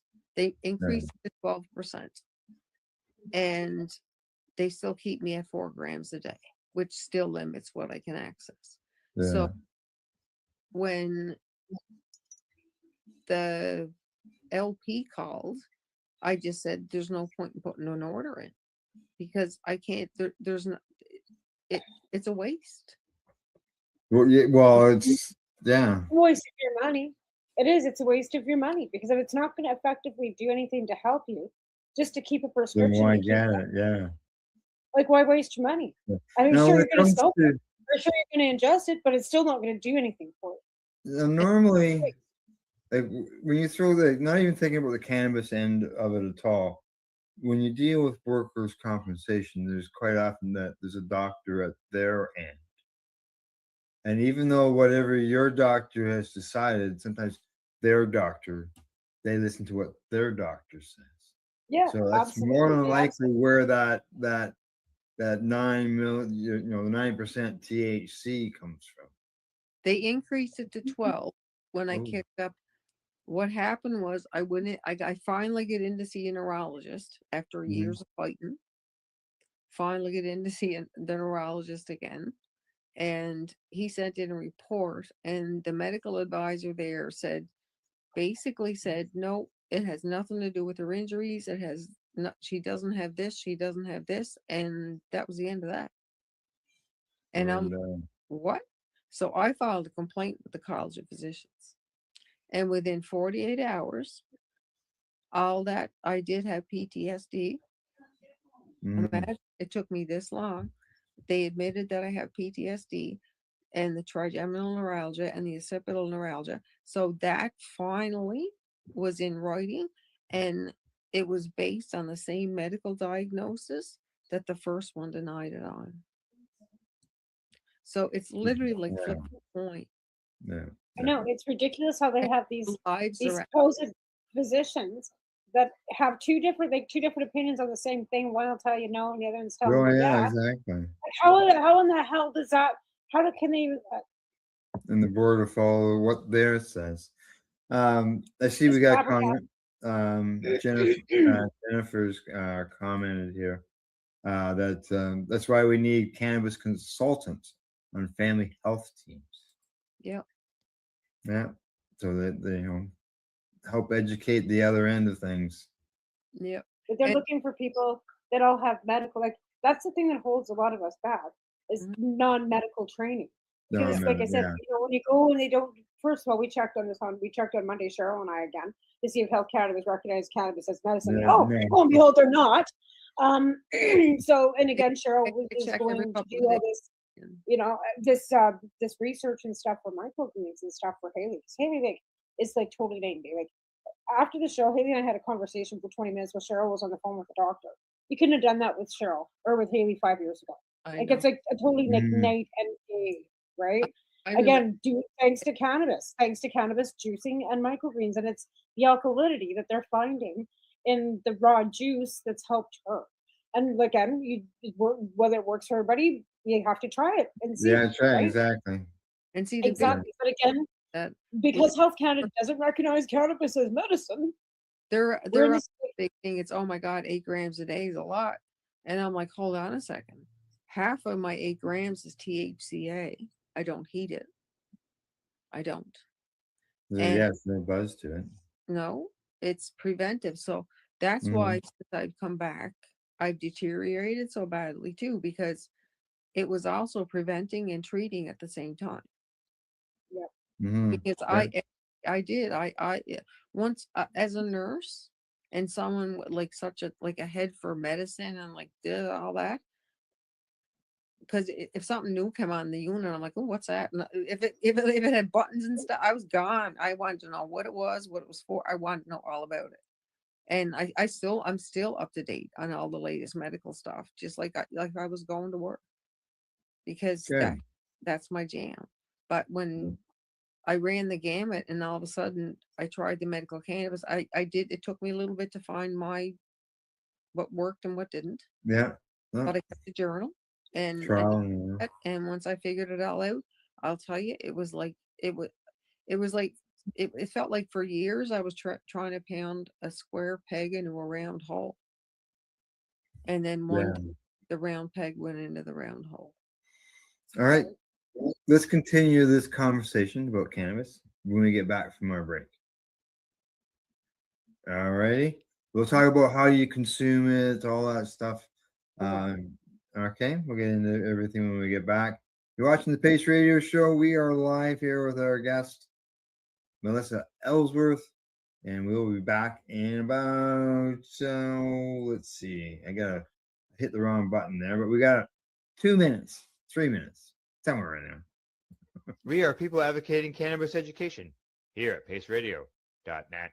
Limestone City Hydroponics is Kingston, Ontario's hydroponics shop.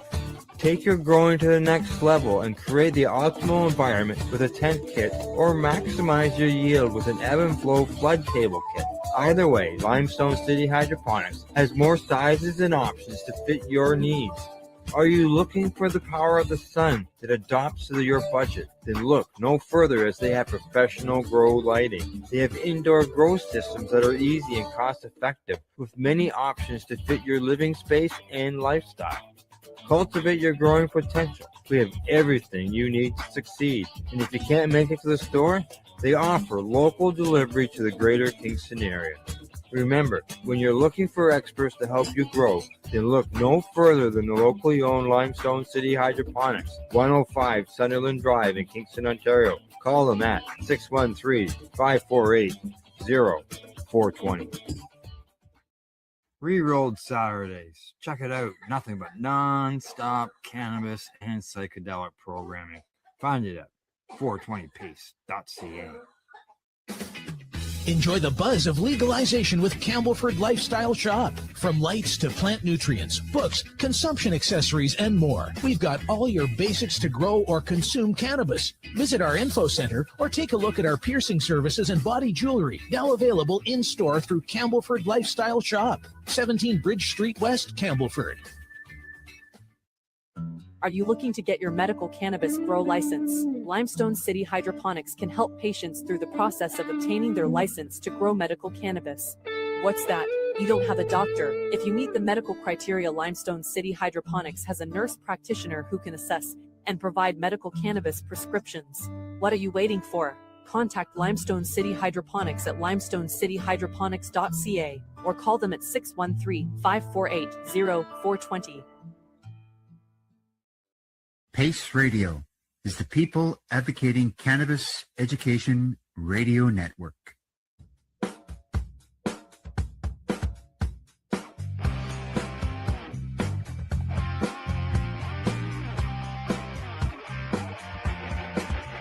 I'm having an awesome day, and I'm gonna make sure it stays that way. I'm having an awesome day, and I'm gonna make sure it stays that way. You're listening to the Pace Radio Network here at paceradio.net. And welcome back to the Pace Radio Show. We're live with our guest, Melissa Ellsworth. Melissa, just just before, as we went to a break, we got a message from your friend Leslie. See if it fits on the screen there. She says that you should not have to pay for out-of-pocket for any medication. Workers' Compensation Board would rather her take medications that she could get addicted to, instead of paying for the prescription of cannabis that actually helps her. She's not even a third of the person she was. Cannabis is legal, and by the government that is allowing WCB to deny her proper health care. Well, it's not just WCB.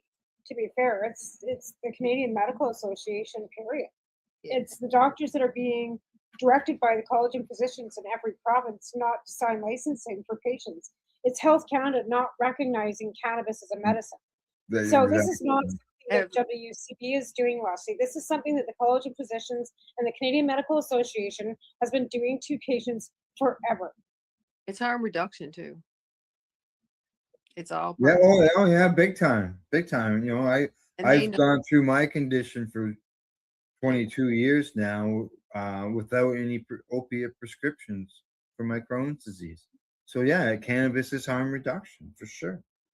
And But again, too, like they don't want people with disabilities to live with any quality of life or in dignity in any way, shape, or form. Never mind financial stability.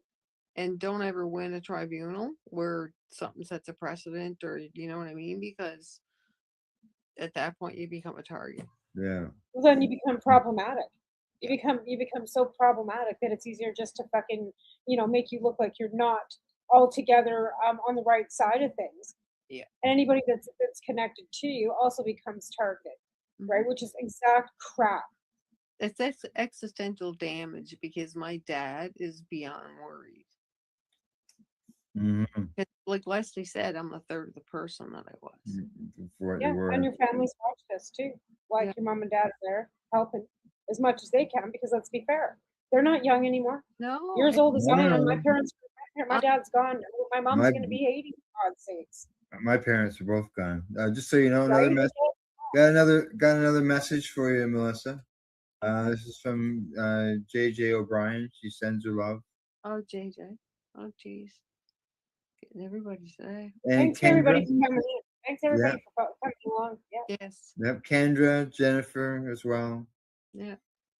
So the now when it comes to your cannabis and your cannabis use, some people just prefer just to smoke joints. No. But some people, prefer to make tinctures, salves, edibles. I just meant for me. Pardon me? I just meant for me. But for me, like I had a machine and the machine had a no heat option. And I used the no heat option and I would make oil and that would end up THCA because it wouldn't be heated. No heated. Yeah. So I have that. And anybody that knows the benefits of THCA. So then I'd have I'd have different strains that I Why knew. don't you explain to people what the benefits of THCA are? Because some people don't know what the benefits of THCA are. That's why we're here to educate. So explain what the benefits of THCA are. We need an hour on that. No, Yeah, that's all right. We got time.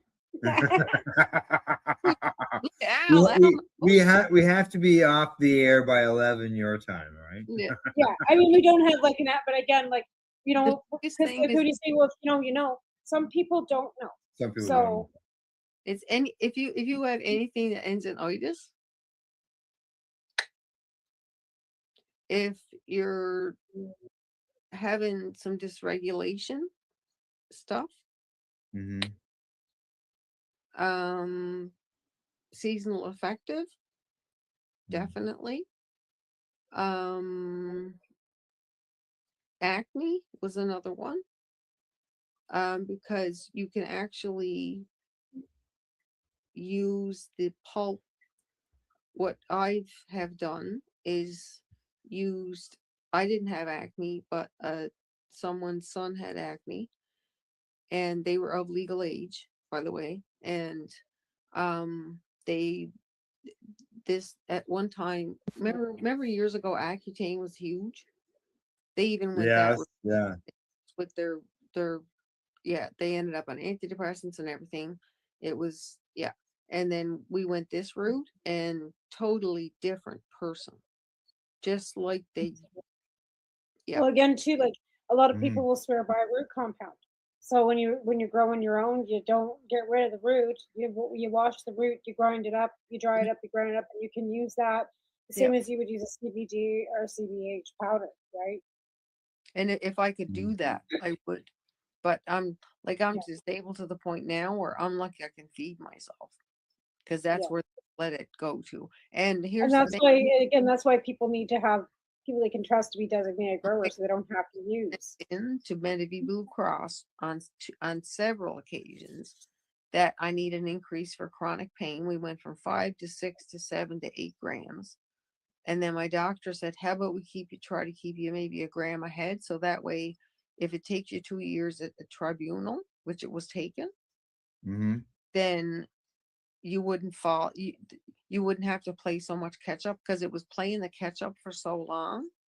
Because I had to wait, there was times I had to wait 3-4 months just to get my script straightened out. No. It's They're ridiculous. still playing that game. They're still playing that game. They've been Yeah. playing that game for fucking years. I 10 was, weeks. I was almost 10 6 weeks. months last time. Yeah. So it was, and when you're relying on it for, like, I have no appetite, none. And a lot of it's due to stress. And where's the stress coming from?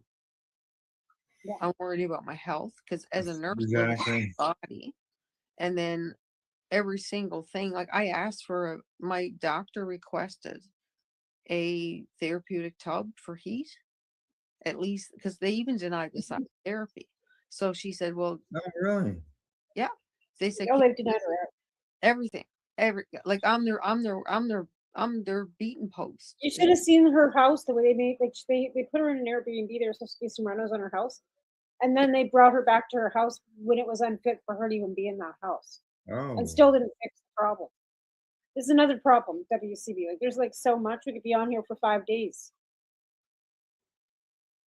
And Mm. MLAs, Tim Houston knows who I am. Barb Adams, who was the justice minister, she knows who I am.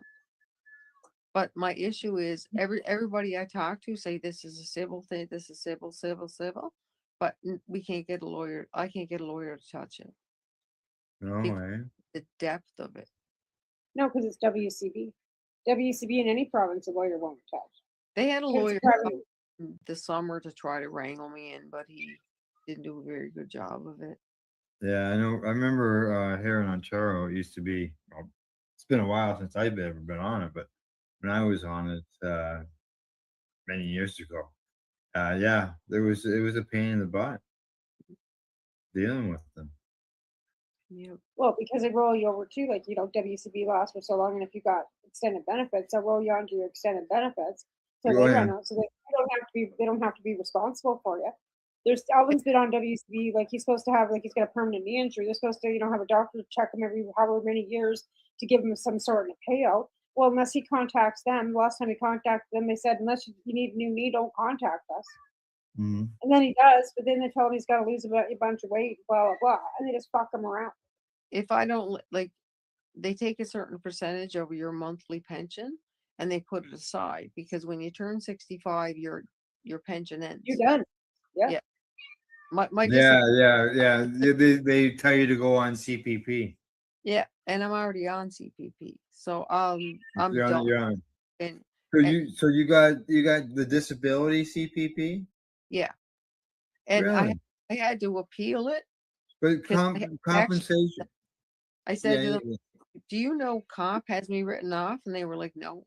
And I said, "The right hand needs to talk to the left hand." Why are you on like, why are you on CPP? You should just be on disability. WCB Well, disability. I'm on both. I'm on both. Oh. But I was already on WCB disability, and then I applied. They kept telling me to apply for CPP. Right. yeah. Oh, yeah. Oh, yeah. Yeah, because then they could claw back what they're having to pay you. Right. Yeah. So do they claw back what you get from CPP off your WCB? Yeah. Yeah, they claw back. And they take a certain percentage of my monthly pension and they put it into one of their sketchy funds.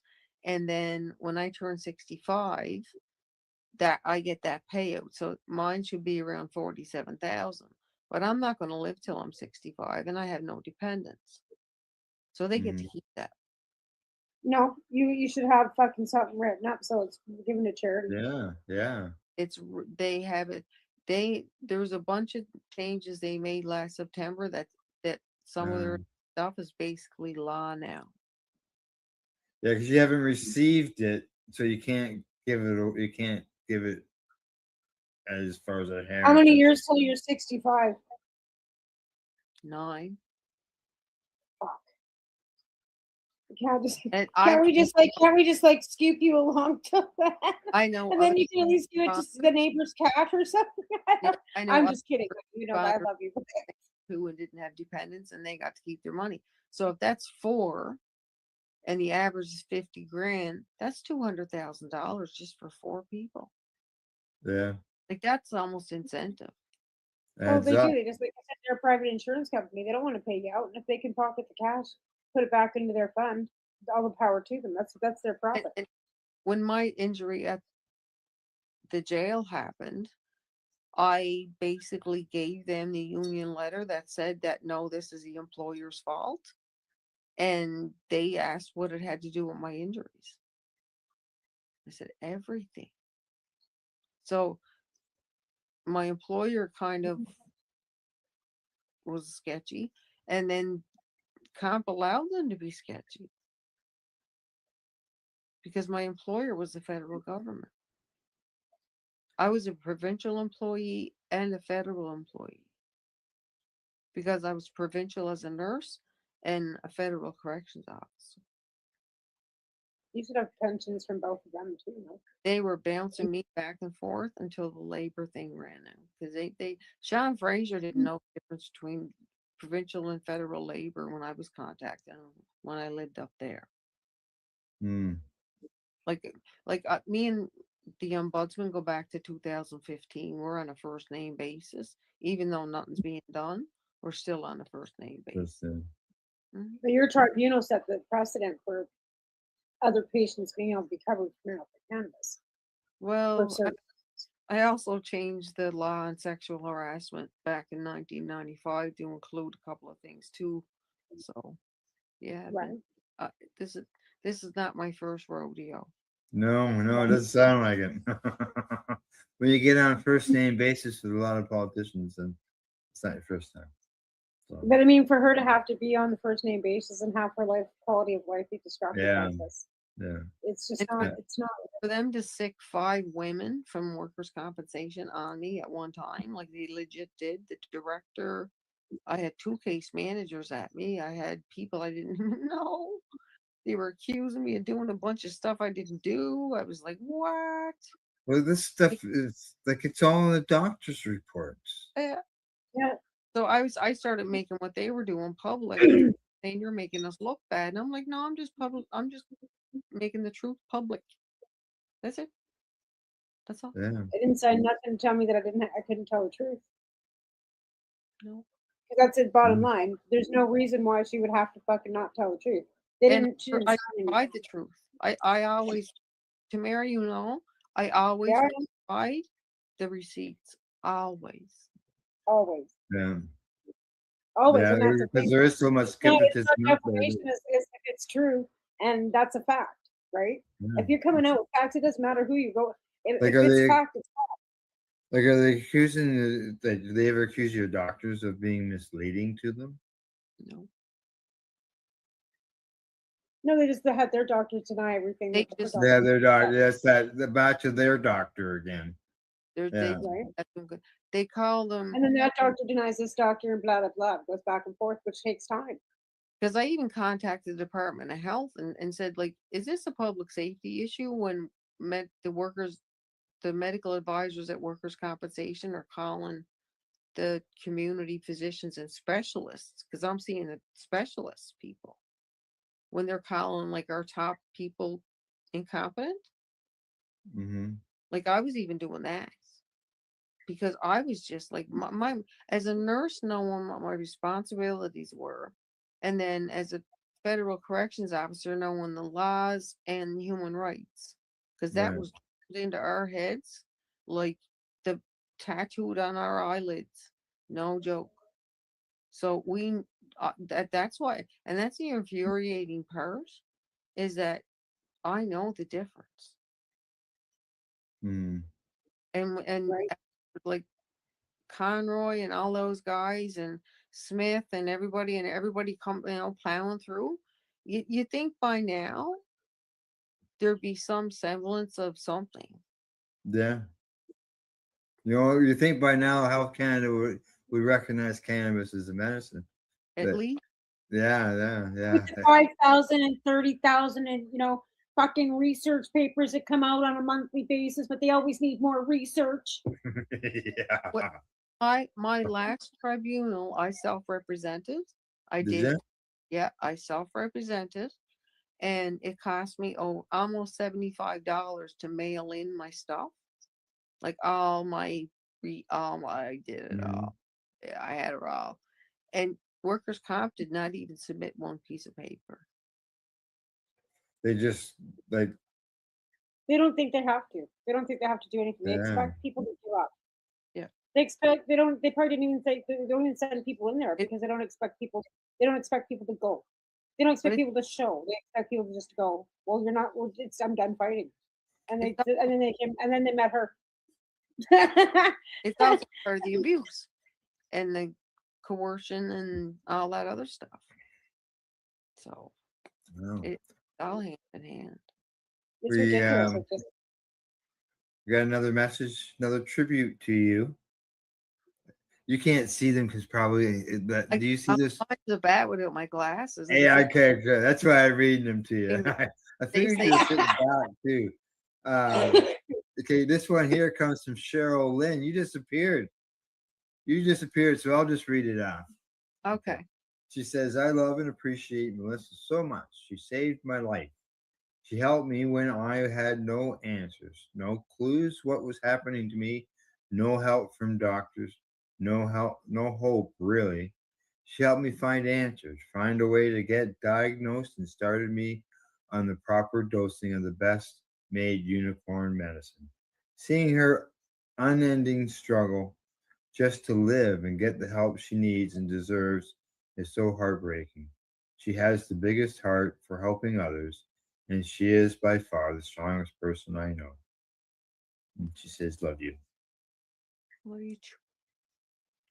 Kendra says you're a warrior.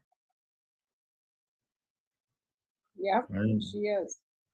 She was gonna walk across Nova Scotia, like this crazy. You're gonna walk across Nova Scotia. Yeah, she was gonna walk across Nova Scotia. I'm like, you can't do this. Like, you weigh 30 pounds. Like, you're not even fit physically. And she's like, I'm gonna go. I'm gonna do this anyways. You can't stop me. And she was gonna do it. And then she decided that maybe that she wasn't gonna do it, but she wanted to. Her heart's in it. Handle it. I would have fell apart like a skeleton, like a what? Well, Like that's because you a got dollar sicker, store you got skeleton. sicker, right? But again, like, you know, like I'm like, you know, you have like, I mean, Jen Collette will attest to this because Jen did this too. Jen did walk across part of Ontario trying to raise Yeah. awareness for cannabis education at one time. And Jen will attest to how hard that was. And I'm looking at you, and I'm like, I love you, but you know how hard that's going to be. And you're like, no, I'm Oh, not doing you'd this. be, oh, yeah, that would be. I did have lots of help, like I know, yeah. But way. again, like, and she says, if I don't have people, I'm just going to drive my Jeep and do it by myself. Like, if I'm across the country, I'm like, fuck, I can't even go out there. and help her, like, Maybe would it, I guess walking across would help try to create awareness versus trying to do something that they might think is unruly, like occupying an office. Well, I think occupying an office sounds really good. they had me Yeah. labeled crazy and uncooperative and difficult. And actually, one of my tribunals said I'm the most difficult case they've ever had. That's exactly. That's because you're standing Yeah. up for yourself. Yeah. And they don't expect that. When Sometimes some people get attention by protesting in a way of standing out in front of an office Yeah. with some type of sign or something It's like along that. Mm-hmm. Bengal feral cats. We tried that. Yeah. too. It is. Yeah. You know, being vocal, take a microphone and a blowhorn or whatever. I got a pink bullhorn. Yeah. I even had Tim Houston rapping when he did when he copied Eminem. If you had one chance, if you had one opportunity, I recorded that on there, and I was going to walk across in front of the workers' comp building playing that over and over all day. No, You've already thought about that. I trust me. I was 10 minutes away, and we were ready. We were signs. We even had a skeleton to put together. We were gonna, because there's a graveyard ironically across the street from the building, and we were gonna put the skeleton in the corner and hang around its neck. First responders waiting for help from WCB. Yeah. I would have put a skeleton waiting for Tim Houston to do his job. Yeah. And Yeah, he's the one who's always. I put that right on the front doorstep. With him sitting on the step, with the skeleton sitting on the step with a sign that says, "He's just sitting here waiting for Tim Houston to do his job." He told us he was going to, he told medical cannabis patients, because I was in the room, he said that he was going to keep dispensaries. He did. He did. He fucking He did. did, And he's been trying to and fucking they're all take it again. gone. He took the Big Ma and fucking shut their fucking dispensaries down.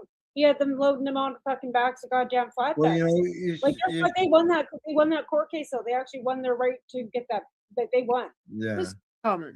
And I used to work for the NSLC, and I'll tell you right now, that's where the target landed on my back because I was sexually harassed by my manager. Oh. And I filed a claim because my union wanted me to, because they said it happens a lot. It needs to be dealt with. That set a precedent. That changed the law, and that put a target on my back because even up until 2022, 2023, and anybody can go to my YouTube channel because there's recorded phone calls with a director where she says, but Melissa, your PTSD is from a sexual harassment. That was work related too. Mm-hmm. And never mind after that happening, me getting my life together, going back to school, becoming an LPN, and then going on and then becoming a federal corrections officer. Like if they were that worried about that, if that affected me that bad, I wouldn't have been able to go on to learn to consume all that. Especially if you've ever had to know law and criminal code and parole, the difference in inside days and outside days, and that alone is confusing. But like all that stuff, but they threw that in my face and up until 2022, 2023. So it really makes you wonder, like, what came first? The egg, right? Yeah, you'll start blaming the patient. Yeah. Well, I'm difficult. It's Yeah. This Yeah. is me, and it's You're no. you're problematic. Yeah, to them you're resisting. Hmm. Yeah. It's like so disheartening because it's not even it's not just one story. This isn't just a one story one off. This is continual from one end of the country to the other end of the country. It doesn't matter what province it is in. You hear about people coming across the same issues. Like I said, with the federal government coming up with this pharmacare medicine, to cover pharmaceuticals, why is cannabis not in that realm? Like insulin, yes, I totally, like that's a life saving. And again, when they start introducing different levels, like they're again CPTSD, which also we have a lot of service people, frontline workers, a lot of people that struggle with this. Cannabis should be covered by the Canadian pharmacare. That's just It'd be great if it was, but never mind. You have to go and buy it through a licensed producer. As long as you got a receipt from the legal store, that should be all that you fucking require. Because we wanted access, right? And access for some people is the store around the corner. Not having to wait 6 days for the guy in fucking Victoria to send it to you in the mail, and if the mail goes on strike, blah blah blah blah blah. So the instability and the insecurity of that, which causes stress. Paying it from the NSLC and then in the receipt and saying no, we don't cover that because that's recreational. Yeah. Yeah, Again, yeah, exactly. the only time that they don't recognize cannabis as medicine anyway. So the only time that they actually do decipher between medical and recreational is when you take the licensing to sell it. Yeah, that's it. So they've got to pick a lane. Yeah, pick a lane. Yeah. And Well, they've pick had a lane. 20 some odd years now of a legal program to collect all the information that they need on the medical. Almost 30 thing.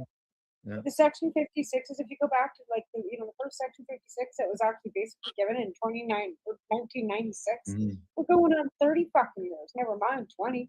Mm-hmm. Yeah. All righty. I see it's the top of the hour. I see we got ourselves another message. We'll get to it when we get back after the break. You're watching the Pace Radio Show. We are live here at paceradio.net and 420pace.ca. You're listening to the Pace Radio Network here at paceradio.net. Camelford Lifestyle Shop. Open Monday to Friday from 10 till 7 p.m. or by chance. Check out our flags, our t-shirts, plus our hats. And look of that supply of rolling papers, plus much more. We've got bongs and your favorite herbal vaporizers. Look at all the incense we have, as well as for those who collect knives, check out these knives in our collection. And while you're here, stop in to see Shay at the piercing room, where you can get Toke by Shay. Daily deals. Check them out. Campbellford Lifestyle Shop. 17 Bridge Street West, Campbellford, Ontario. What do you find at paceradio.net? People advocating cannabis education.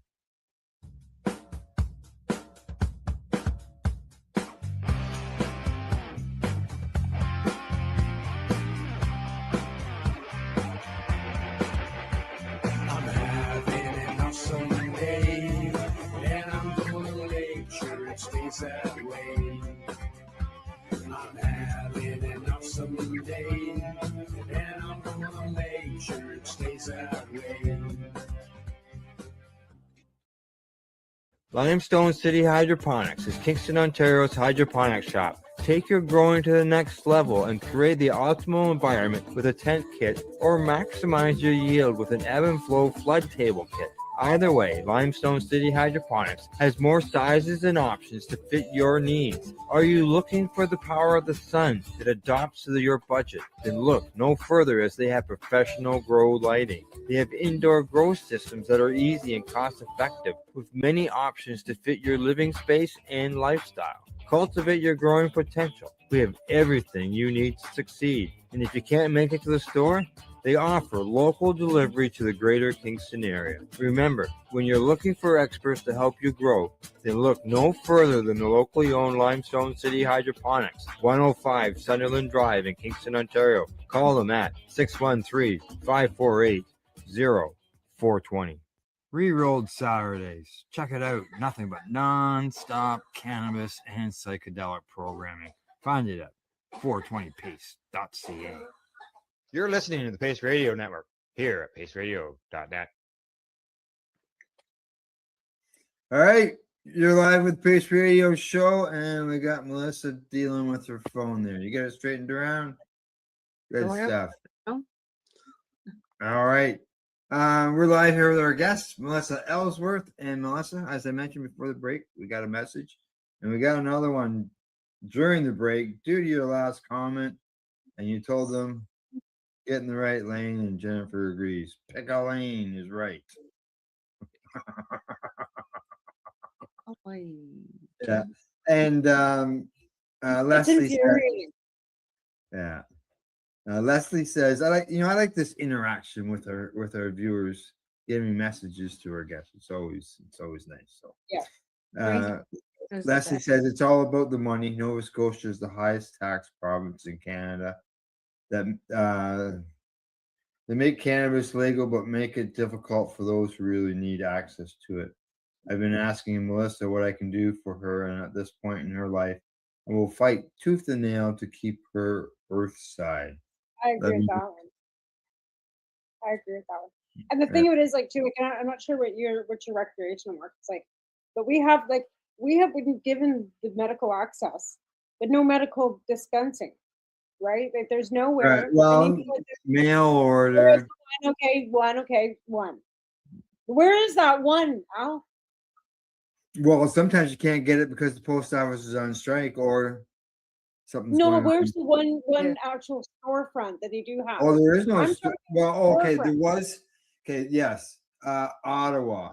There was a store in Ottawa that was licensed, and it did give cannabis to Right. patients. Right. Gee, it's been a while since I've heard anything about them. I forgot Right. all about them. Yeah, Again, yeah. so I don't know. medical cannabis access is still at a fucking all-time zero zip fucking zero. Basically, yeah. Like, I don't care about the post office. I don't care about having to order it online. That's not what I'm talking about. I'm talking about being able to go into a store in your town and have the ability to buy a brownie that's not 10 milligrams, that's this big. Yeah, like let's You know say what I like mean? You couldn't buy brownies. You can't buy baking in the legal stores. You can buy a caramel. Okay, the caramel is like 10 milligrams. There's one caramel in the package, and it's literally this big. Right? you And know, it's why 10 not milligrams. allow if they're worried about all the security and so on and so forth when it comes to cannabis and all that stuff. If they have stores right now that we can go into, they're like Guardian Drugstore, Rexall Drugstore, whatever, It's all up to PharmaSafe, and you go into them and you walk past all these aisles with all these different things that they're selling. And what do? You walk to the back where there's an area where they dispense medication. Why can they not have, if they want all the cannabis in one store, why do they not have a section to allow them to dispense medical Didn't cannabis? Shoppers Drug Mart make a You great have- big stink? I Yeah. believe they did. Shoppers Drug Mart made a great big stink about taking over the medical part of the, Yeah. the Cannabis Act when it first well- became legal in 2019. Or in 2019. And They- again, like here we are, and then it was all about this. Well, it's the children and the smell and the people that it's going to bring into the store, and so again, the stigma that was attached to it because they didn't want patchouli tea, the dead stigma. What about the children? This is why it never ended up in Shoppers Drug Mart. Okay, like that's just let's be real here. And then when they realized 5 years later that the sky hadn't fucking fallen, and we had this other whatever came out that we had, what was it, a 5 year, what the fuck do you call those The things? review. Yeah, That's it. My brain. Yeah, Sorry. they had the task force review thing that Yeah. was guaranteed after That- 5 years, but it took a bit. Yeah.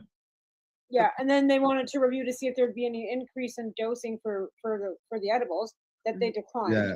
Yeah. They threw that. But out. again, they put these things out. They don't give it out to the general population. 650 people do the survey, and this is what they go off of. 650 yeah. people. And most of Like, the are you people. goddamn kidding me? Yeah. Yeah. Well, question 5.2 of that survey asked if the brick and mortar stores could replace the medical access program. And then exactly, and 650 people showed up for the game to say, Yeah. "Hey, man, whoa, we still need that medical access." Because if people wouldn't have showed up to the game at all, they were talking about taking gardens and stuff away again too. Because if there's no legal need for medical cannabis, then there's no need for anybody to be able to grow it either. So the domino effect that happens if we lose that right and that ability, it's like pulling cannabis the society, Yeah. we'll well, never yeah. it's like four pulling the- plants. 4 plants. Oh my God! Like I've said before, they're ripping people off on that too. Because 5 to 1 gram is a patient.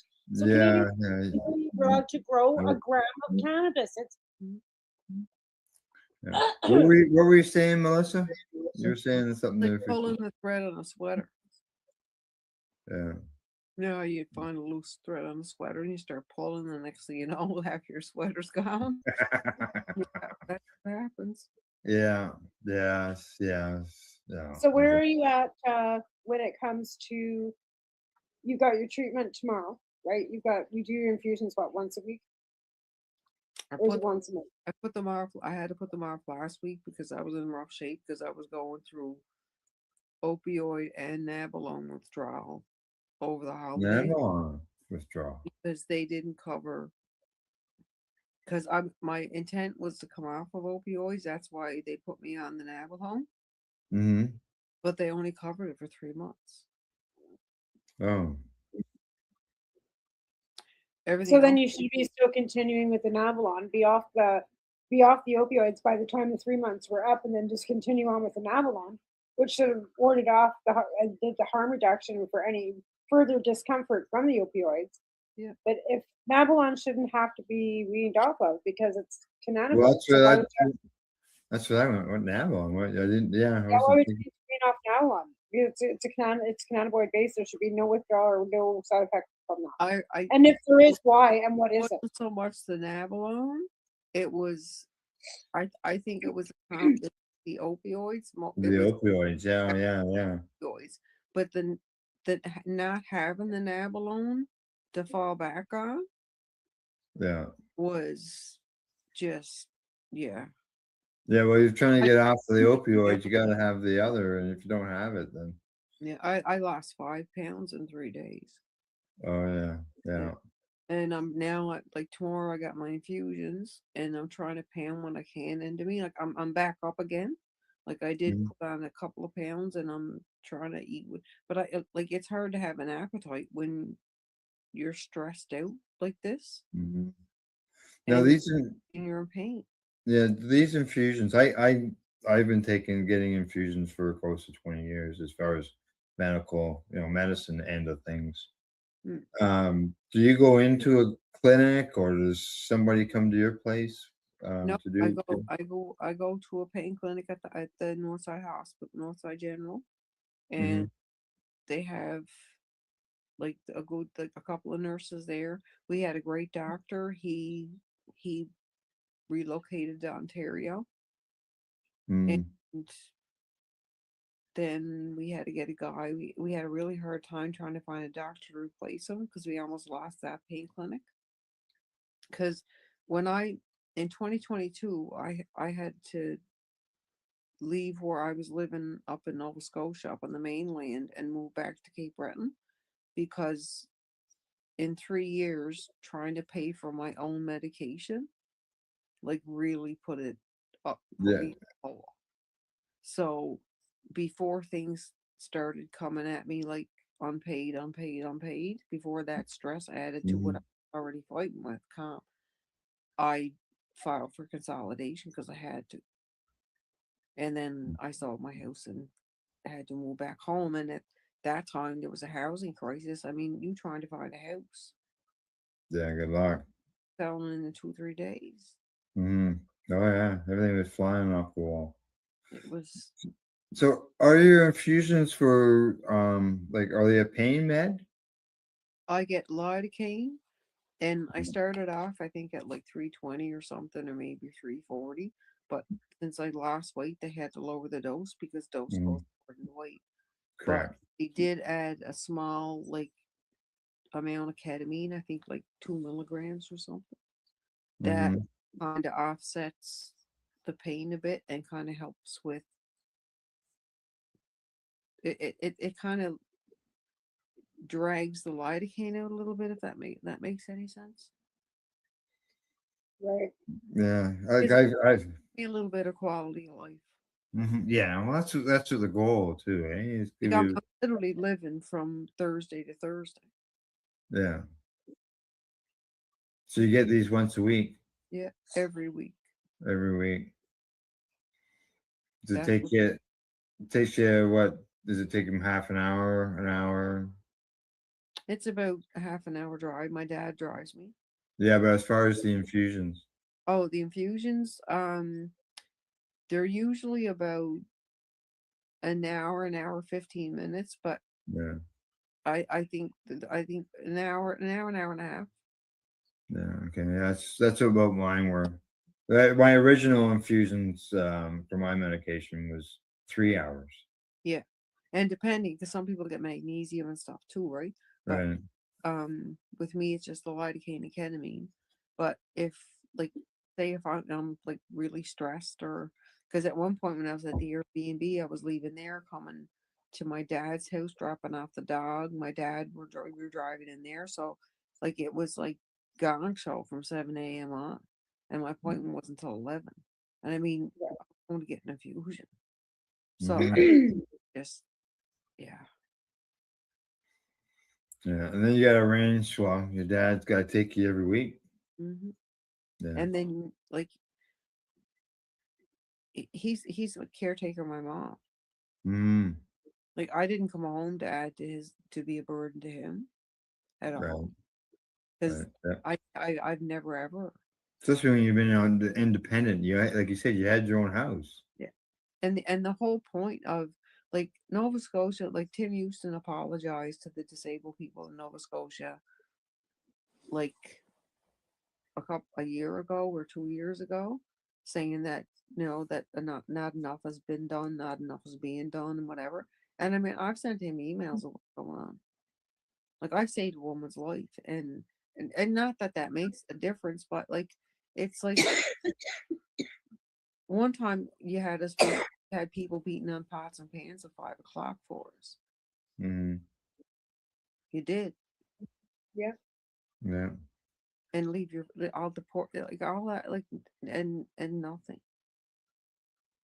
Yeah. Mm. And the front line workers.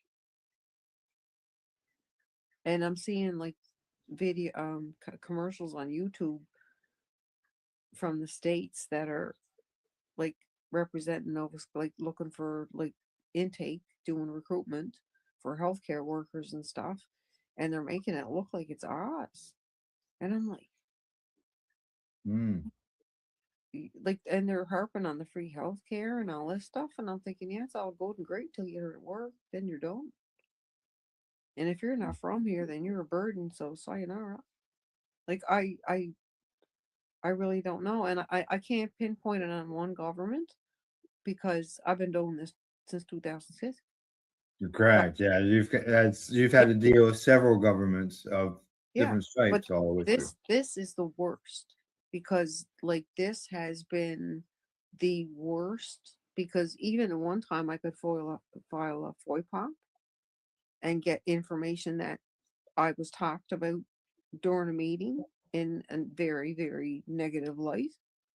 Where now I got to jump through hoops, set myself on fire, and then get 25 firemen and put me out before I can even find the paperwork to fill out. Are you finding it's the privacy laws that have been, supposed to be protecting us have actually made it so that it's harder for us to get the information that's required?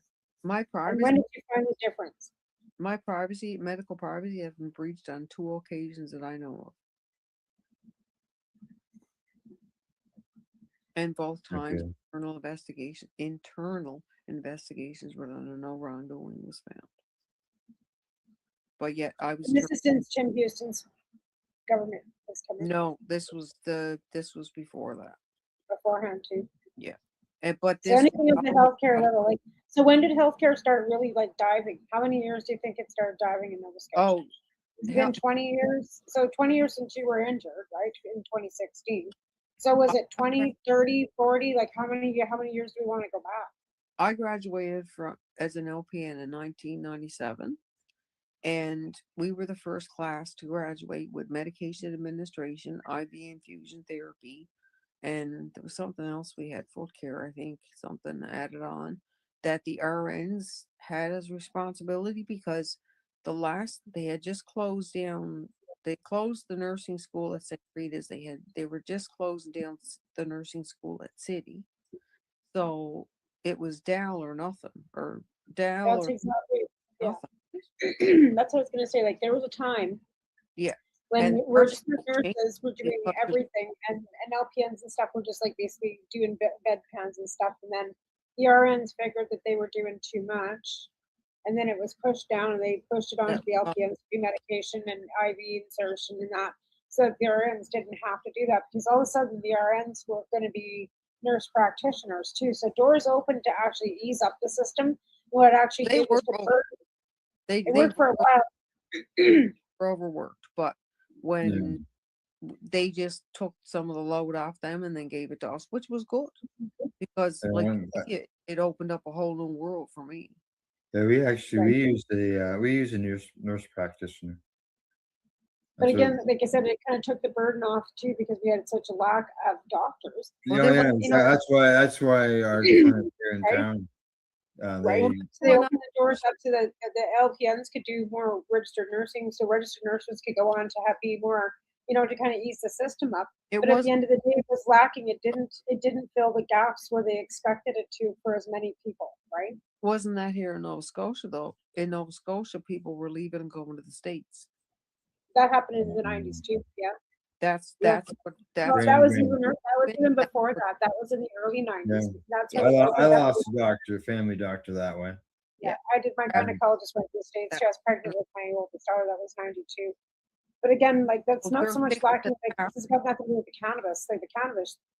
Here's my fucking point on that too. Like these doctors that we're bringing up and bringing now are starting to become a little more educated on cannabis medical end of things, even without the direction of Health Canada or the College of Physicians. Because I've heard it with my own ears, where I've heard other doctors say we tried edibles first before, even my own doctors kind of eased up on it. She's not going to put her name on the license because, you can go to the store and get 30 grams. Why would I give you? Again, whatever the fucking College of Physicians have told them, it's irrelevant. The fact of the matter is we still have fallen through the gaps, and people like Melissa are even in a worse situation than even we are without the lack of care because of the lack of ability for financial aid. Never mind that she's got to order from the mail and blah blah blah. And they don't even have what she's able, what she needs. Yeah, part of the problem, whether you're even dealing with it from a store or from an LP, is the fact that the LP just stops producing it. Hmm. Might And- work great for you, but if you're only one of like 3 buyers, they're not going to produce it, right? They That's don't it. have sour diesel. So it's like going to the drugstore and saying, okay, I need my, say Ativan filled or whatever. And then saying, oh, we don't have Ativan, but will you take clonazepam? Yeah, exactly. Yeah. Yeah. See, That's No, it. I agree. when I started researching, I did use my farmer brain, and Mhm. that's what I did. I kind of did strains that way, and I was mind blown that they didn't teach this in medical school. Like, Nope. Yeah, no. oh, in the They hell, like, I don't. was more mad. I was mad. How I Yeah. am. No, they don't have any conception about CBDs. They I don't know that we have a cannabinoid system in our bodies. They don't even recognize that. They do when they're talking about breast milk, Yeah. but not for Yeah. about anything else. They will tell you there's cannabinoids in your breast milk. I know somebody who, within the last 2 years, became a nurse, and during their training, they only had one little thing on cannabis. They had to write up something about it, but it wasn't much of a course or anything. It was more like a mention. Was it about cannabis, whatever syndrome? To be able Oh, to see the heart from cannabis. the CHS, the cannabis. Dysphoria syndrome or whatever the fuck they're called. Correct. Well, they've got a new name for it. Cannabis hymesis syndrome is not scary enough. Another fucking fancy name for fucking you creating No, alcohol. It's Scromony or something now. Scromining. It Scrom- sounds. You know It what it sounds. is? It's It's an scarier. abdominal migraine. It's an abdominal migraine because we have serotonin system in our gut too. I knew that, but that's ridiculous. That's the most ridiculous shit I ever heard in my life. Scromony. Scromining. Okay, you know, I'm not going to dispute people have allergies to medications. But I'm now, not. now they'll create it. Now they'll It's not create for a pill. everybody. It's not. I'm gonna No. like tuck the horns back in.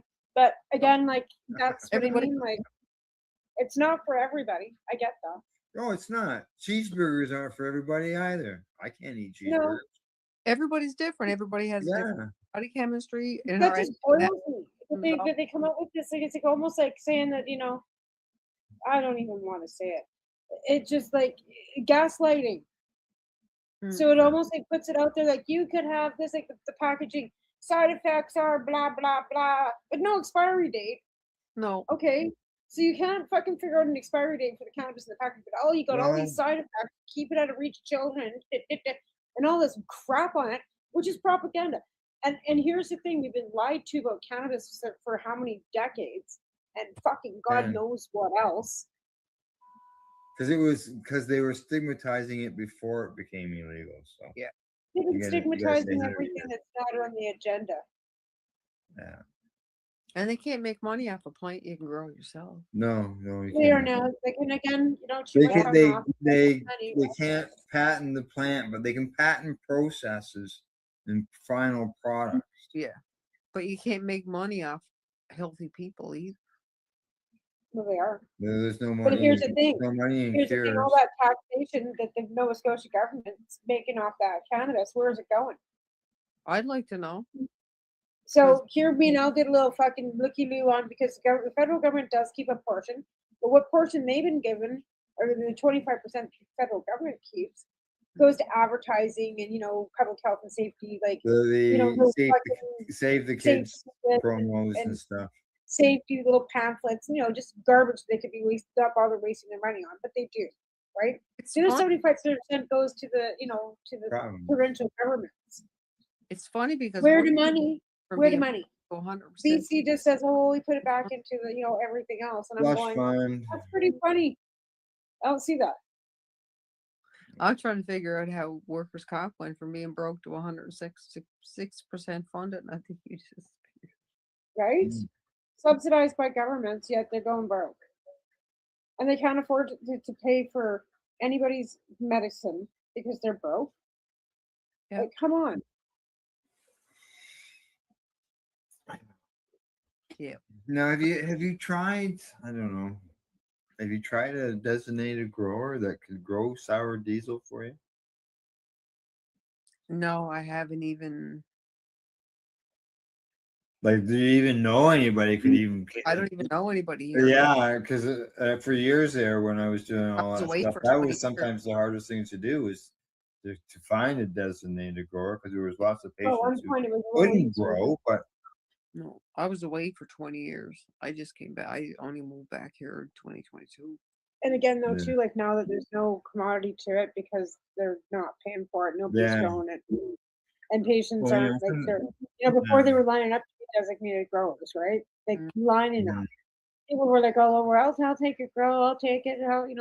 Especially if you had a one with some numbers to it. But now people don't. You can't give your license away. Yeah. Yeah, these days, yeah, I know it's all changed. So And you're not able to grow it yourself either, which is super no, no, unfortunate. she's not. No, exactly. You're not That's why. able. That's I'm why I just mentioned the living. designated grower into Oh, things. no, So it's my main function is to keep, because my body's 86, but I took such good care of myself that my metabolism is like I'm 42. So mm, even just to get through the day, I need at least 1,100 calories base Yeah, minute. yeah. My mm. bones are like paper, and like all the benefits when you read on the Have benefits. you tried juicing? Have you tried drinking juice? Have you tried juicing Well, cannabis? when I had a couple of plants this summer, and when I was doing the fan leaves and stuff, that's what I Hmm. was doing juicing, and it was helping, but like that's only good for so long, right? Right. Well, you can Yeah. make it into ice cubes, right? You can store it in your I freezer. did that, but And I'm just saying, like, I know that Cheryl's, like I said, working really hard with the research yes, for microgreens. And I microgreens, like, the biggest thing with that right now is trying to be able to maintain the 1-141 exemption for research and not have Haley have her licensing because she can't have both, right? So she was can't like, grow for but Haley there's medically and then still have the research licensing for the microgreens, Mhm. even though she's been approved for the research, right? no, And has, like, yeah, it's a really complicated, and Health Canada couldn't wrap their head around the plant count because they're not plants, right? Like we Yeah, read, they're like not. they're Well, they not got they're not roots. they are, because seen the it thing is like like the thing is with Health Canada, as soon as it's got two leaves on it, that's a plant. That's Yeah. considered one plant. So if you need 10,000 a month, I know. there's no way in hell Health Canada can wrap their fucking head around the fact that you need a licensing for that many grams per day to be able to produce that many microgreens and then try to access that many seeds. Well, I used to do broccoli seeds, like the sprouts in the Yeah, jar. that's the So same thing. I can only imagine how many, Yeah. like for the carafilene or whatever, but I can't imagine the scales. Right? Yeah. Well, that's the thing, and they don't have a calculation. When Cheryl was on the show on Monday, the calculation to wrap their head around what they need, Health Canada was putting her back over here and over there, and they did, like, they're all going like, we don't know what to do with this. So then Cheryl pretty much did the calculation for them, and they're like, oh my god, we'll get back to you because that's like way like over the limit, right? Meanwhile, she's got 3 doctors all signed off on it because then they're trying Yeah, to. She sent them and a university. trying to explain to them like it's not a room, it's a tray. Like the tray's this big. Like, this is what I want to produce. And she sent them a picture of the exact like what they look like microgreens and a little, the 5 by whatever 3 by 2 tray that you make that you grow microgreens on. Yeah. Okay, that's what she sent them, and showed them pictures, and they're like, couldn't wrap their head around No, what she was trying to explain. Because it She's was, gonna have it, like fields and fields and fields of microgreens. She's gonna have like a tray. Like, yep. The more information you give them, the more mind-boggling they are. yeah. They're just boggled. Absolutely. anyway, I'm it's fighting ridiculous. against people I'm fighting against don't know the difference between THCA and THC. Mhm. I mean, fetch me a child of 5. Well, that's the difference between heating it and not heating it. Jackass. That's as easy as that. That Uh, don't decarboxylate it. You're good to go. high and not high. Don't smoke it. Don't put no heat to it. You're good. You put I it in your mouth, and it's just count like on my nothing. since I've become a patient, I can count on one hand the times where I was like high. Seriously. Because I take CBD too. Oh yeah. So Again, I don't think it's that hard or to conceive or understand. I think they just are not willing to. no, They just don't. There's no will. There's just no will. there's no will to educate. Like I as an injured worker, it's my responsibility to do everything in my power to take the best care of myself that I can. Right? Yeah. So, and that's what I'm trying to do. But every time I'm trying to do it, it's like being in an abusive relationship, and it's the abuser that's putting up the roadblocks, and I get there, and then it's the abuser is actually calm. Like it's really messed up. And I'm watching other people walk through with prescriptions for like 8, 9, 10 a day, no problem.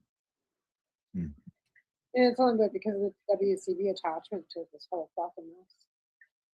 Well, it's WCP injured workers as well that I helped, that used my, when I set the precedent, when I won my claim in 2018 or my tribunal, Yeah. a lot of people after that used my decision to win theirs.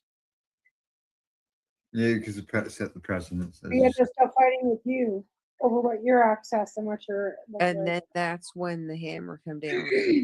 Yeah. You opened the That's floodgate. What's that? You opened the floodgate. I think I already did that 20 some years ago, Yeah. but walked away and just left it as it was because it didn't bother me, I guess.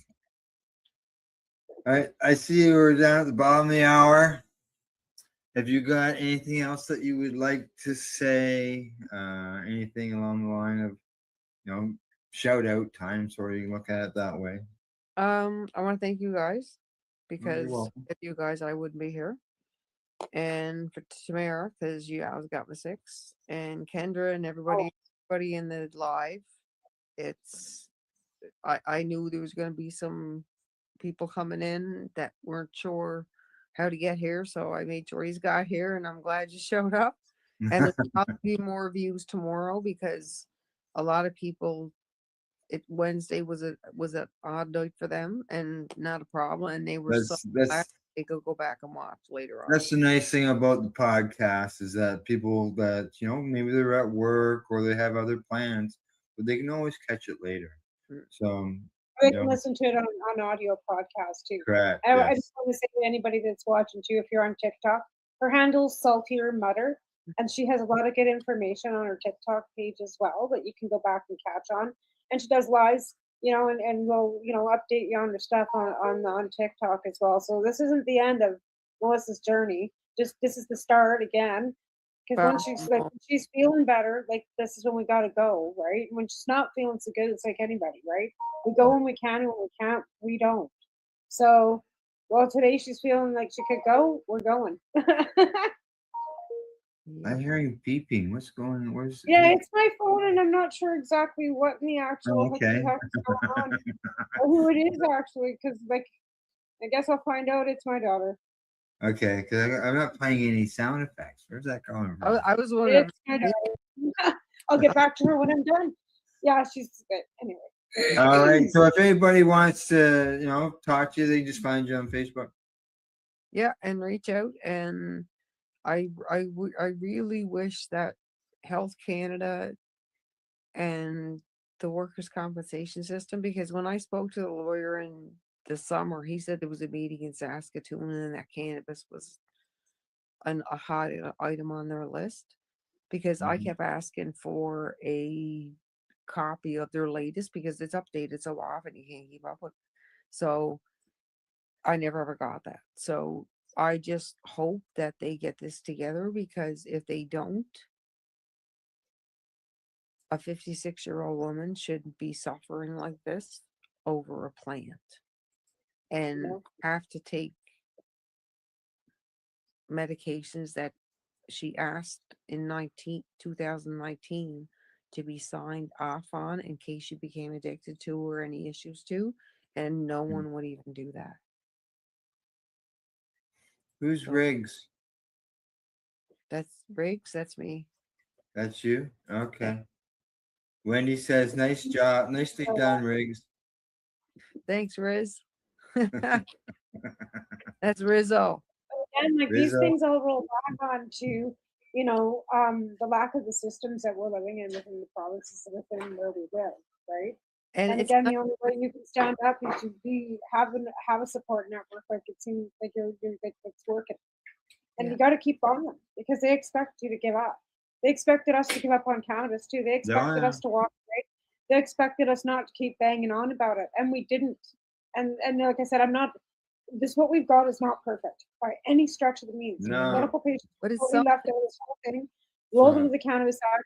I'm not saying there are a few, like I said, we're not looking over our shoulders. We're nobody's getting arrested for a joint. There are some, positives to this negative. But again, we as patients fought to get medical recognition for a reason, to be distinctly different from the recreational market. And they still don't do that. So we still have a lot of work to do. And I keep saying this, and we don't have any direction because, like you said, it's like herding feral cats. If there's any cannabis lawyers out there, any lawyers out there looking for like a clam shut civil case that like you can retire on and probably your grandkids too for the rest of your life, gives a shout. There you go, right. And so you can find Melissa Ellsworth on Facebook. Just send her a message. Yeah. All right. Anything else before I sign us out? Nothing. Okay. Thanks for all coming right. on the show. Hon. Thanks for coming on the Keep show. fighting. Thanks everybody Here's for tuning in. Hey, just a reminder to let everybody know that we will be back next week, Mara and I, anyways. And you can. I'd like to thank our sponsors, the friendly and helpful folks at ease.ca, Limestone City Hydroponics.ca, as well as the Campbellford Lifestyle Shop. As I said, thanks, Melissa, for coming on the program and sharing your story. And thanks to you, Tamara, as well. Plus, as always, one thank you. more thing. Allison Murden's my guest for Cannabis and Coffee on Monday. So join me Amazing. live on Monday morning at 12 Mountain Standard Time with a long-time advocate, Allison Murden. And thanks for everything. Yeah. All right, other than that, we will see you all next week. Thank you and good night.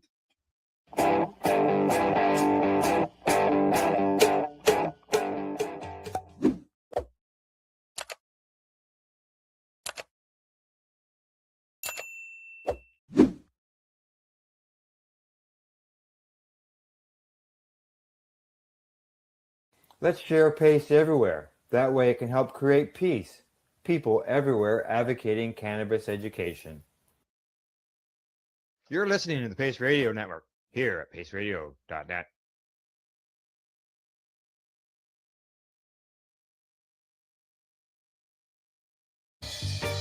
You're watching the 420 Pace, found at 420pace.ca.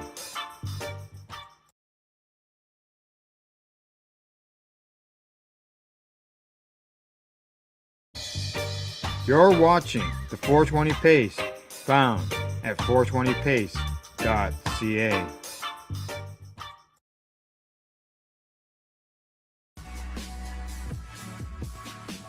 Tune in Fridays at 7 p.m. Eastern Time on 420radio.ca.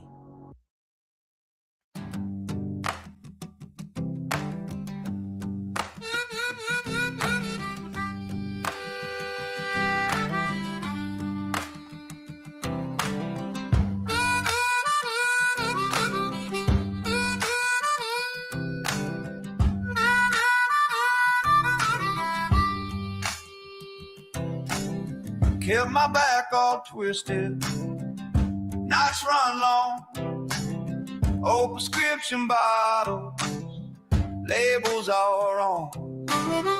Doctor looked me over, laughed at my chart, said, sign this paper, kid, and follow your heart. I got my weed card in my wallet, little green light every time I call it. From the waiting room to mobile yard, life got easy when they stamped that card. I got my weed card, yeah, I'm alright. Sleeping like a baby through the whole damn night. I got my weed card, singing it's so hard, world feels softer with a little green card.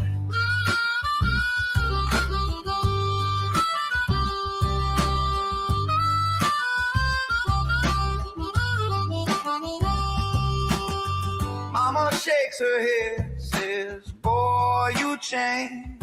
But I'm more alone and fix what's strange. Boss don't care as long as I show.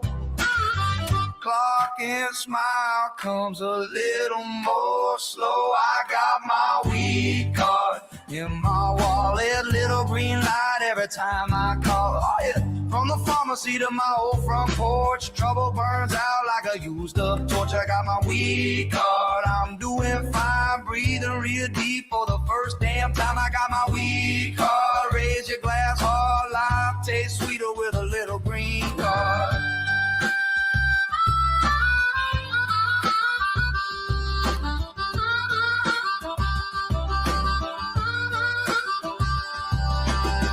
Used to hide in the bathroom, looking at the door. Now I walk right out, name tag on my drawer. Running from the shadows in my head. Just a man with a card and an early night in bed. I got my weed card in my wallet. Doctor little scribble, put a comb in my pocket. From the big bad world to this worn out yard, heart beats easy with a little green card. I got my weed card. Let the band play one deep breath and I'm okay. I got my weed card. Sing it so hard, life rolls smoother with a little green card.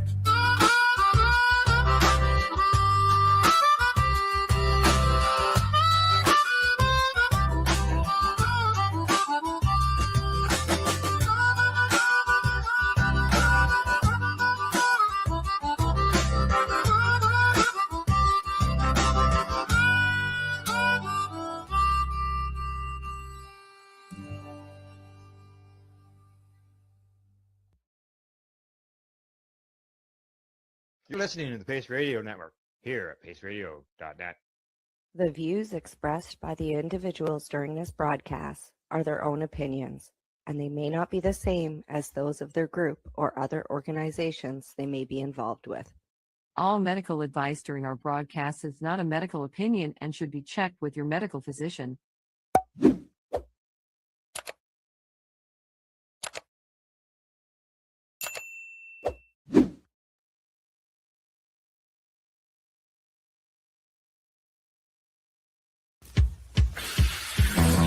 Oh yeah, baby, that's lovely.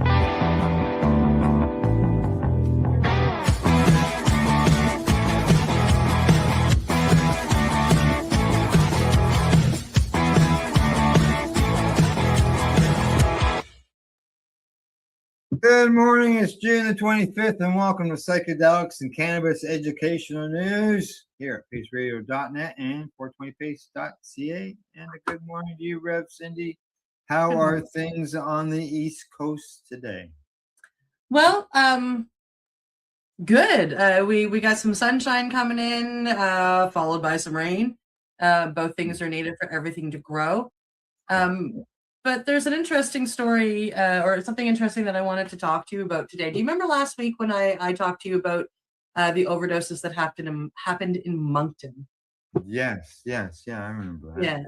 Yeah, it was from June 1st to June 11th. There were 309 overdoses in Moncton, and I ended up coming across an update that I just wanted to share. So I'm just going to add it to the stage. Just a quick share. It doesn't really talk about cannabis or psychedelics, but addiction is definitely something that these medicines help, and it's something that I work to fight against. So in Moncton, we had 309 overdoses in 11 days. Just so you know, these were 309 overdoses that were able to be reversed. First thing, so that's a really good thing to hear. Yeah. So that wasn't 309 deaths.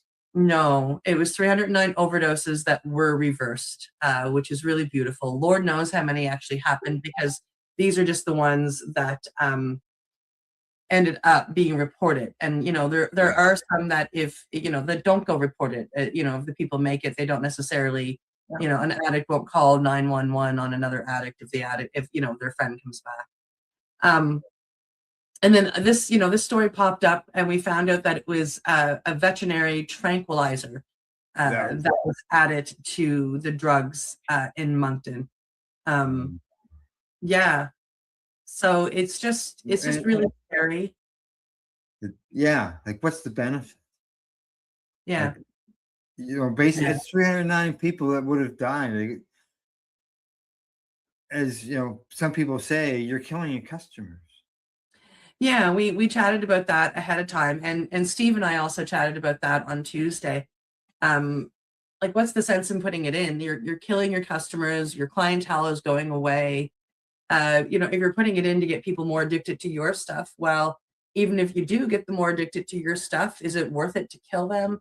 From a business point of view. Yeah, exactly. From a Yeah. humane point of view of, oh my God, you're killing people.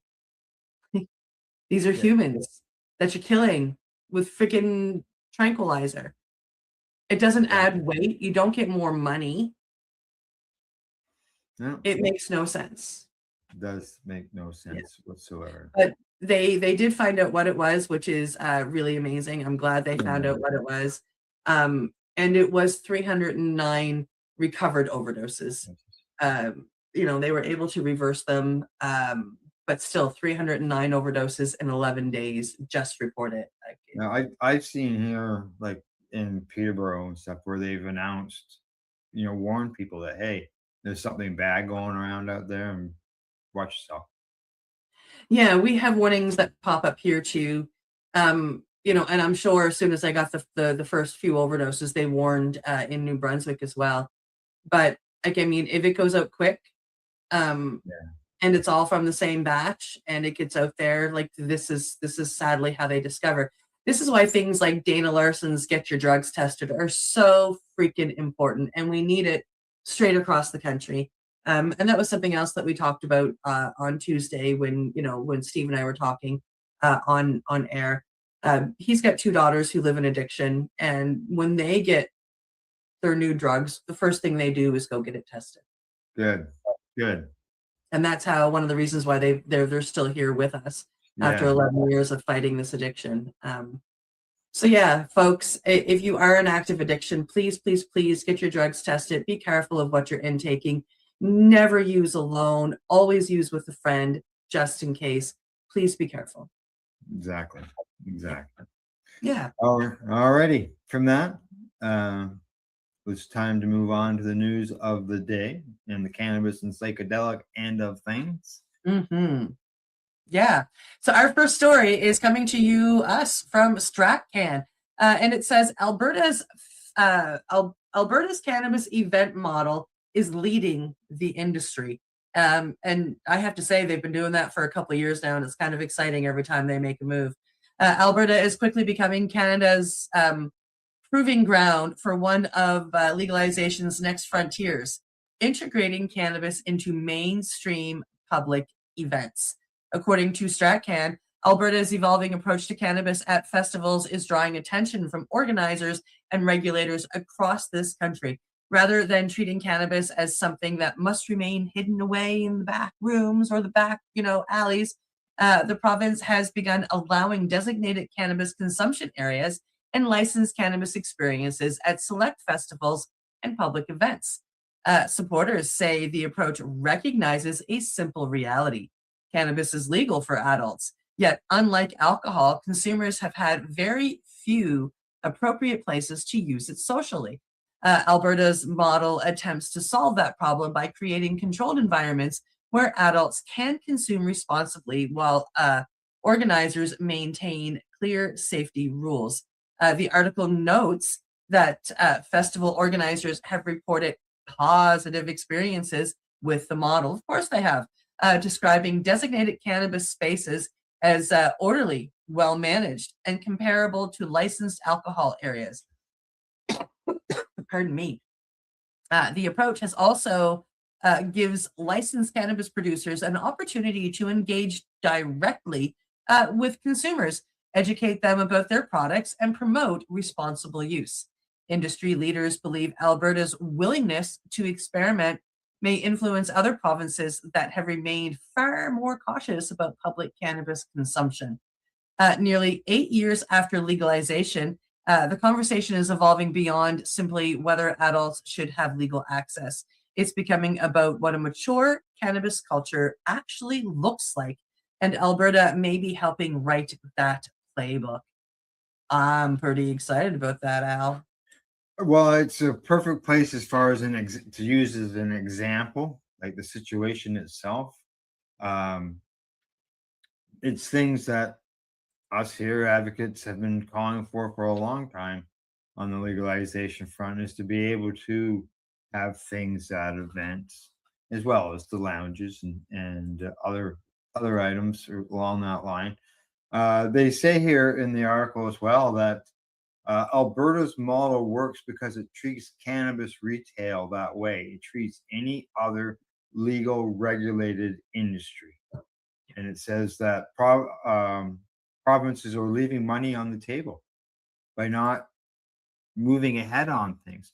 And the more Yes. stricter the locations, such as Quebec, you're leaving that money out there. You have an opportunity to bring it in and Yeah. give things that people want, because people want these type of things. And I see And that they've they say been- that pre-rolls are the number one thing too. Absolutely, and like I mean, they give when they allow consumption sites, at these festivals, they actually give a producer or a store the chance to come in and set up a minimal store, but still to sell product there. They license them for the 1 day event. Yeah, so you don't even have to bring it. You can just go to that like you would go buy a beer at the beer gardens and drink it in the drinking area. You can go buy Exactly. a joint at the cannabis gardens and smoke it in that area. One of the things that we have here in Nova Scotia when things became legalized, the Nova Scotia government said, it is legal to smoke cannabis everywhere it is legal to smoke cigarettes. So No I haven't, confusion there. I'm not a huge, event goer like that, but I have gone to events since then, some outdoor events, and I do go to the legal smoking areas. And as long as I'm not seeing no cannabis, I spark up. Do you? And I haven't, knock on wood, Yeah, I no haven't problem. been yelled at yet. So Yeah. I would say the unfortunate thing is that people are using cannabis to get, some people, patients, to get healthier, but you're unfortunately being forced into a smoking area. which really sucks. Yeah, like if my back is in pain and I want to smoke a joint to help with the back pain, I've got to go, inhale a cigarette at the same time. But it is a start. And it is a good arguing point that I don't want to inhale the carcinogens, so please give me a different area. Exactly. All right. From that story, we'll move on to the next one. And as well, it is from StrapCan. And the headline there says Cannabis Council of Canada ends active operations. The Cannabis Council of Canada is suspending its active operations as of June the 22nd, so just a few days ago.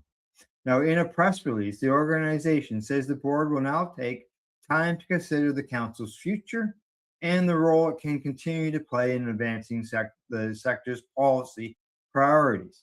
The decision, says President Paul McCarthy, reflects the headwinds facing Canada's licensed cannabis sector. He says, the council is proud of the role it has played in advocating for responsible, competitive, and sustainable legal cannabis industry in Canada. While it will not be operating in the same active capacity during this period, its work, records, and institutional knowledge will be preserved so that progress made is not lost. Now, the need for coordinated national advocacy remains clear, even as the same financial, regulatory, and market pressures affecting licensed operators have constrained the resources available to sustain a national association at its current level of activity. Now, the board will now take time to consider the council's future and the role it will continue to play in advancing the sector's policy priorities. He says that the organization has been outwardly seeking regulatory changes on headline grabbing issues such as excise tax reform since early 2022, but has seen no resulting policy changes some 4 years later.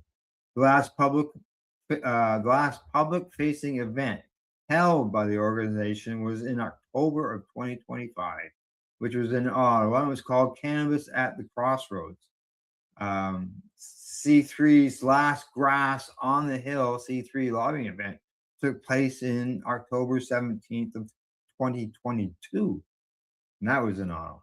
Now, the primary national voice for Health Canada, licensed cannabis producers and processors, the C3 has also had difficulty in recent years maintaining existing memberships and attracting new members, especially among the hundreds of small and mid-sized cannabis companies that are not publicly traded. Some companies have been engaging in their own independent lobbying as well. Now, it was founded in 2018 through the merger of the Cannabis Canada Association, the Canadian Medical Cannabis Council, and Canopy Growth Corporation. The organization has undergone several versions of itself under different leadership. Now, McCarthy's a former executive at Canopy Growth, took on the role in 2024 after the previous president, George Smitherman, stepped down. Smitherman was a longtime Ontario politician and had been in the role for 4 years. Now, the Cannabis Council of Canada first formally launched its major public-facing campaign for comprehensive excise tax reform in May of 2022. What do you think, Cindy? Like, this is, I look at it as it's industry. They're lobbying the industry. It seemed, from what I ever always saw of them, was that they're advocating for this tax relief, the excise tax relief. But I wonder if they had branched out more, not just been just for the corporate end of things. I really honestly am not sure. I know that, they've been involved, in helping the business, helping, the industry grow with changes. And I know that one of the reasons why they wanted to dismantle is their frustration with the quote unquote illicit cannabis. That's their frustration there, that they voiced in some of the other articles, was the illicit cannabis, and that's where they were putting a lot of this blame at. Yeah. And then I saw something or a comment that somebody made about it, about how the provinces are, at least Nova Scotia, is looking at trying to hand over responsibility for shutting down the quote unquote illicit cannabis back to the federal regime. Yes. Yeah. Because it's something, because especially here in Nova Scotia, it's become a treaty right. They, cannabis is the catalyst, but it's become about treaties, and that's going to be a federal fight. Is what I've heard. So there's treaties there's provincial treaties and national treaties, is there not? Or am I wrong there? I'm not sure. With the comments that I saw, they were talking about, national treaties. Yeah. And yeah. So it's just, it's another part of this, from what I can see, this fight between, like, again, air quotes, illicit cannabis and legal cannabis. And I'm just interested to see what's going to happen. The end result. Yeah. My prediction. Yeah, because as far as I know, they were one of the only lobbying companies for the licensed producers, and it's gone. And it obviously had some people that were involved in it that would have some channels, and people know where to go to hopefully advance things. But I just wondered if whether they advance for the regular citizen, Joe, you, I type thing, versus for corporate companies might have, or maybe that's what they're looking at on the redirection. Who knows? Yeah. All right, shall move on to the next story. I'm done with that. On to the next story. Next story is coming to us from The Ounce, and the title reads: Ontario cannabis stores sold 440 441 million grams of cannabis. Like, holy cannoli. Ontario's legal cannabis market continues to post staggering numbers. According to the ounce, licensed retailers across Ontario have now sold more than 441 million grams of legal cannabis since legalization began, illustrating just how dramatically consumer purchasing habits have shifted over the past several years. The figures reflect one of the largest regulated cannabis markets in the world, with more than 2,000 licensed retail stores now operating throughout the province. Oh, wow. Legal cannabis has become an increasingly normalized consumer product. The report notes that dried flower remains the largest product category, but sales of concentrates, vapes, beverages, edibles, pre-rolls, and infused products continue to grow as consumers seek greater variety. Industry analysts say the numbers also demonstrate how much of the market has successfully transitioned away from Prohibition-era purchasing habits. Every gram purchased through licensed retailers represents product that has been tested, labeled, and sold with a regulated framework. At the same time, experts acknowledge that Ontario's illicit market has not disappeared entirely. Price competition, product availability, and consumer loyalty continue to keep many unlicensed sellers in business. Still, selling nearly 500 million grams wow, through the legal system represents an extraordinary milestone. It's a reminder of just how large Canada's legal and unlicensed cannabis economy has become and how quickly it continues to evolve. Holy cannoli, Al, 500 million grams in Ontario alone. Just Ontario alone, exactly. Yeah, we got almost 1,800 stores, so there's lots of access that way with the stores. Another thing that I picked up in the article is I can remember years ago during, like, before even legalization was even discussed, to be able to see cannabis, to be able to buy cannabis for $5 a gram would be a good deal, because people were paying $250 for an ounce. That's obviously more than $5 a gram. And when we could get an ounce for $2.50, we were like, yeah, score, less than $10 a gram. So that was at $5 a gram. You get a $5 a gram. Gee, that's only be $150 ounce. That'd be great. Well, according to that article, the average price in Ontario was $3.75. Yeah. It's one thing that I've noticed is the prices have gone down. And, like I go to, every time I hear about an Indigenous store opening near me, I go and visit it. Straight up. I go and I'll like, okay, what do you smoke? And I'll buy whatever they smoke. Normally it's the $10, $12 a gram product. And the last one I went to, they were all $10 a gram across the board. So I bought 3 different strains and all 3 of them burned black as night. Yeah. I know on my travels.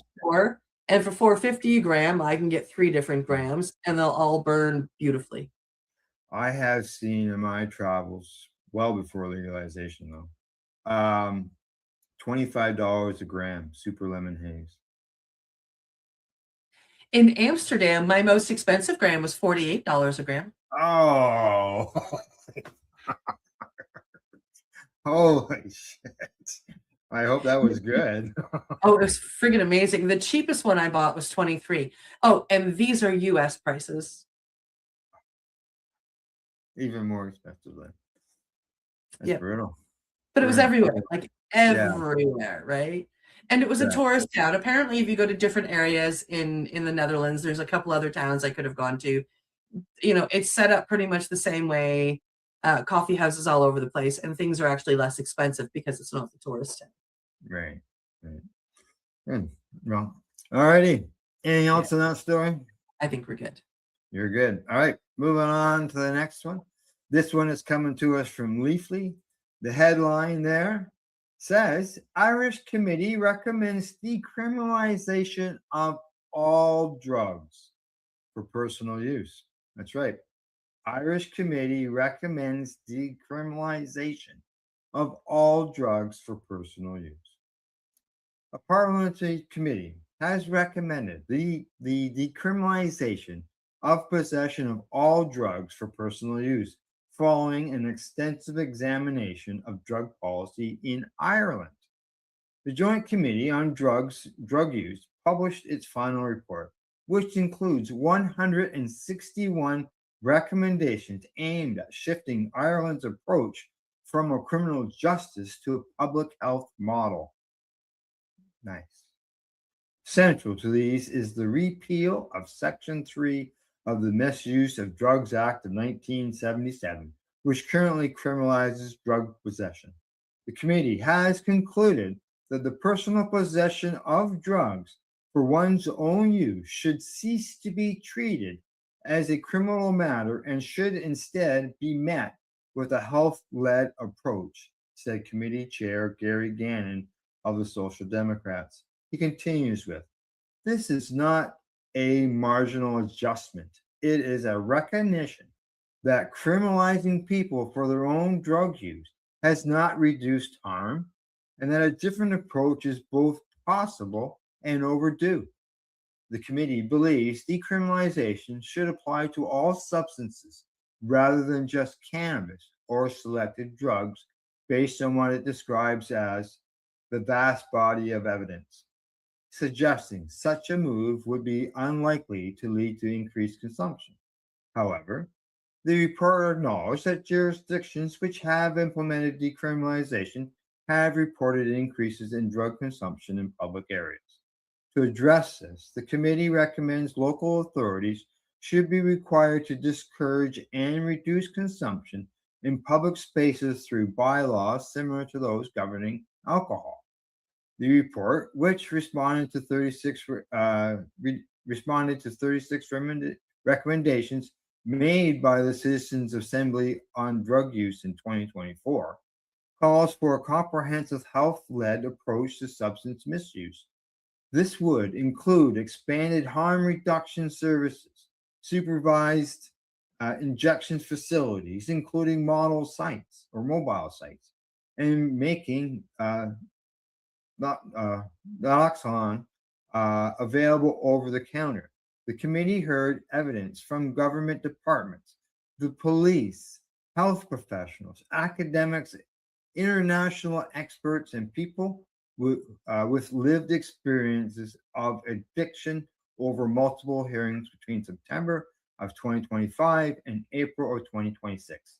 Among its 161 recommendations, the report calls for greater investment in family and community support services on multiple annual basis, expansion of the drug treatment court model to all regions, mandatory health warnings on aerosol deodorants, and age restrictions on their sale.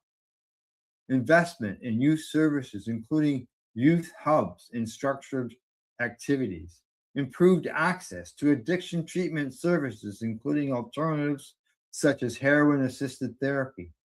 Ending short prison sentences for nonviolent drug offenses. Greater support for kinship carriers looking after children affected by parental substance use. The committee acknowledged concerns about organized crime and drug trafficking. It recommends maintaining strong criminal sanctions against organized crime, drug trafficking, coercion of children, and commercial supply networks, while separating these from personal possession offenses.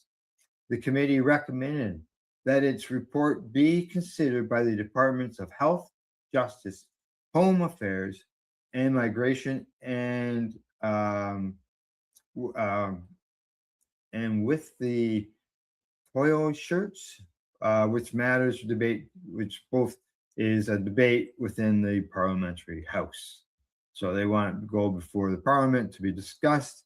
This is something, Cindy, I don't think you and I have ever talked about the decriminalization of all drugs. I know that I have talked many times with a friend of the program, and that's Alison Merton, on that. And that's actually something that she's been talking about ever since I've known Alison, even like when she was on the network helping out with the Pace Radio show. She always talked about the decriminalization of all drugs. not just. Well, I mean, she's also a retired police officer, so she has seen everything from that side too. So that makes her a very strong voice. You know, she I can remember when she first started talking about it, going, "Whoa, hang on, what are we talking about?" And from talking with her and all that, people who are addicted to drugs are people. Oh, hell, yeah, 100%. When I was in Amsterdam, one of the things that I learned when I was over there is that it's not necessarily decriminalized or anything, but you know, the Netherlands people are very tolerant, is how it was explained to me, and they're very supportive of their own people.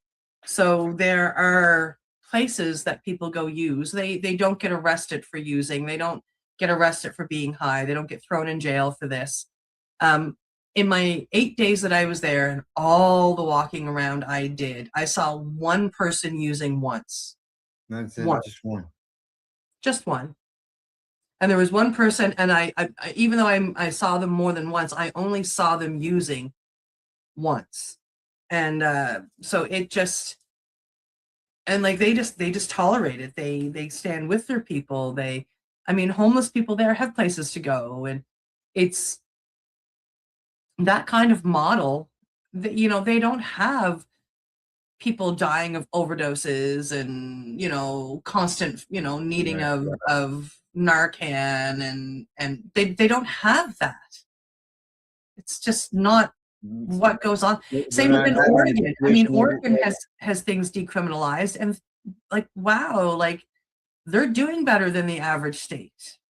Yeah. You know, Portugal has been decriminalized for a long time. Yeah. Yeah. And you know, there's some of those things in those recommendations that, you know, has tried here in Canada and has been tried in some other places, but some of the recommendations go further, and it's a whole pile of them. And that's only a few that I read off. Yeah. They said what, 100, and let me scroll up here. 161. There's 161 recommendations. Yeah. You know, so this isn't a legal problem. This is a medical problem. This is a human problem. This is Health issue, as they mentioned. Yep. It's the same as the people in New Brunswick. This is a health issue. Addiction is not something that we choose. Addiction is a health issue. And a lot of people get addicted, as you said earlier, because, you know, they had surgery and they were prescribed, you know, opiates or fentanyl and sent home with it, you know, and then next thing you know, the doctor won't give them any more prescriptions, but they're withdrawing. So they buy something from the street, you know, and then they lose their family, their job, their home, they're on the streets. They're like, you know, and tell me how that father of 5 is supposed to be on the streets and it's all his fault because he broke his freaking leg and needed a pin and then needed some painkillers. Like, give me a break, right? Like, we have to take that stuff into consideration. Fun of those stories, the same with the trauma end of things. And it sounds like Ireland, which just surprised me, because, you know, I didn't expect that out of the Irish. So good for them. Good to see you. Good on you, Ireland. Yeah, you can go on the list of places Cindy wants to visit now. All right. Other than that, it is time for us to take a break. Cindy and I will be back in a couple minutes, like 3 of them, and we'll bring you some more stories when we do so. And other than that, we'll see you in those 3 minutes. You're listening to the Pace Radio Network here at paceradio.net. Limestone City Hydroponics is Kingston, Ontario's hydroponics shop. Take your growing to the next level and create the optimal environment with a tent kit, or maximize your yield with an ebb and flow flood table kit. Either way, Limestone City Hydroponics has more sizes and options to fit your needs. Are you looking for the power of the sun that adopts to your budget? Then look no further, as they have professional grow lighting. They have indoor grow systems that are easy and cost effective, with many options to fit your living space and lifestyle. Cultivate your growing potential. We have everything you need to succeed. And if you can't make it to the store, they offer local delivery to the greater Kingston area. Remember, when you're looking for experts to help you grow, then look no further than the locally owned Limestone City Hydroponics, 105 Sunderland Drive in Kingston, Ontario. Call them at 613-548-0420. Are you looking to get your medical cannabis grow license? Limestone City Hydroponics can help patients through the process of obtaining their license to grow medical cannabis. What's that? You don't have a doctor. If you meet the medical criteria, Limestone City Hydroponics has a nurse practitioner who can assess and provide medical cannabis prescriptions. What are you waiting for? Contact Limestone City Hydroponics at limestonecityhydroponics.ca or call them at 613-548-0420. What do you find at paceradio.net? People advocating cannabis education. Enjoy the buzz of legalization with Campbellford Lifestyle Shop. From lights to plant nutrients, books, consumption accessories, and more, we've got all your basics to grow or consume cannabis. Visit our info center or take a look at our piercing services and body jewelry, now available in-store through Campbellford Lifestyle Shop, 17 Bridge Street West, Campbellford.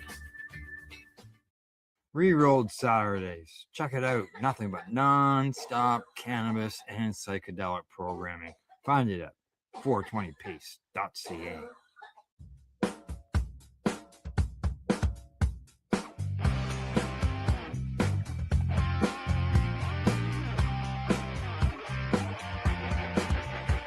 I'm having an awesome day, and I'm gonna make sure it stays that way. I'm having an awesome day, and I'm gonna make sure it stays that way. You're listening to the Pace Radio Network here at paceradio.net. And you're watching Psychedelics and Cannabis Educational News. We got, what, 4 more stories. We're going to be talking about a request sent to the DEA. And we're going to get an update on what's going on in Thailand. And we're going to go do some scuba diving as well. Cool. All righty. All right. Let's find out Okay. what's going on with the DEA. Yeah, I can't wait to read this. This is going to be great. Our next story is, once I click the button, coming to us from Marijuana Moment. The title says, Marijuana Moment has asked the DEA judge to allow live streaming of reschedule hearing for transparent public access. Oh, please. Come on, Marijuana Moment. Fight hard for this. Transparency has become the latest battleground in America's cannabis rescheduling process. According to Marijuana Moment, the publication has formally asked the administrative law judge overseeing the DEA's cannabis rescheduling hearings to allow the proceedings to be live streamed for public viewing. I think I'd probably be watching. The request comes as the U.S. government considers one of the most significant federal cannabis policy changes in decades, whether to move cannabis from Schedule 1 to Schedule 3 under the Controlled Substances Act. Marijuana Moment argues that because the hearings concern an issue with enormous public health, scientific, economic, and legal implications, the public should have the opportunity to watch the proceedings unfold rather than relying solely on written transcripts or second-hand reporting. The request also follows criticism surrounding the hearing process itself, including concerns raised by some cannabis advocates over witness selection, and transparency. Supporters of live streaming say openness would strengthen public confidence in the process and allow patients, researchers, healthcare professionals, industry participants, and everyday citizens to hear the testimony directly. Whether or not that request is granted, it reflects a broader theme emerging throughout cannabis reform. As legalization expands, advocates are increasingly demanding that policy decisions affecting millions of people be made not only fairly, but visibly. What do you think, Al? I think it should be aired. I completely agree with Marijuana Moment on this. And according to the article, it has this was granted back in the last administration, they were going to allow the live streaming to happen so people could watch it. It's an historic moment. Why should it be limited to just the people who can get to the courtroom to watch it? Why not allow, in the name of transparency, all of the US citizens an opportunity to see this? I agree. Yeah, exactly. I think it's a good idea, and hopefully they can, get this done. Now the judges had already ruled um, that it would not be, even though they believe that. Let's see here. It says the chief administrator law judge last week issued a preliminary order laying out rules and timelines for it, and he says. Recognizing that national public interest in this issue predicates towards a policy of transparency, while also determining that the hearing will not be televised, live streamed, or broadcast. So, how can you say transparency but not allow the people to watch it? Yeah, yeah, it's This quite doesn't make interesting. sense to me. So, I hopefully, marijuana moment, the lawyers can nail this down and have that happen. Yeah, I love the fact that they're getting loud about it. I think it's beautiful. Good on you, marijuana moment. Yeah, exactly. So we'll obviously keep an eye out on that. So Yes, we will. And if they do live stream it, we may share a link. We may even share the live stream. Just you saying. just never know. Never Exactly. know. Exactly. All right. Time for us to move on to Thailand. And what's going on in Thailand? Well, according to the International Cannabis Business Congress, they say Thailand issues new cannabis enforcement guidelines. Now, one of the most closely watched cannabis markets on the planet in recent years is Thailand. The Southeast Asian country's emerging cannabis industry has undergone multiple policy and regulatory changes since 2022. That process continued this week with Thailand's government announcing new enforcement guidelines for the cannabis industry.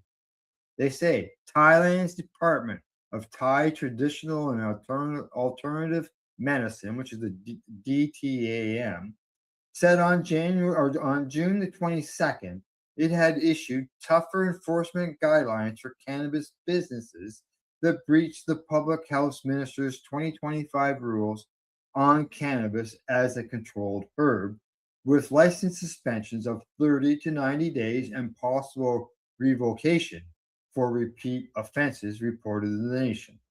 Now, it goes on to say that under the guidelines, a 30-day suspension can be imposed if an operator fails to keep required business reports at the premises, keeps incomplete reports, or fails to submit them to the registrar. According to the report, now they also say that the same penalty also applies to sales of exports of controlled herbs that do not meet good cultivation and harvesting standards known as the GACP or an equivalent or higher standard. Now, suspensions will also be applied for the following violations: failure to clearly display a license, failure to provide an electronic license to inspectors, advertising cannabis for commercial purposes, failure to report exports, selling cannabis without a prescription from a qualified practitioner. Now, revocations of license will occur for the following violations: filing false reports, selling cannabis to people under 20, pregnant or breastfeeding women without a prescription, allowing on-site consumption, selling products in vending machines, selling cannabis online, selling cannabis in prohibited places such as temples, dormitories, and public parks. Now, Thailand's climate is ideal for large-scale cannabis cultivation, and the country has the potential to become one of the top international sources for cannabis exports to other legal markets. So, Cindy, Thailand has really changed the rules because back in 2022, it was a free for all. No rules. Here's a million seeds. Go out and grow your cannabis. Now, you get caught smoking inside, you could be put in jail. Yeah, well, they've gone back and forth a few times. Yeah. It's, I'm going to sound a little sarcastic here, but eeny, meeny, miny, mo. Make up your freaking minds, Thailand. Yeah. How are people supposed to get, to move on this, but to keep changing the rules? It's just like moving the goalposts all the time. Yeah. So, but I mean, at least they're moving back towards the right way. I find it interesting that kind of the opposite as many places here. If you smoke inside, you can be in trouble. And there's places around that if you're caught smoking on the street, you could be in trouble. So keep it in your home. Yeah. Well, aren't you in a province that's not allowed to smoke on the sidewalks? Well, in Nova Scotia, you are allowed to legally smoke cannabis anywhere where you're allowed to legally smoke cigarettes. So there's all kinds of outdoors consumption sites that way. But I mean, a lot of the towns here in Nova Scotia have gone completely smoke free. So technically, you can't even smoke cigarettes. Now everybody does smoke cigarettes, smoke joints, walk up and down the street. The cops don't really seem to be doing anything about it. But yeah, technically here, like you can only smoke in certain areas outdoors. Yeah. Yeah. Yeah, no, we can walk down the sidewalk. We're good. They don't consider it a public space, but really, it is public space. Yep. Alrighty. Well, from that story, what we got next? Oh, well, next, we're going to head over to MSN. And here the article is talking about from trance parties to the stock exchange. Wall Street investors rush into psychedelic medicines, which is just, we've had a similar story following along with cannabis all these years, except for they're not quite on Wall Street yet. Psychedelics are undergoing one of the most remarkable image transformations in modern medicine. According to an article featured on MSN, substances once associated primarily with underground culture and music festivals are increasingly attracting serious attention from major investors, pharmaceutical companies, and financial markets. The report describes how Wall Street is pouring investment into companies developing psychedelic-assisted therapies for conditions including depression, PTSD, addiction, anxiety, and neurodegenerative diseases. Much of that enthusiasm is being driven by a growing body of clinical research, studies involving psilocybin, MDMA, and other psychedelic compounds in the United States, specifically iboga or ibogaine, have reported promising results, particularly for patients who have not responded to modern treatments. The article also notes that large institutional investors are beginning to view psychedelic medicines as a potential long-term healthcare sector rather than a speculative fringe industry. As regulatory pathways become clearer and more clinical trials advance, companies working in psychedelic medicine are attracting increasing attention from mainstream financial markets. At the same time, experts caution that the industry remains in its early stages. Many companies have yet to bring products through the full clinical approval process, and investors continue to face scientific, regulatory, and commercial risks. Still, the trajectory is difficult to ignore. Just a generation ago, not even, psychedelics were largely discussed in the context of prohibition. And today, they are being discussed in boardrooms, investment portfolios, medical journals, and hospitals. It's a remarkable cultural shift, and one that may ultimately reshape not only mental health care, but an entirely new sector of the global economy. It's exciting to be part of all of this, Al. Oh yeah, major changes going on. And as they mentioned, some of these were just known as rave drugs. Yes. And here they are, medical benefits. Yes. Big time. And changing people's lives, improving quality of life. Yes. Yeah. Who can say that's a bad thing? There are some people that do. Yeah, You unfortunately know, but there the is. people that do, I've come to realize as somebody who's walked this, complete walk, the people that get mad at me are the people that are upset that I have boundaries now and that I have a backbone and a voice. And they don't like the fact that I am losing that people pleaser hurt attitude, and doing everything for everybody else. And yeah, and that's, those are the naysayers. They want to be in control. I mean, it's the same as the government just wants to be in control.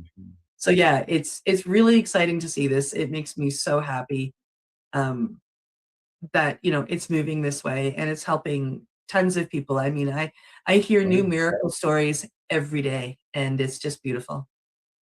Yeah, that is great. Yeah, been searching for help in certain things like mental health for a long time, and here's something that is obviously showing major success or benefits Mhm. to. And just like all medicines, it doesn't always work for every single person.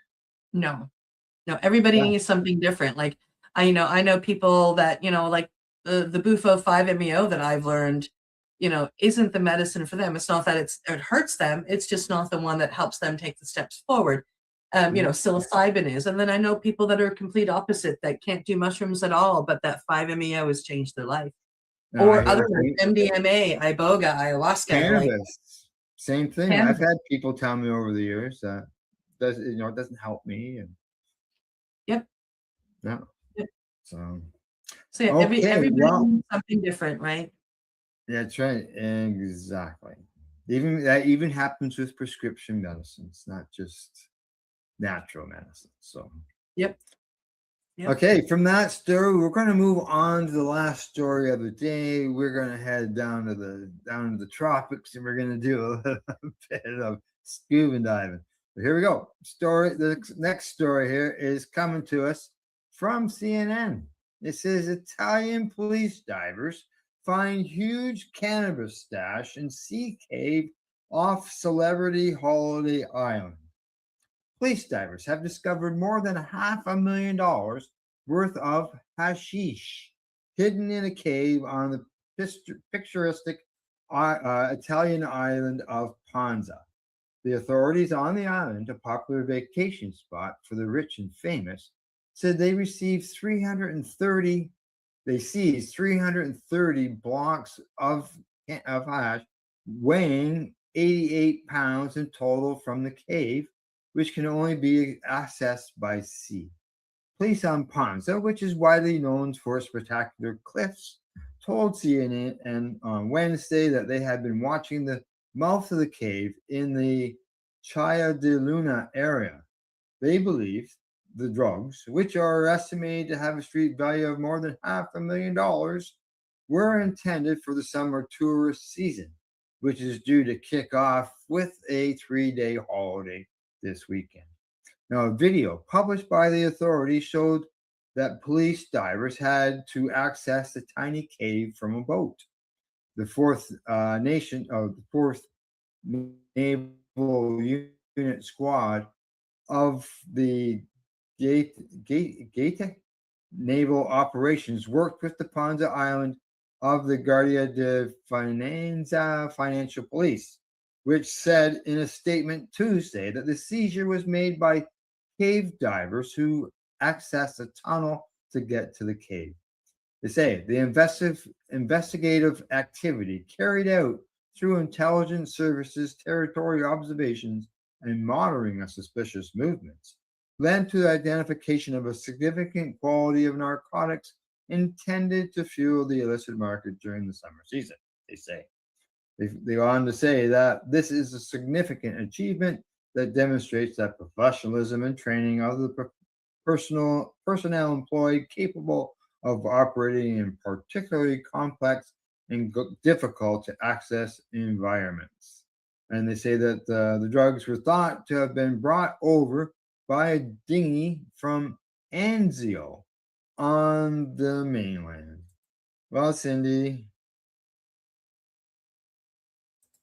Oh, there you are. Here I am. So I've never heard about people stashing their hash in a cave, but hey, you just never know these days. Wow. Yeah. Those places. But hey, they uh they had it and now it's gone. And And now it's it's gone. gone. Yeah, now it's gone. I'm sure there will be more. And a celebrity's islands be a home of the maybe the rich and the famous. Yep. Wanting some hash. They just wanted a little bit of hash for their guests. Yeah, that's just for the guests. That's all. That's all. Nothing else. All right. Well, we have got our stories done for the day. Anything else? Something I that you have might want to my remind little people about? reminder, yes, about what's going on here in Nova Scotia. July 3rd, this is coming up pretty quick, a week from Friday. We are going to, we being the Nova Scotia Psychedelic Society, are putting on a movie. This is our biggest annual fundraiser. We are bringing in Descending the Mountain. It is a film about mushrooms and meditation, and I am beyond excited to be helping with this. We are presenting the film screening July 3rd at 7 p.m. at Paul O'Regan Hall at the Halifax Library in downtown Halifax. And we invite you all down. You can get your tickets online. Look us up on Facebook, and the Eventbrite link is there under events. Or you can just look it up on Eventbrite itself. Tickets are $20 ahead of time, $25 at the door. There will be a really amazing elixir bar. One of the friends of the board, Coco, is coming in with an elixir bar and will be there with that and to answer questions about what she has done. So we're pretty excited to put this on and invite you all down. Come on down and join us. I'm excited for you. Now, education, spreading the knowledge. That's right. Keeping people informed, which is important. Yep. And so, and that's why we do the news too. It is. Inform people or educated people. If you don't get informed, you don't know what's going on. That's right. Right. So, all right. So that's it. Nothing else. That's it. I'm good. All right. As Cindy says, that's it for today. We hope you found it informative and educational. Thanks go out to everybody for tuning in to the broadcast. We really appreciate it. And also to our sponsors, limestonecityhydroponics.ca, the Campbellford Lifestyle Shop, as well as at ease.ca. And we will see you Monday morning, 10 a.m. Eastern. And as I always say, don't forget to educate, medicate, and do not incarcerate. You're listening to the Pace Radio Network here at paceradio.net. The opinions of the individuals during this broadcast are their own and may not be the opinions of their group or other organizations they may be involved with. All medical advice during our broadcast is not a medical opinion and should be checked with your medical physician.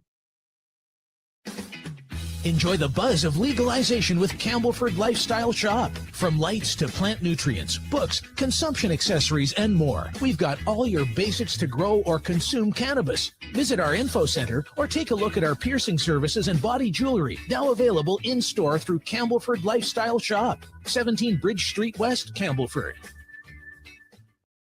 Limestone City Hydroponics is Kingston, Ontario's hydroponics shop. Take your growing to the next level and create the optimal environment with a tent kit or maximize your yield with an ebb and flow flood table kit. Either way, Limestone City Hydroponics has more sizes and options to fit your needs. Are you looking for the power of the sun that adapts to your budget? Then look no further, as they have professional grow lighting. They have indoor grow systems that are easy and cost effective with many options to fit your living space and lifestyle. Cultivate your growing potential. We have everything you need to succeed. And if you can't make it to the store, they offer local delivery to the greater Kingston area. Remember, when you're looking for experts to help you grow, then look no further than the locally owned Limestone City Hydroponics, 105 Sunderland Drive in Kingston, Ontario. Call them at 613-548-0420. We are people advocating cannabis education here at paceradio.net.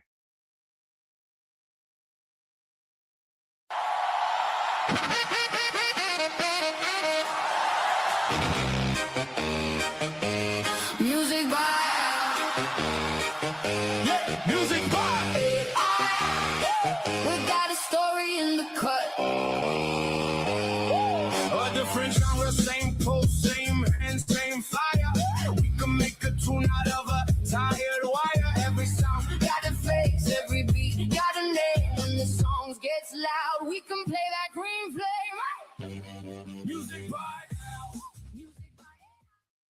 Music by Al. Today on the program, it's a great music for you to enjoy. Tonight we'll be playing some rock and some country tunes, plus a great mix of different genres everyone will enjoy. That's enough talk and get this turntable spinning with some fire.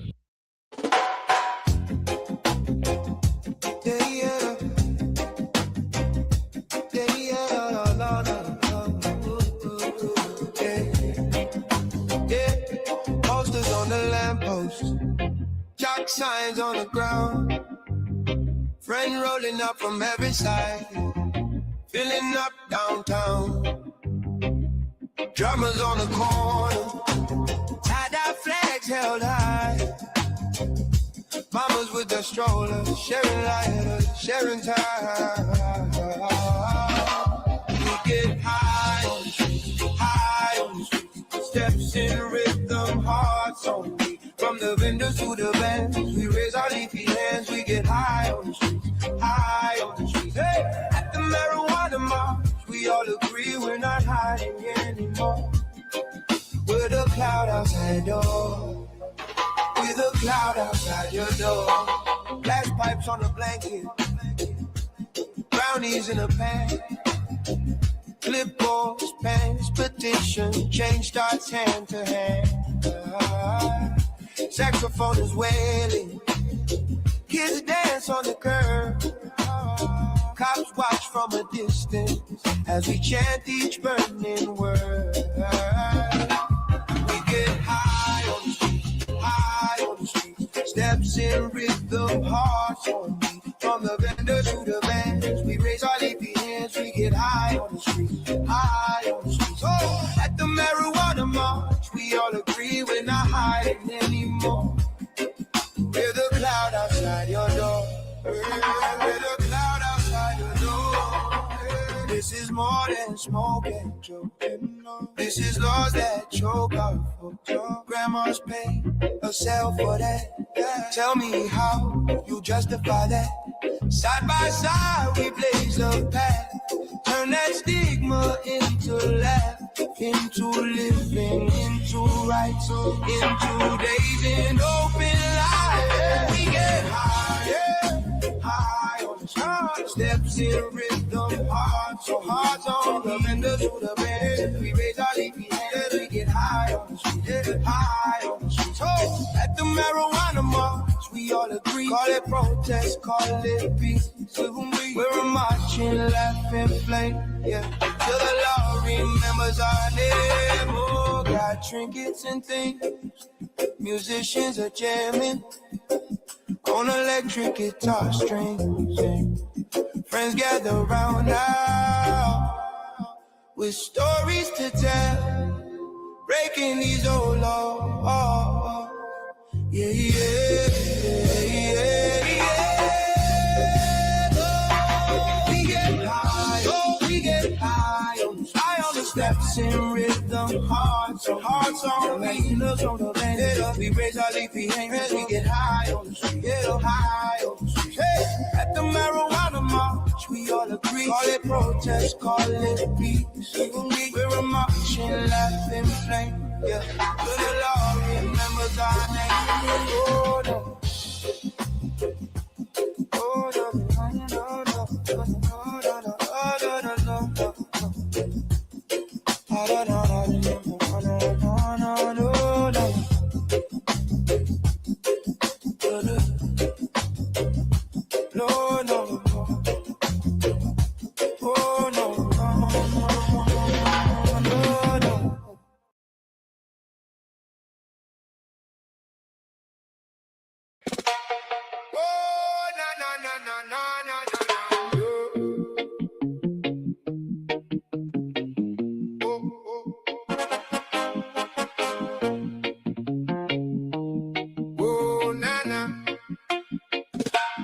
Morning rough, don't talk loud. I rose slow through the crowd. Green bread in a paper crown. Got the weight, but I sit down. Hard week, heavy hands. Pockets full of shifting plans. You say pain don't leave clean, but I know what the roots mean. spin, let it swing. One small spark and the whole room sings. Easy now, take your time. Feel that calm come over mine. Cannabis heals. Cannabis heals. Heals, heals, heals. Cannabis heals. Cannabis heals. It cools. It shields. One deep pull, I'm back in my skin. Cannabis heals. Let it roll in.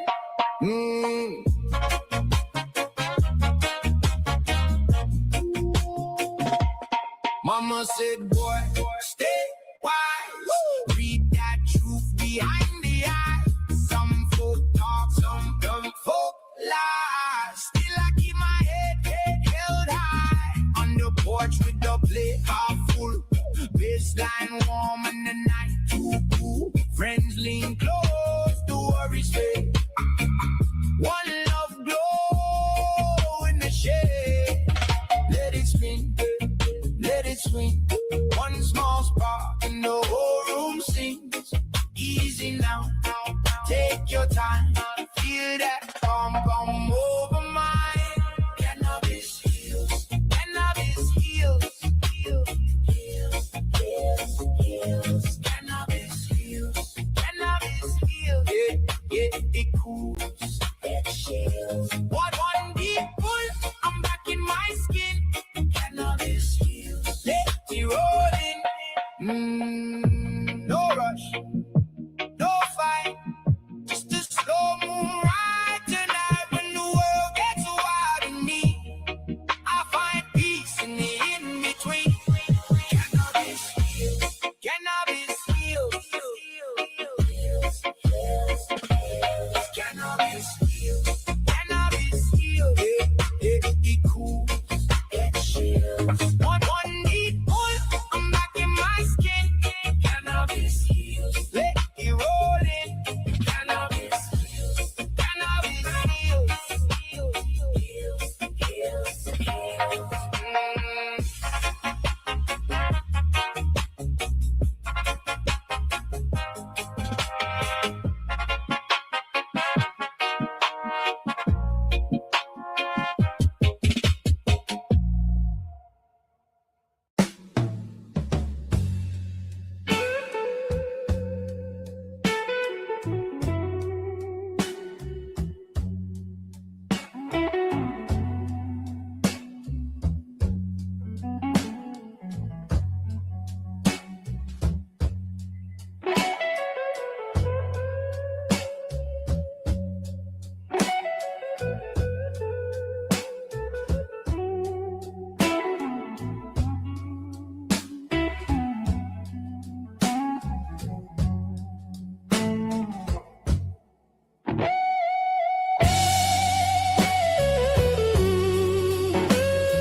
The clock strikes 12, a breath of hope begins.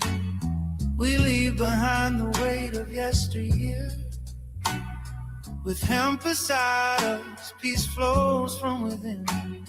His gentle touch dissolves the edge of fear. No longer bound by stress or aching skin, we rise anew with purpose crystal clear. The path ahead is green, serene, and now sincere. A dry January calls for sober cheer.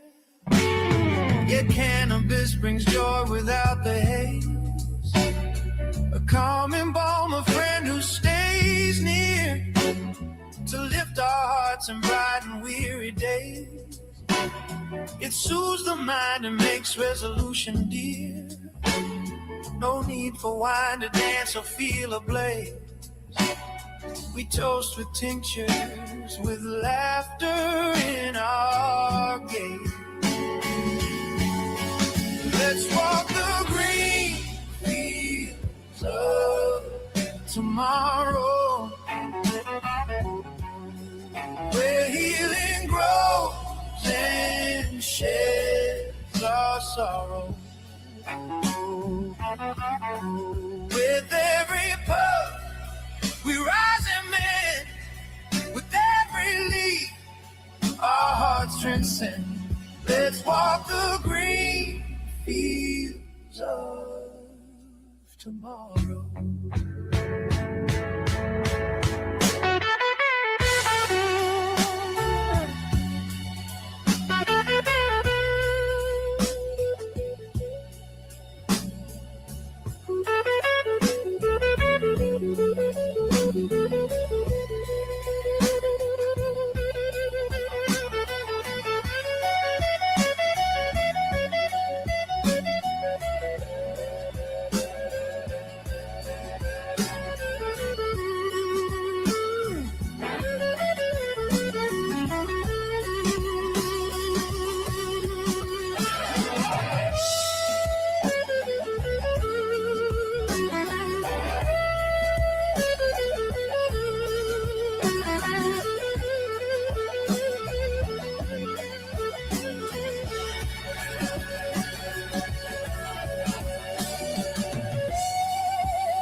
The gym awaits, our muscles ache and burn, but Hemp's relief restores our strength with grace.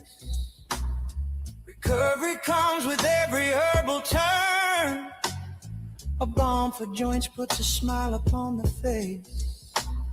We learn to rest, to breathe, to slowly earn the gains we seek, not just the frantic pace. We find our rhythm in a kinder space. Sleep finds us now, not chased but gently won, with CBD and dreams that softly bloom. The racing thoughts dissolve, the day is done, and cannabis smoke begins to fill the room. We rise refreshed beneath the morning sun, with sharper minds and joy that finds its plume. The plant has turned the dark to light and remove the gloom. Let's walk the green fields of tomorrow, where healing grows and sheds our sorrow. With every puff, we rise and mend. With every leaf, our hearts transcend. Let's walk the green fields of tomorrow.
Little bag in the drawer, crinkle like late night plans. You break it up on a diner plate, sticky finger stained hands. Oh, hoodie on, same playlist. Ashtray crowded like a rush hour train. You twist the paper, hung on the edge. Roll all the bad days in one thin vein. Green in the filter, slow it down. Pass that memory round and round. Every hit a leaf falls off my worry. Foliage on the kitchen floor, blurry. Green in the filter, hold it tight. Tiny ember in a quiet night. Breathing out ghosts I don't believe in. Breathing in something that feels like leaving. Oh yeah. You spark it up with a shaky thumb, cheap light a faded flame. Window crack, curtain dancing, neighbors calling my name. Burn lip on the first quick drag, laughing at nothing on the screen.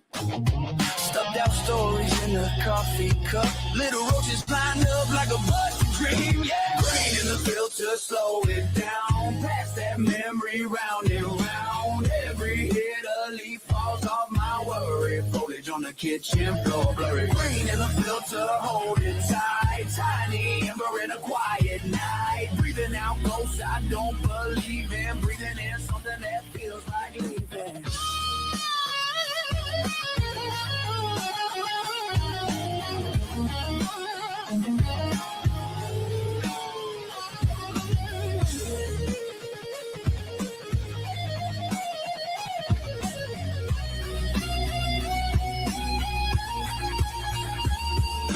Cows sink, hearts sink slower. Ceiling fan tracing lazy halo. I say I'm quitting in the morning. You say you heard that line before.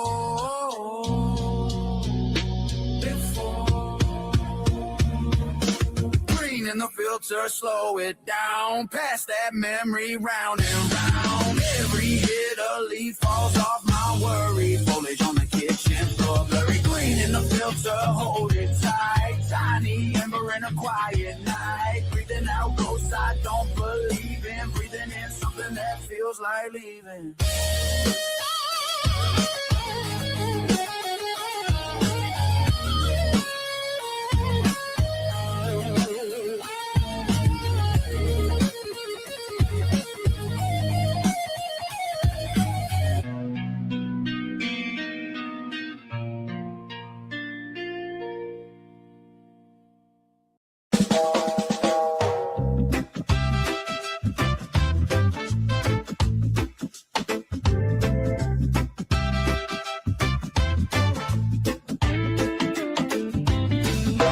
Wake up slow, sun in the curtain. Coffee runs low, grind up a little. Roll it just right, twist that piece for a softer mind. Green and sea, let it ease my chest. Deep long breath, hold it, let it rest. Pass that feeling, pass it back to me. Life sounds sweeter. Singing green and sea.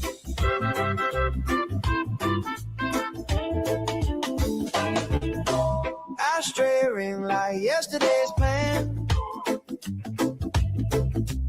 All that rush just slips from my hand.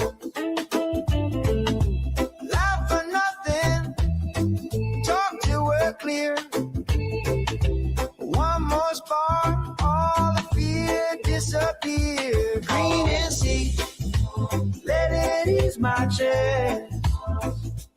Deep long breath, hold it, let it rest. Pass that feeling, pass it back to me. Life sounds sweeter. Singing green and sea.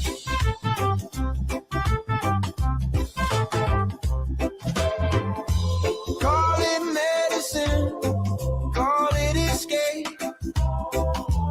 All I know, it helps me reshape every worry into something small. One more pull and I hear it. Oh yeah, let it ease my chest. Deep long breath, hold it, let it rest. Pass that feeling, pass it back to me. Life sounds sweeter. Singing green and sea.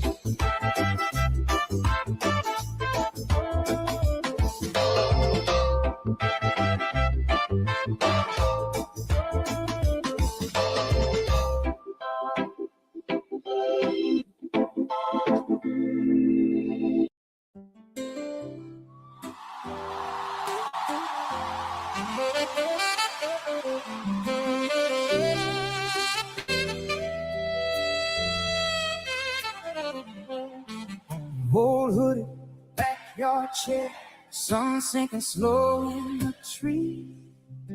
Cousin rolling fat as a finger, uncle laughing, telling old stories. Torch kiss, paper sparks, little green halo in the dust. Pass it right, pass it left, whole clan buzzing on trust. Cannabis ganja, pass that flame. Smoking Mary Jane on the back bed, same old game. Devil's lettuce in the circle, calling my name. Just birds in love and that backyard haze. Ashtray on the wobbling rail, dogs at our feet, waiting scraps, playlist humming those marijuana anthems, every chorus hitting like a tap. Sticky fingers, sticky jaws, neighbor waving through the steam. We're all muggles till the magic hits, then the world slows down to a dream. Oh, cannabis ganja, pass that flame. Smoking Mary Jane on the back deck, same old game. Devil's lettuce in the circle, calling my name. Just buds in love and that backyard haze. Little cough, then that grin. Oh yeah. Someone says you remember when same sky, same crew, new band, same view. Every puff pulls us closer again. Cannabis, pass that flame. Smoking Mary, same old game. Devil's lettuce in the circle, calling my name. Just buds and love and that backyard haze.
no dark shades.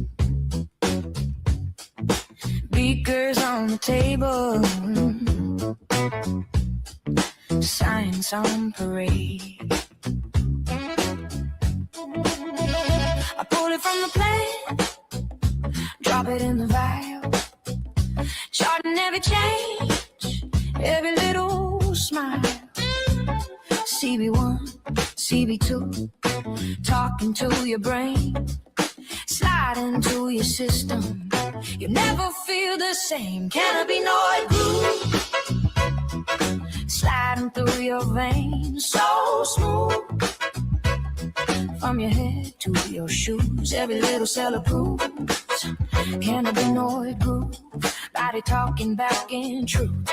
Let it all line up and move to that cannabinoid groove. Cannabinoid groove.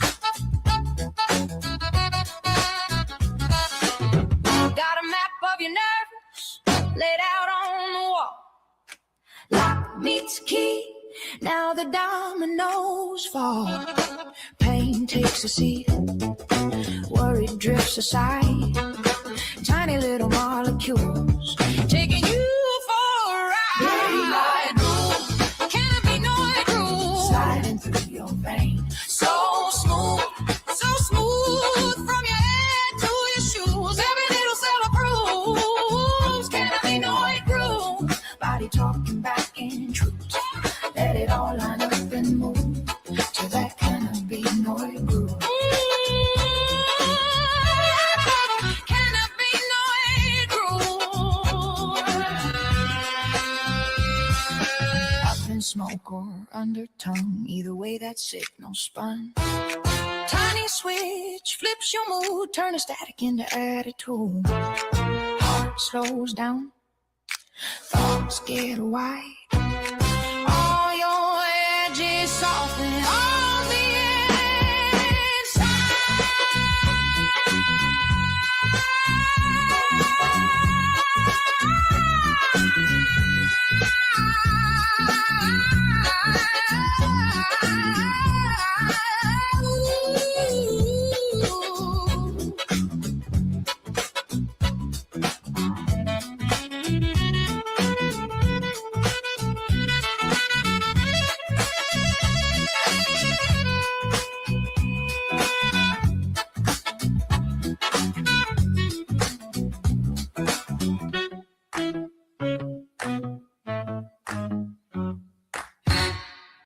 Wow, those were some smoking hot tunes.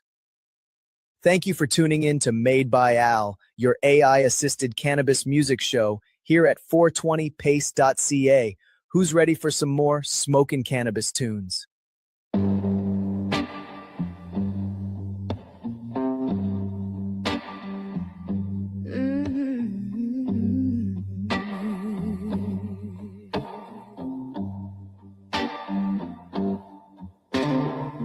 Crumpled bag on the coffee table, green dust on my thumbs.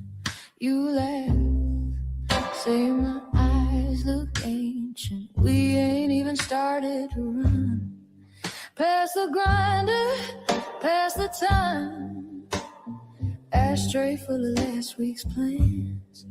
You light up, I watch the flame dancing in your shaky hands. Cannabis, you keep me honest, slow my head when it's all too strong. Little bit of hash on the edges, mix it in and it all feels calm. From the pipe to the tall grass tower, every breath just drifts along. Spark it up, let it burn, let it burn. We're singing to the fire in the bong. Yeah, yeah.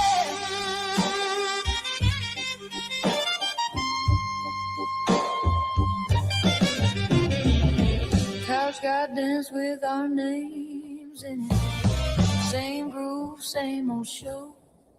You call, then you start confessing things you never let me know. Cherry glowing in the dim, whole room smells like late late July. I lose track of every worry. Watch the circles climb and die. Cannabis, you keep me honest. Slow my head when it's all too strong. Little bit of hash on the edges, mix it in, and it all feels calm. From the pipe to the tall glass tower, every breath just drifts along. Spark it up, let it burn, let it burn. We're singing to the fire in the bong,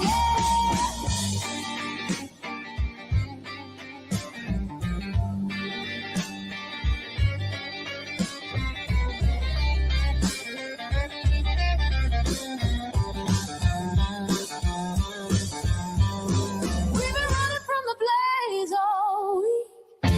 Now we faded just to feel that peace. If tomorrow hits a little too hard, save a little in the jar.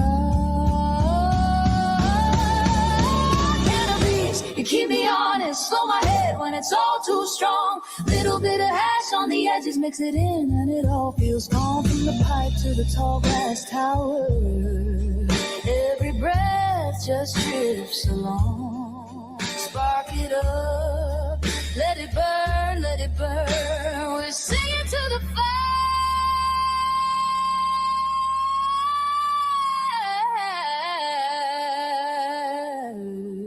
in the barn.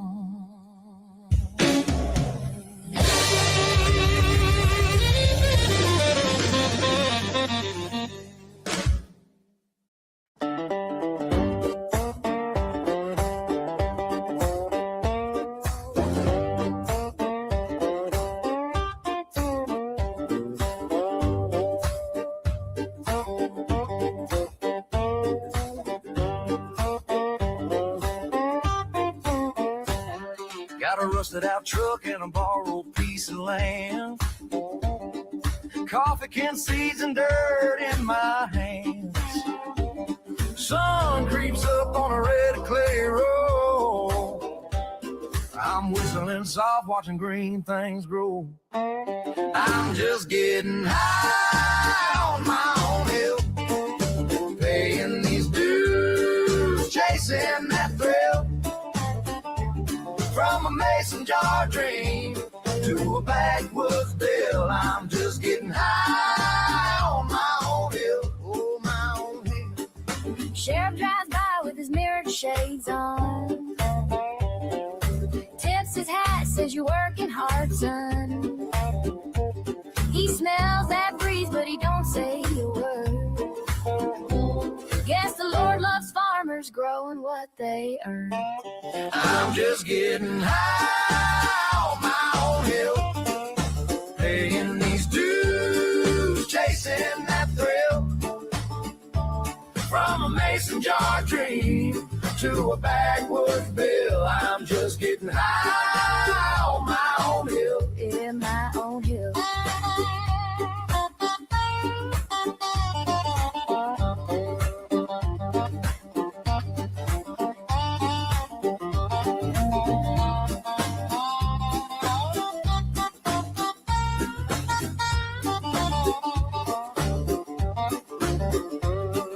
Mama in the kitchen hums that old church song. Girl on the porch swing sings low. Sing strong, she takes the high notes, I take the blame. We both laugh easy, living off this little flame. I'm just getting high on my own hill, paying these dues, chasing that thrill. From a mason jar dream to a backwoods bill, I'm just getting high on my own hill. Just getting high on my own hill. Getting high, getting high, getting high.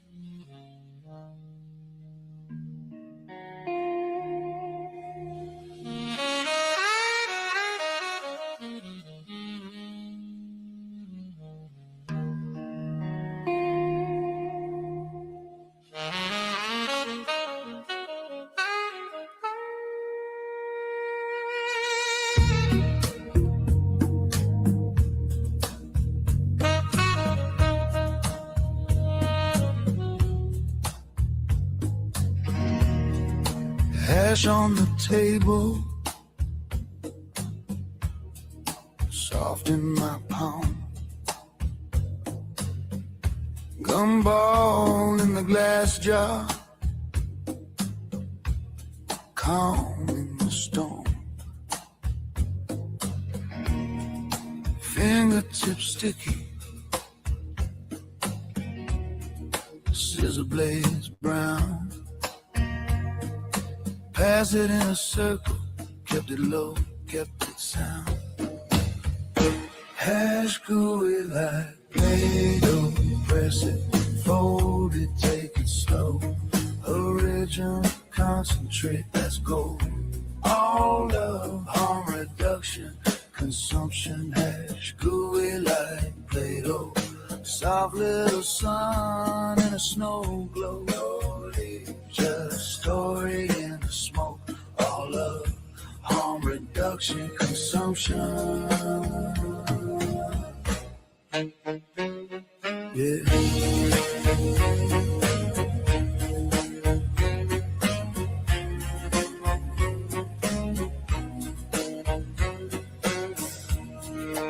Hash ball rolling, warm from the hand. Soft little planet, spinning on demand. Talking about limits, water and ice. Treat your trichomes gentle, never aim for the edge. Hash gooey like Play-Doh, press it, fold it, take it slow. Original concentrate, that's gold.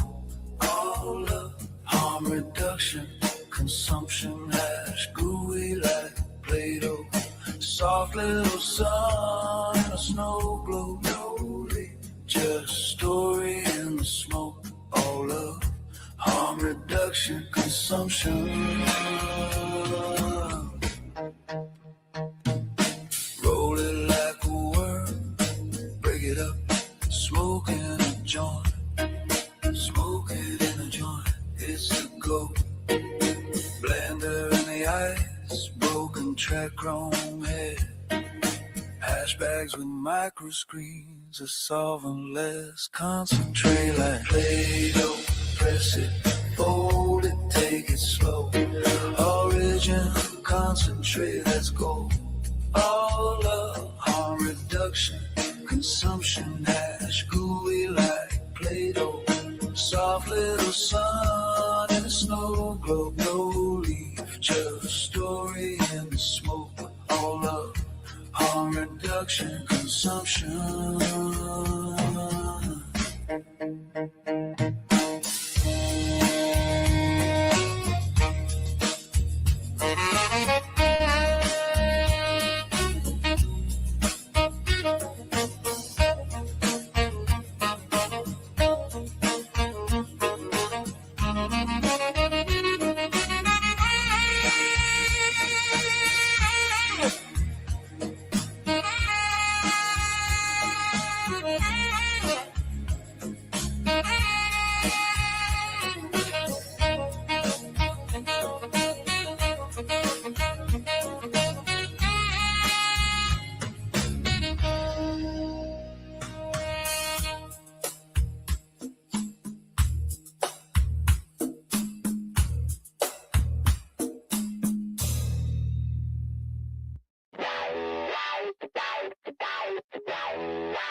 Used to wake up stuck in grayscale. Same four walls, same still air. Brain like a TV stuck on static. Couch my kingdom vacant still. Then a friend said, man, try something. Brown bag, back porch, half a moon. Bit the stem, laughed at nothing. Suddenly colors filled the room. Weed and mushrooms made my depression walk out the door. Left its keys on the table. said I don't live here anymore. I shook hands with all my monsters and watched them melt right into the floor. Weed and mushrooms made my depression walk out the door.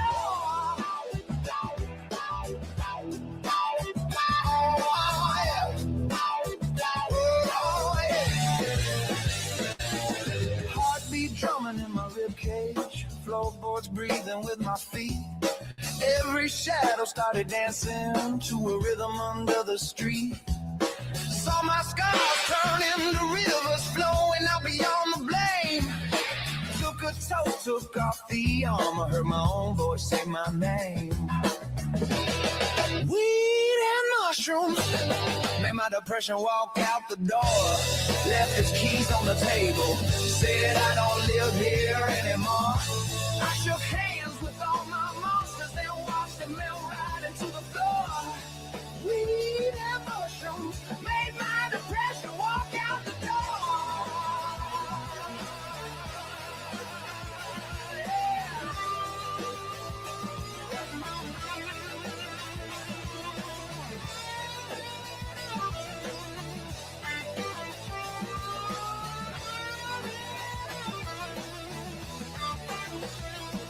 Yeah, I talked with the ceiling.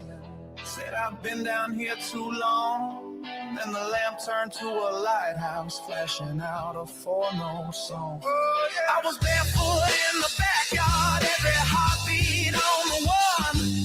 Laughed so hard I broke the handcuff, felt my body weight like lead.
You drop ready on the table, sun just peeking through the pines, waking big mugs in our hands, laughing at the way time slides.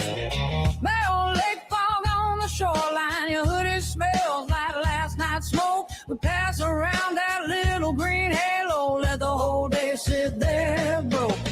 Mayo Lake mornings, high and slow. Hear the loons calling soft and low. Ash in the sand, coffee on your breath. We've got nowhere left. Mayo Lake mornings, hearts on fire, cannabis circling around the fire. If this is all we ever make, I'm okay right here on Mayo Lake. Yeah. Apple bar lit in the distance. Somebody's telling the same old tale. We're feeding turtles off the rock face. Bare feet hanging, we're loving this place. Pot clanks over the open flame. Corn and beans smoke in our clothes. Grease on our fingers, grin in your eyes. Everything simple just glows. Mayo Lake mornings, high and slow. Hear the loons calling soft and low. Ash in the sand, coffee on your breath. We got nowhere left. Mayo Lake evenings, flames climb higher, cannabis circling around the fire. If this is all we ever make, I'm okay living in Mayo Lake. Mayo Lake.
smoke in our hair, nothing to lose if this is all we ever make. Swear I'll stay right here on Mayo Lake. Mayo Lake.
The emerald smoke climbs the velvet wall, and the shadows stretch a mile long in the hall.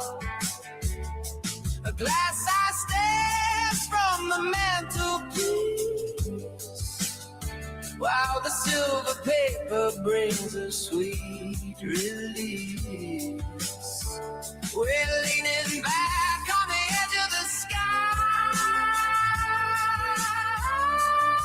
with a happy love and a vacant eye. Oh, the clock is melting on the wall tonight, and the floor is humming in the pale moonlight. The forest is breathing agony, the rug in the quiet pour of the gravity tug. We're drifting out where the colors bleed beyond the soil, beyond the sea.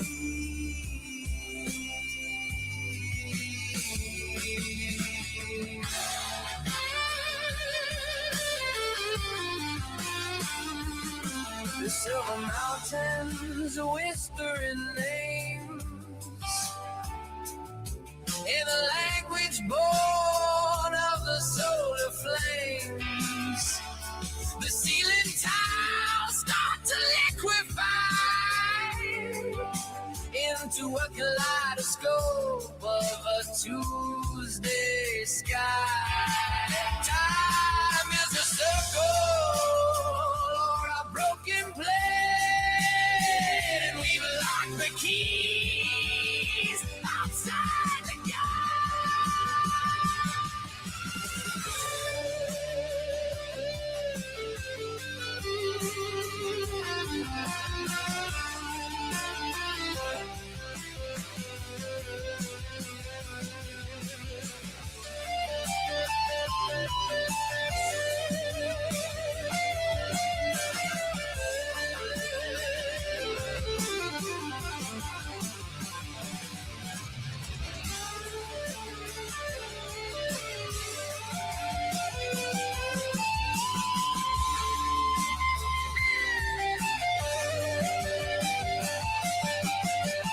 digging deep where the river runs, tasting the heat of 1,000 suns. One step for the spirit, one leap for the soul.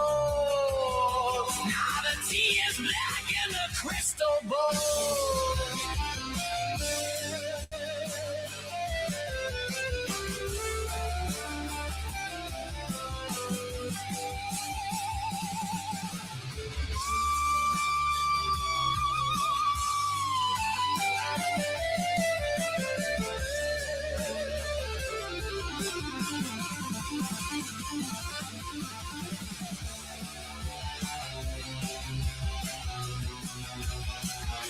floating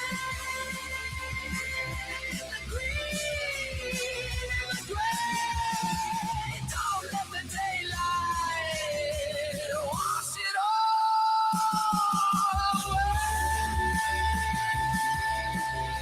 Suggestions for specific chords or instrumentation can be provided to give this more of a dark side or a metal era feel upon request.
The emerald smoke, the emerald smoke,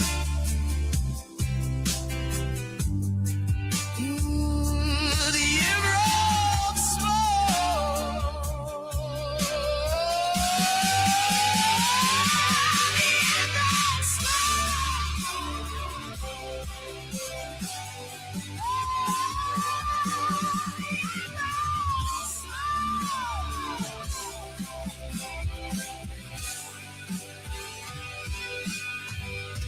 the emerald smoke.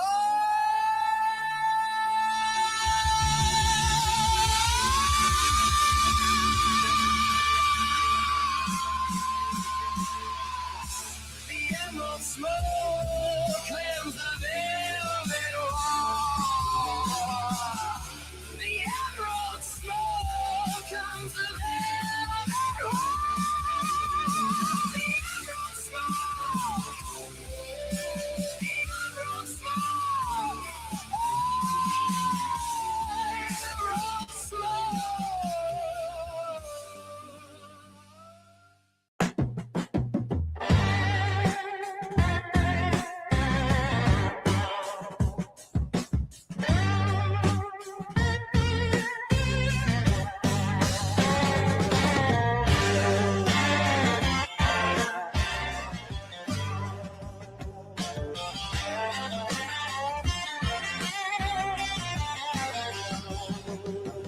Found you in the cafe corner,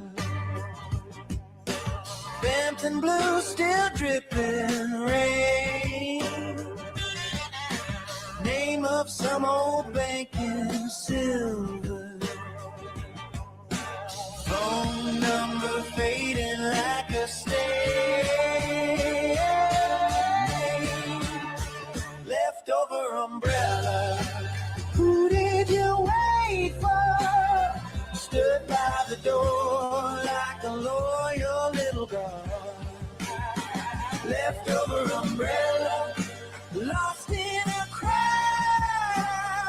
I'll carry you home in my shopping cart heart. Leaning by my cluttered doorway,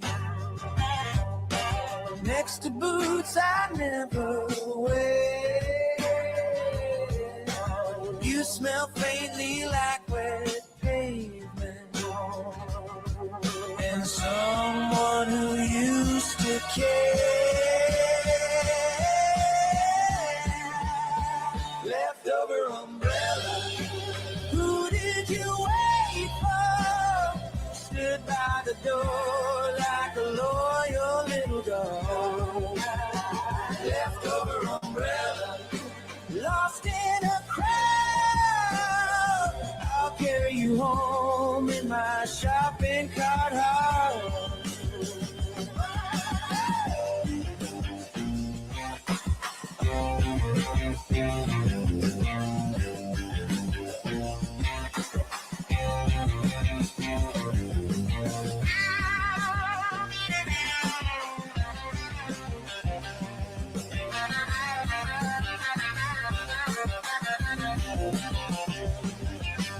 Maybe you remember lightning.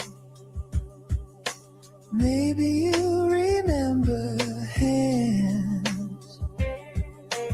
All I know is on the worst days, you open up and understand.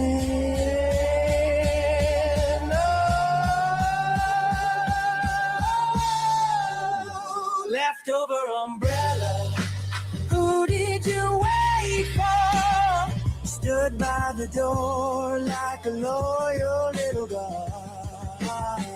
Leftover umbrella, stay if you want. I'll keep you around in my shopping cart.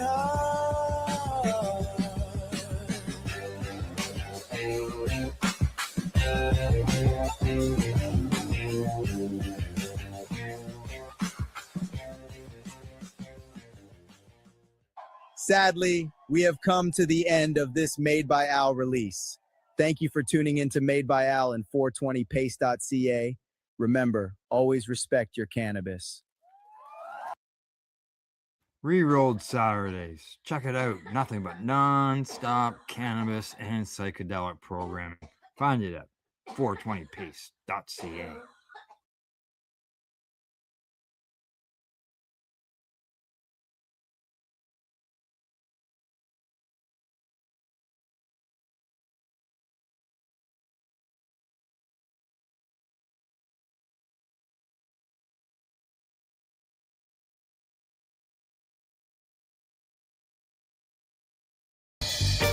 You're watching the 420 Pace, found at 420pace.ca.